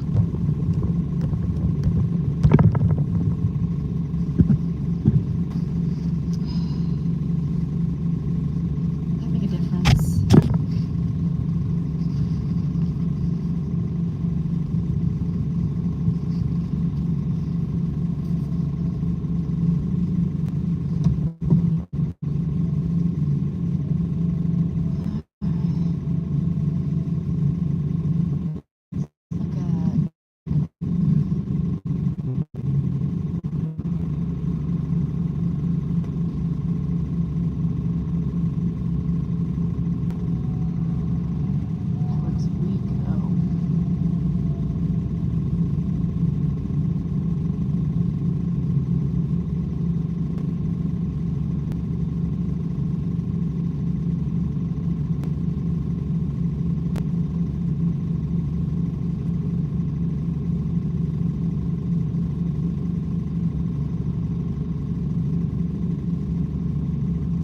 Still whipping. Now I'm noticing the wind's kind of switching around here.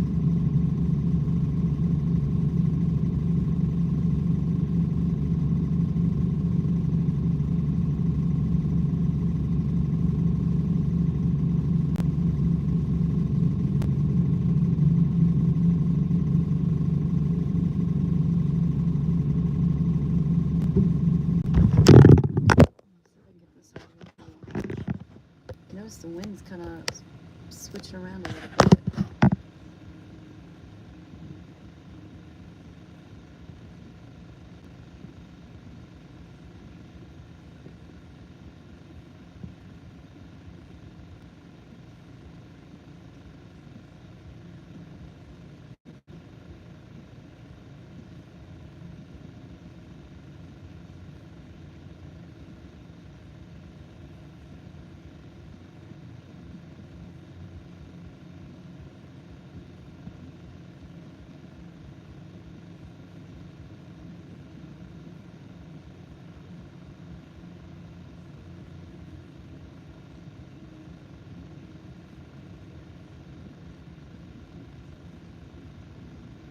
Notice the wind moving around a little bit more, switching around.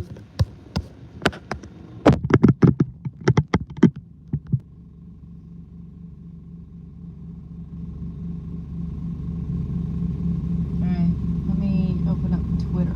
Doing everything from my iPad, it's a little different. Alright. I just want to know, is this cap going to break?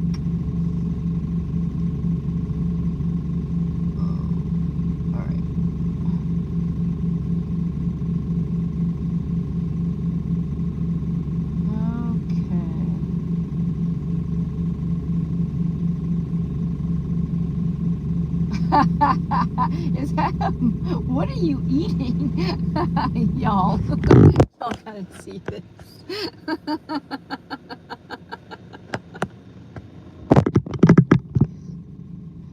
It looks healthy, so I think. So I'll give you that.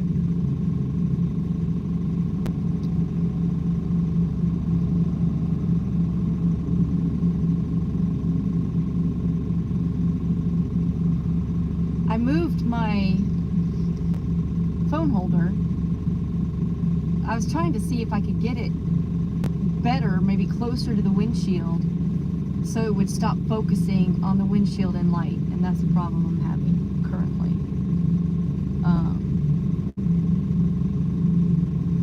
But just tell me this cap is going to break. God, that's a big gust. Goodness. And like I was saying, I've been watching these flags in the wind flipping around.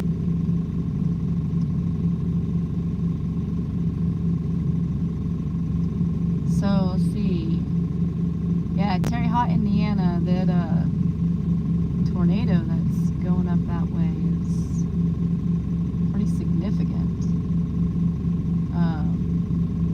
Buddy Brad Arnold looks like he's about to intercept that tornado. I'm all about cheering on tornado chasers. I mean, there's plenty of storms enough for all of us. And lightning's insane up there. Oh, but here I am just sitting and waiting. Patiently. Maybe not so patiently. Got that one cell. Looks like it's moving. It's just to the east, maybe very east-northeast of Mount Vernon. That one little single cell.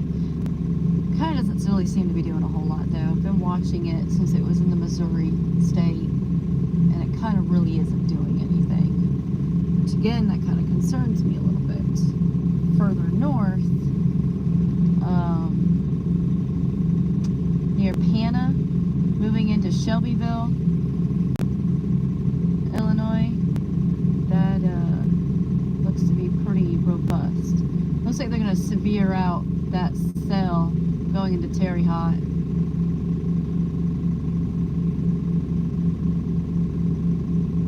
Waiting for my map to refresh.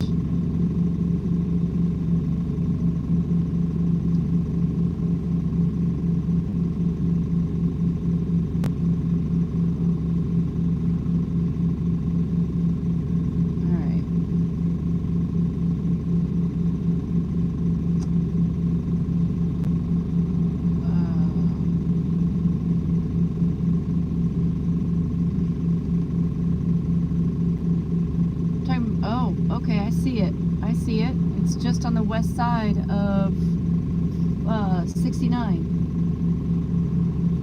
Yeah, I see that.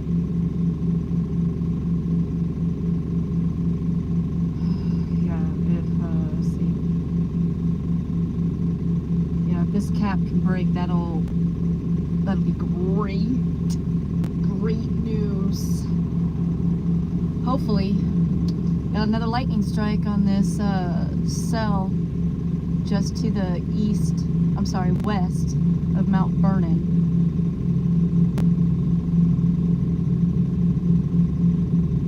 Man, I sliced my thumb. I don't know why I decided to clean underneath my license plate tag, but I did. And when I slid my hand up underneath of it, sliced the top thumb of my knuckle.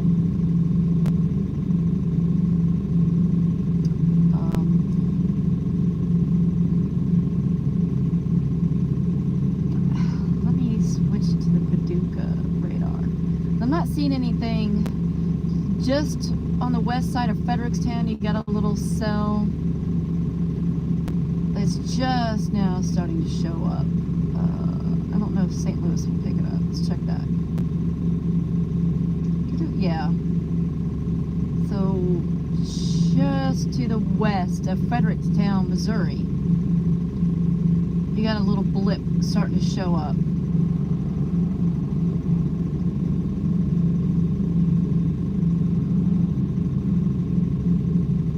You see that one. That might be a cell to watch.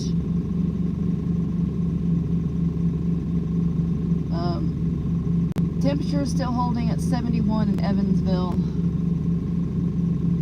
Come down just a slight bit.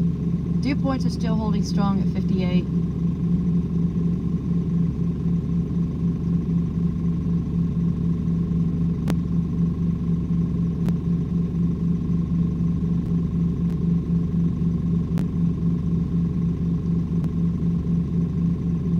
I think this little cell just to the west of Fredericktown, Missouri, might be worth something to watch.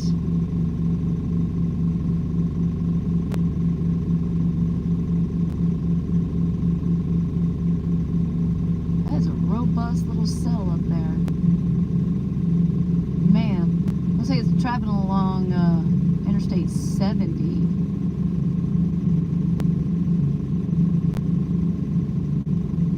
Looks messy on velocity though.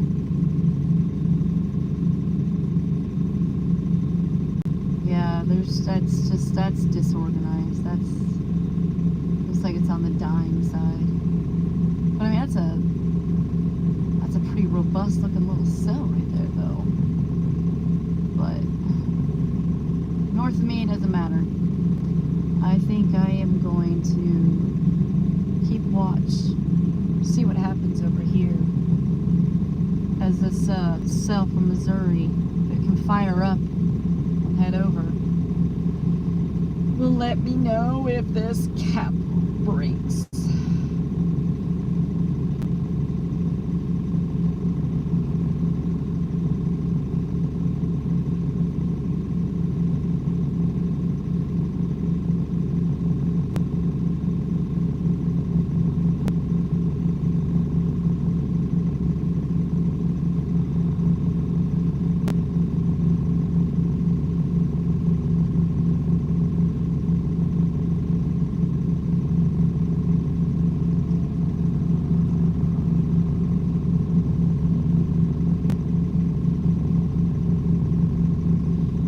Really tell me is if the cell just south of Centrala, okay, that can get going or not.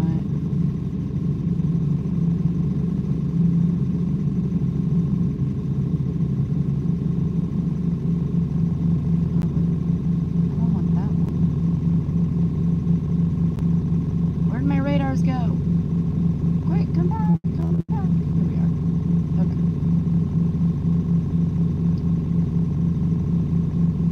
Well, alright.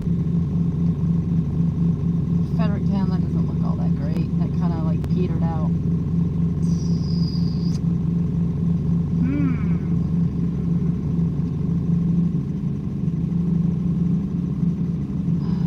Really nothing on Paducah radar to the west.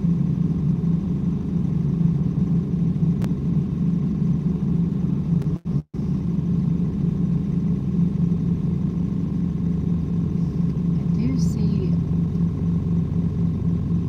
that cell south of me though. That is just south of me.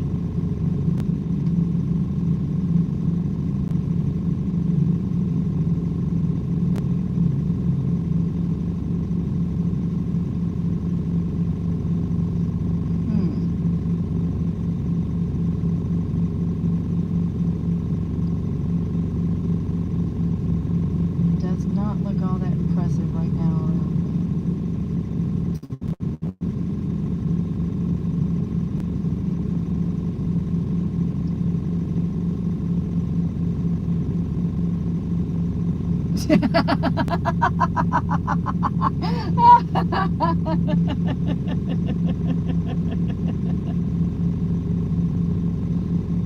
I mean, I'll turn the Jeep so we can look at those flags. I mean, if you'd like, here.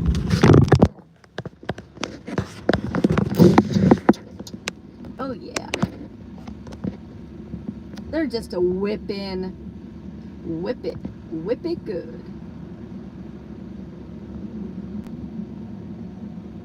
And we knew it was going to be breezy.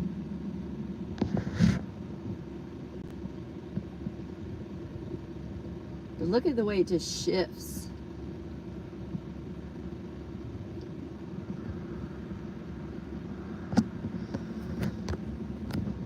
Good times.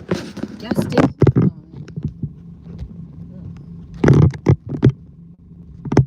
Gas station fun.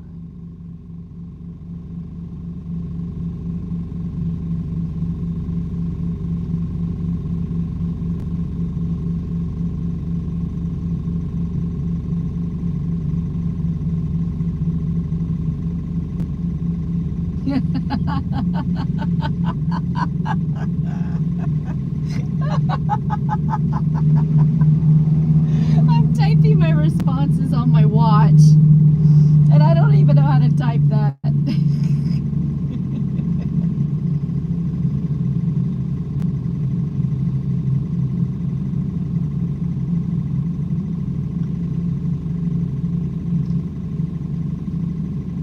Alright, while we're still sitting and waiting, I'm seeing, so it looks like everything south of me might be dying a little bit. Those precipitation just south of Madisonville, those look like they're dying. One that's now to the southwest of me looks like it's trying to hang on. It's not really doing a whole lot.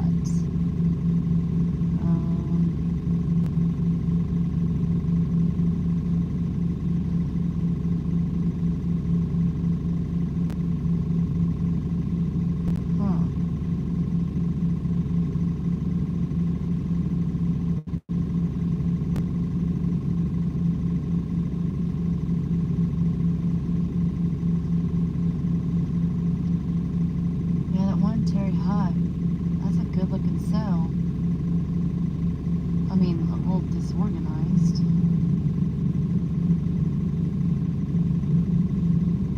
Some big winds there.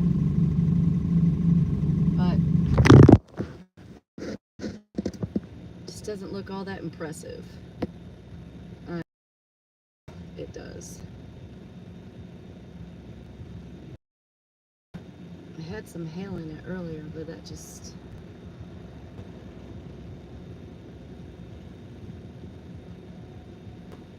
maybe a little bit of gate to gate, a little broad though. Huh. Well, we'll just sit here and wait.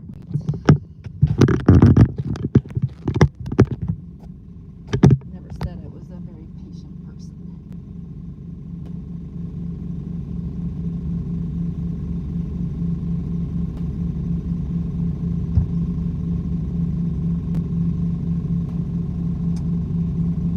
Alright, well, I'm going to take this opportunity to make a quick bathroom break since I'm sitting here at the gas station. And they're even clean. So you can never diminish or stray too far away from clean restrooms. Especially if you're just going to sit and wait.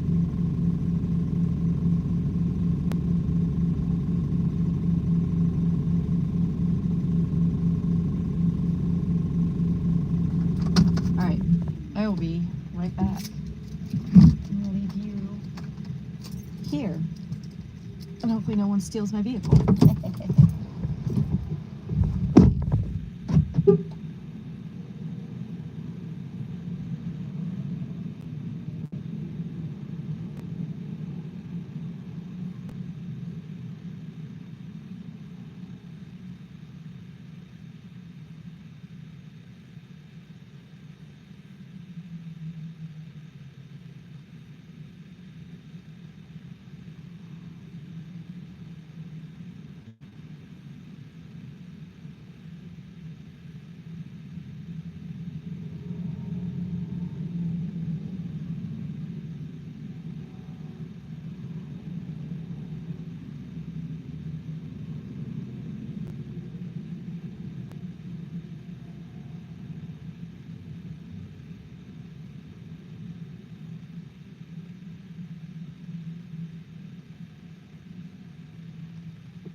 guys, it's me. I'm back. Okay.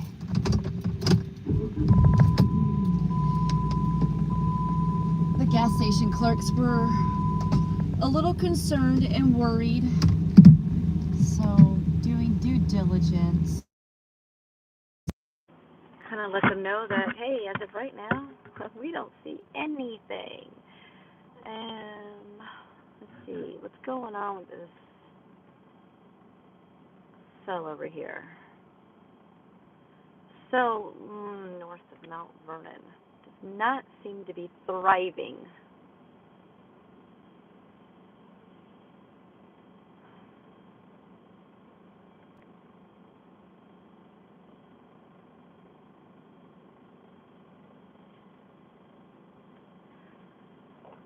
Alright, sit and wait. Cannot forget to put the GoPro back on the roof before I leave. Now that I've got it hooked up to my iPad, I can run it from there.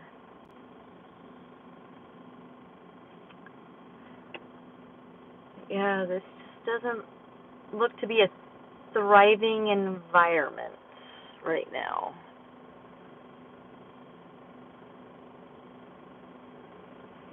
Has SPC taken down our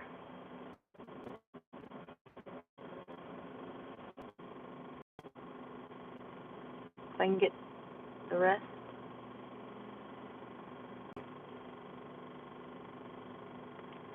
So it looks like SPC has completely taken us out of the mix for tonight. Well, that doesn't spark promising. So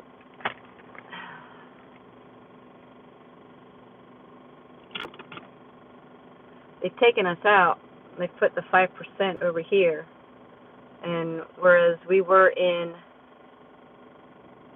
10% hatch, they've kind of just taken that completely down.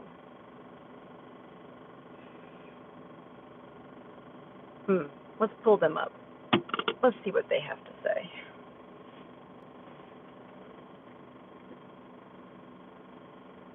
Let's go here.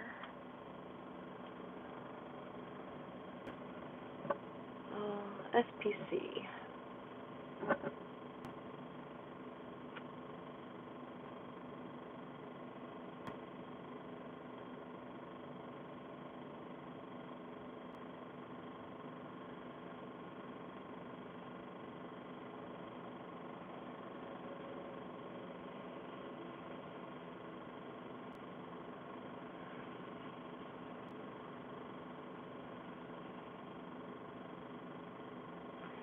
Southern Illinois and Indiana across much of the Ohio Valley tonight. A dry line currently extends from central Illinois southwestern and dry northern Arkansas within the 2-level lapse rate plume.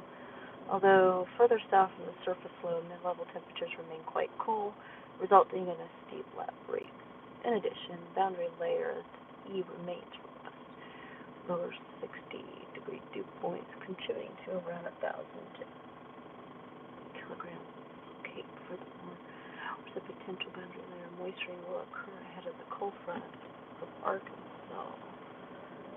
Forward to the Ohio Valley tonight as 850 millibar winds increase.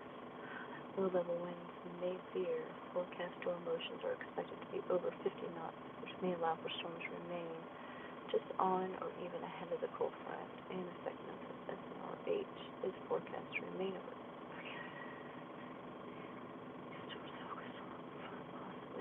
Linear segments broken with discrete supercells with tornado damaging wind and hail potential, strong tornado potential will exist with any activity remaining along just ahead of the cold front.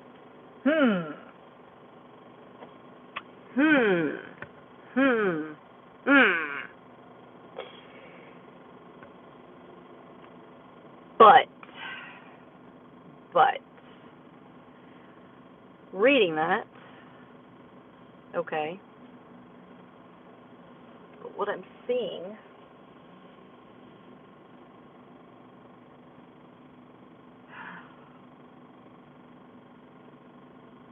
kind of, oh, okay. Does anyone else have this happen on Radar Omega, where it just goes bonkers on you? And then you just gotta, like, shut it out and then reopen it? Love it. Love it.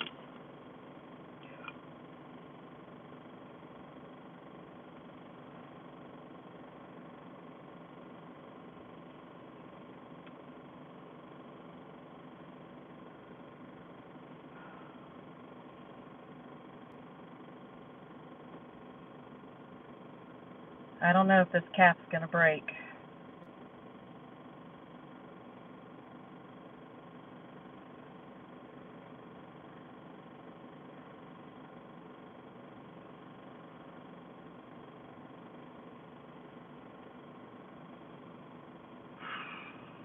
Not looking promising right now. It's really not.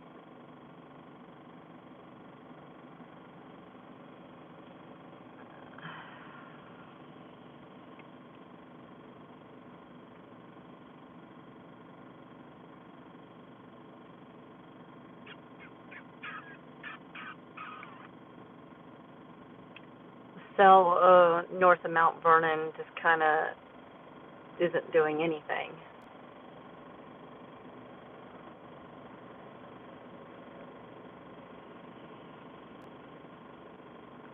I see a little blip pop up north of Owensboro.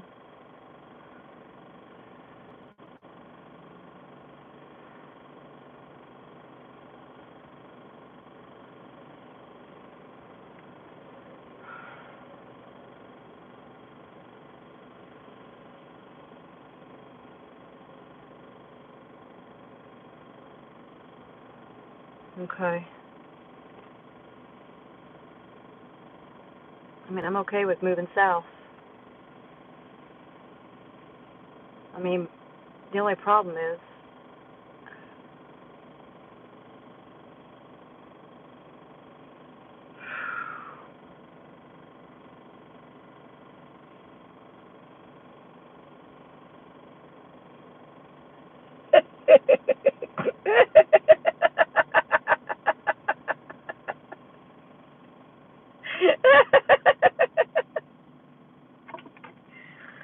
oh, goodness.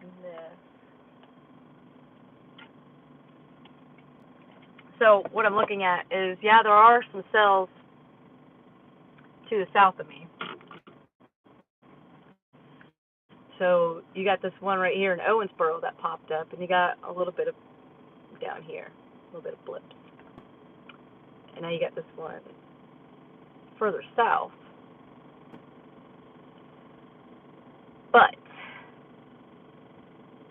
But if the cap doesn't break, ain't nothing gonna happen. Unfortunately, nothing will happen.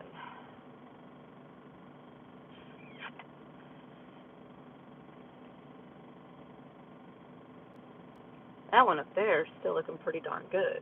That one's still holding up together. Oh, I got a closer radar there. That one's heading into Indianapolis. Severe warned. Got some hail in it. Let's see. Got velocity. Don't see a whole lot happening in it. It's a hailer.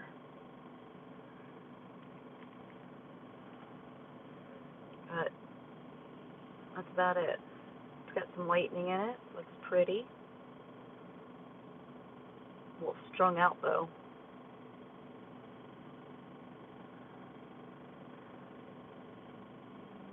Go over down where I am.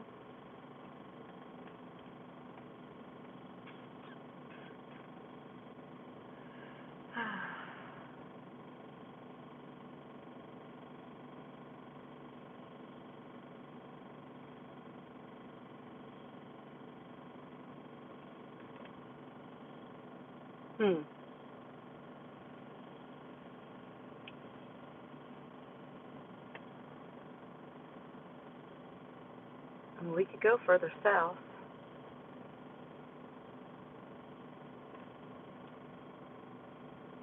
Oh, okay, hold on. Beaver Dam.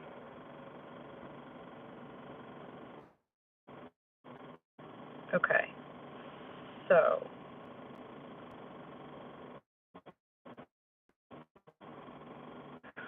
well, we're sitting at 12:30 right now. I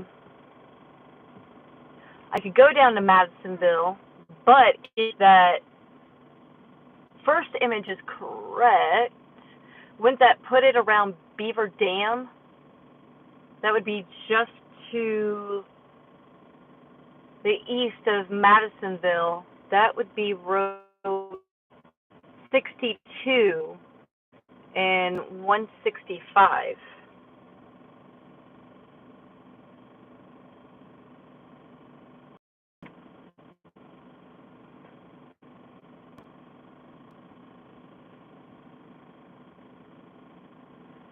Because that cell up there just isn't, like, there's nothing firing off. Oh, let's not throw that. Don't do that, Heather. Yeah, shit, I mean, stuff is just kind of dying. I didn't mean to say what I said. You didn't hear anything. Yeah, as this is coming down south, it's all dying. That's the bad part.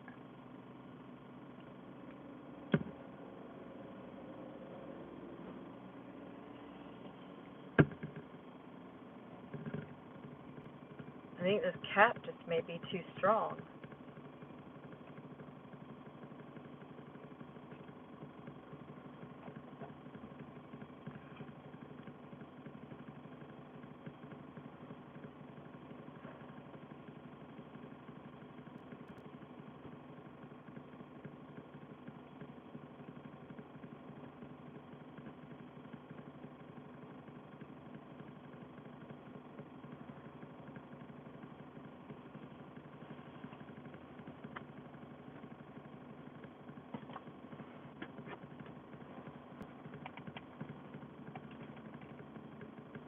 The closest cell to me is going to the south of Owensboro.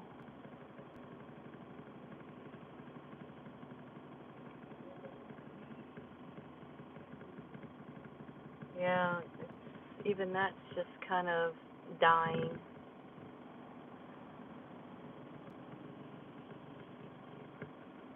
Paducah got.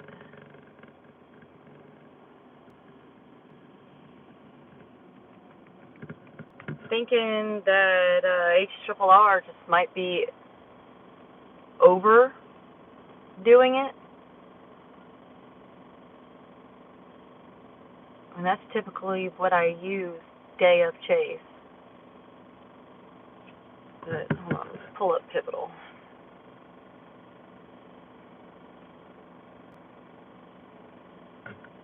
Alright, HRRR.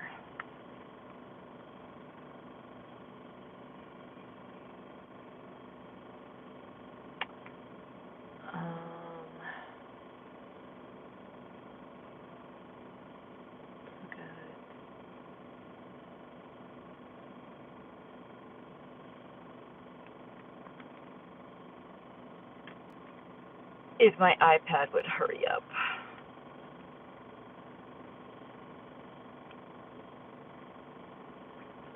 Storm chasing, where you do a lot of sitting and a lot of just driving to get to points. Gotta love it, gotta love it. Alright, so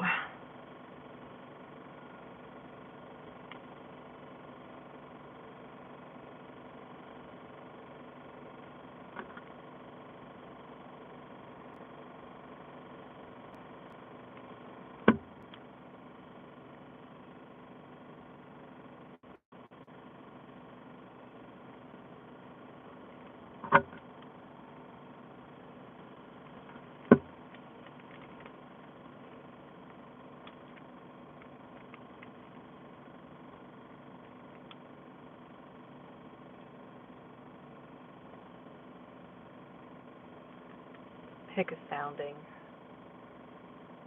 Pick where we are.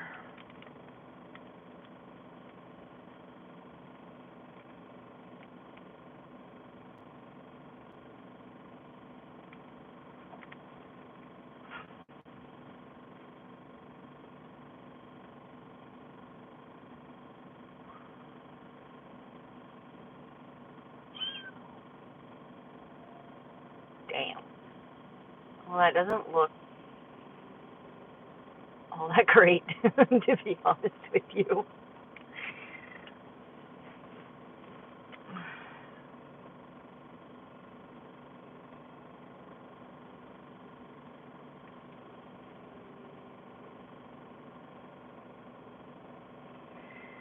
What do you mean not delivered? Oh, crap.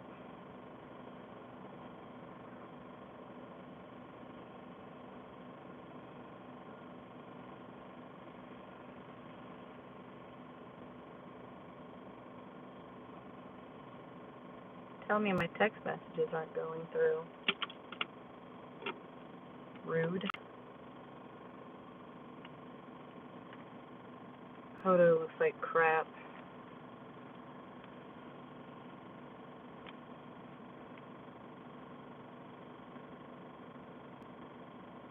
That's at 7Z.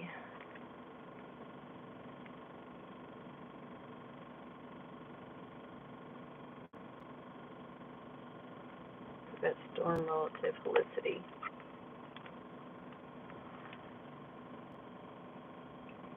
My text message is just not going through. That's rude. That is rude.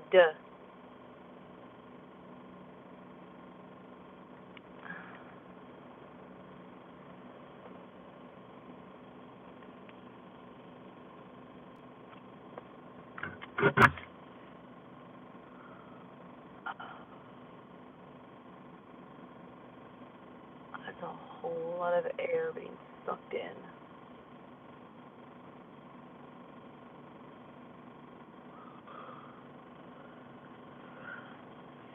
Z above me. MU Capes at 1126. ML's at 999. So is it telling me no, no, no in German?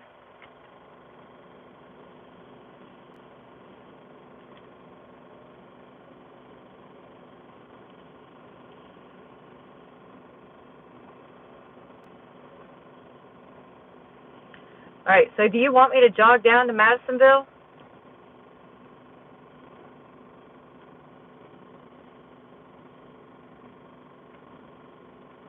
Oh, look, it was finally delivered. How kind of you. Thanks, Apple. Alright, 7B. Hello? Thank you. iPod, it's just not that quick.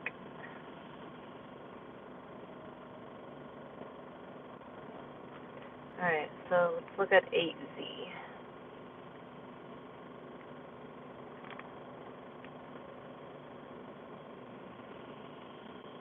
Take a sounding over on top where we are.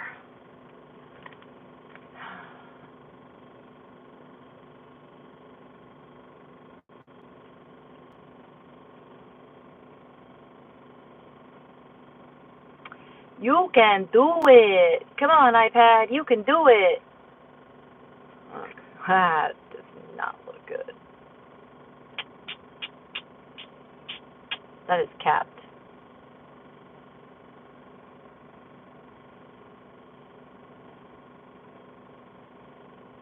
Photo looks like trash.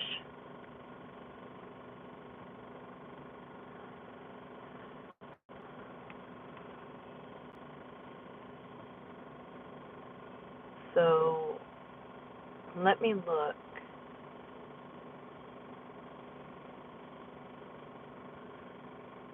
Okay, so, let's see. Is that the county I live in? I think it is. Yes, because there's Sumner. Let's just casually look over here.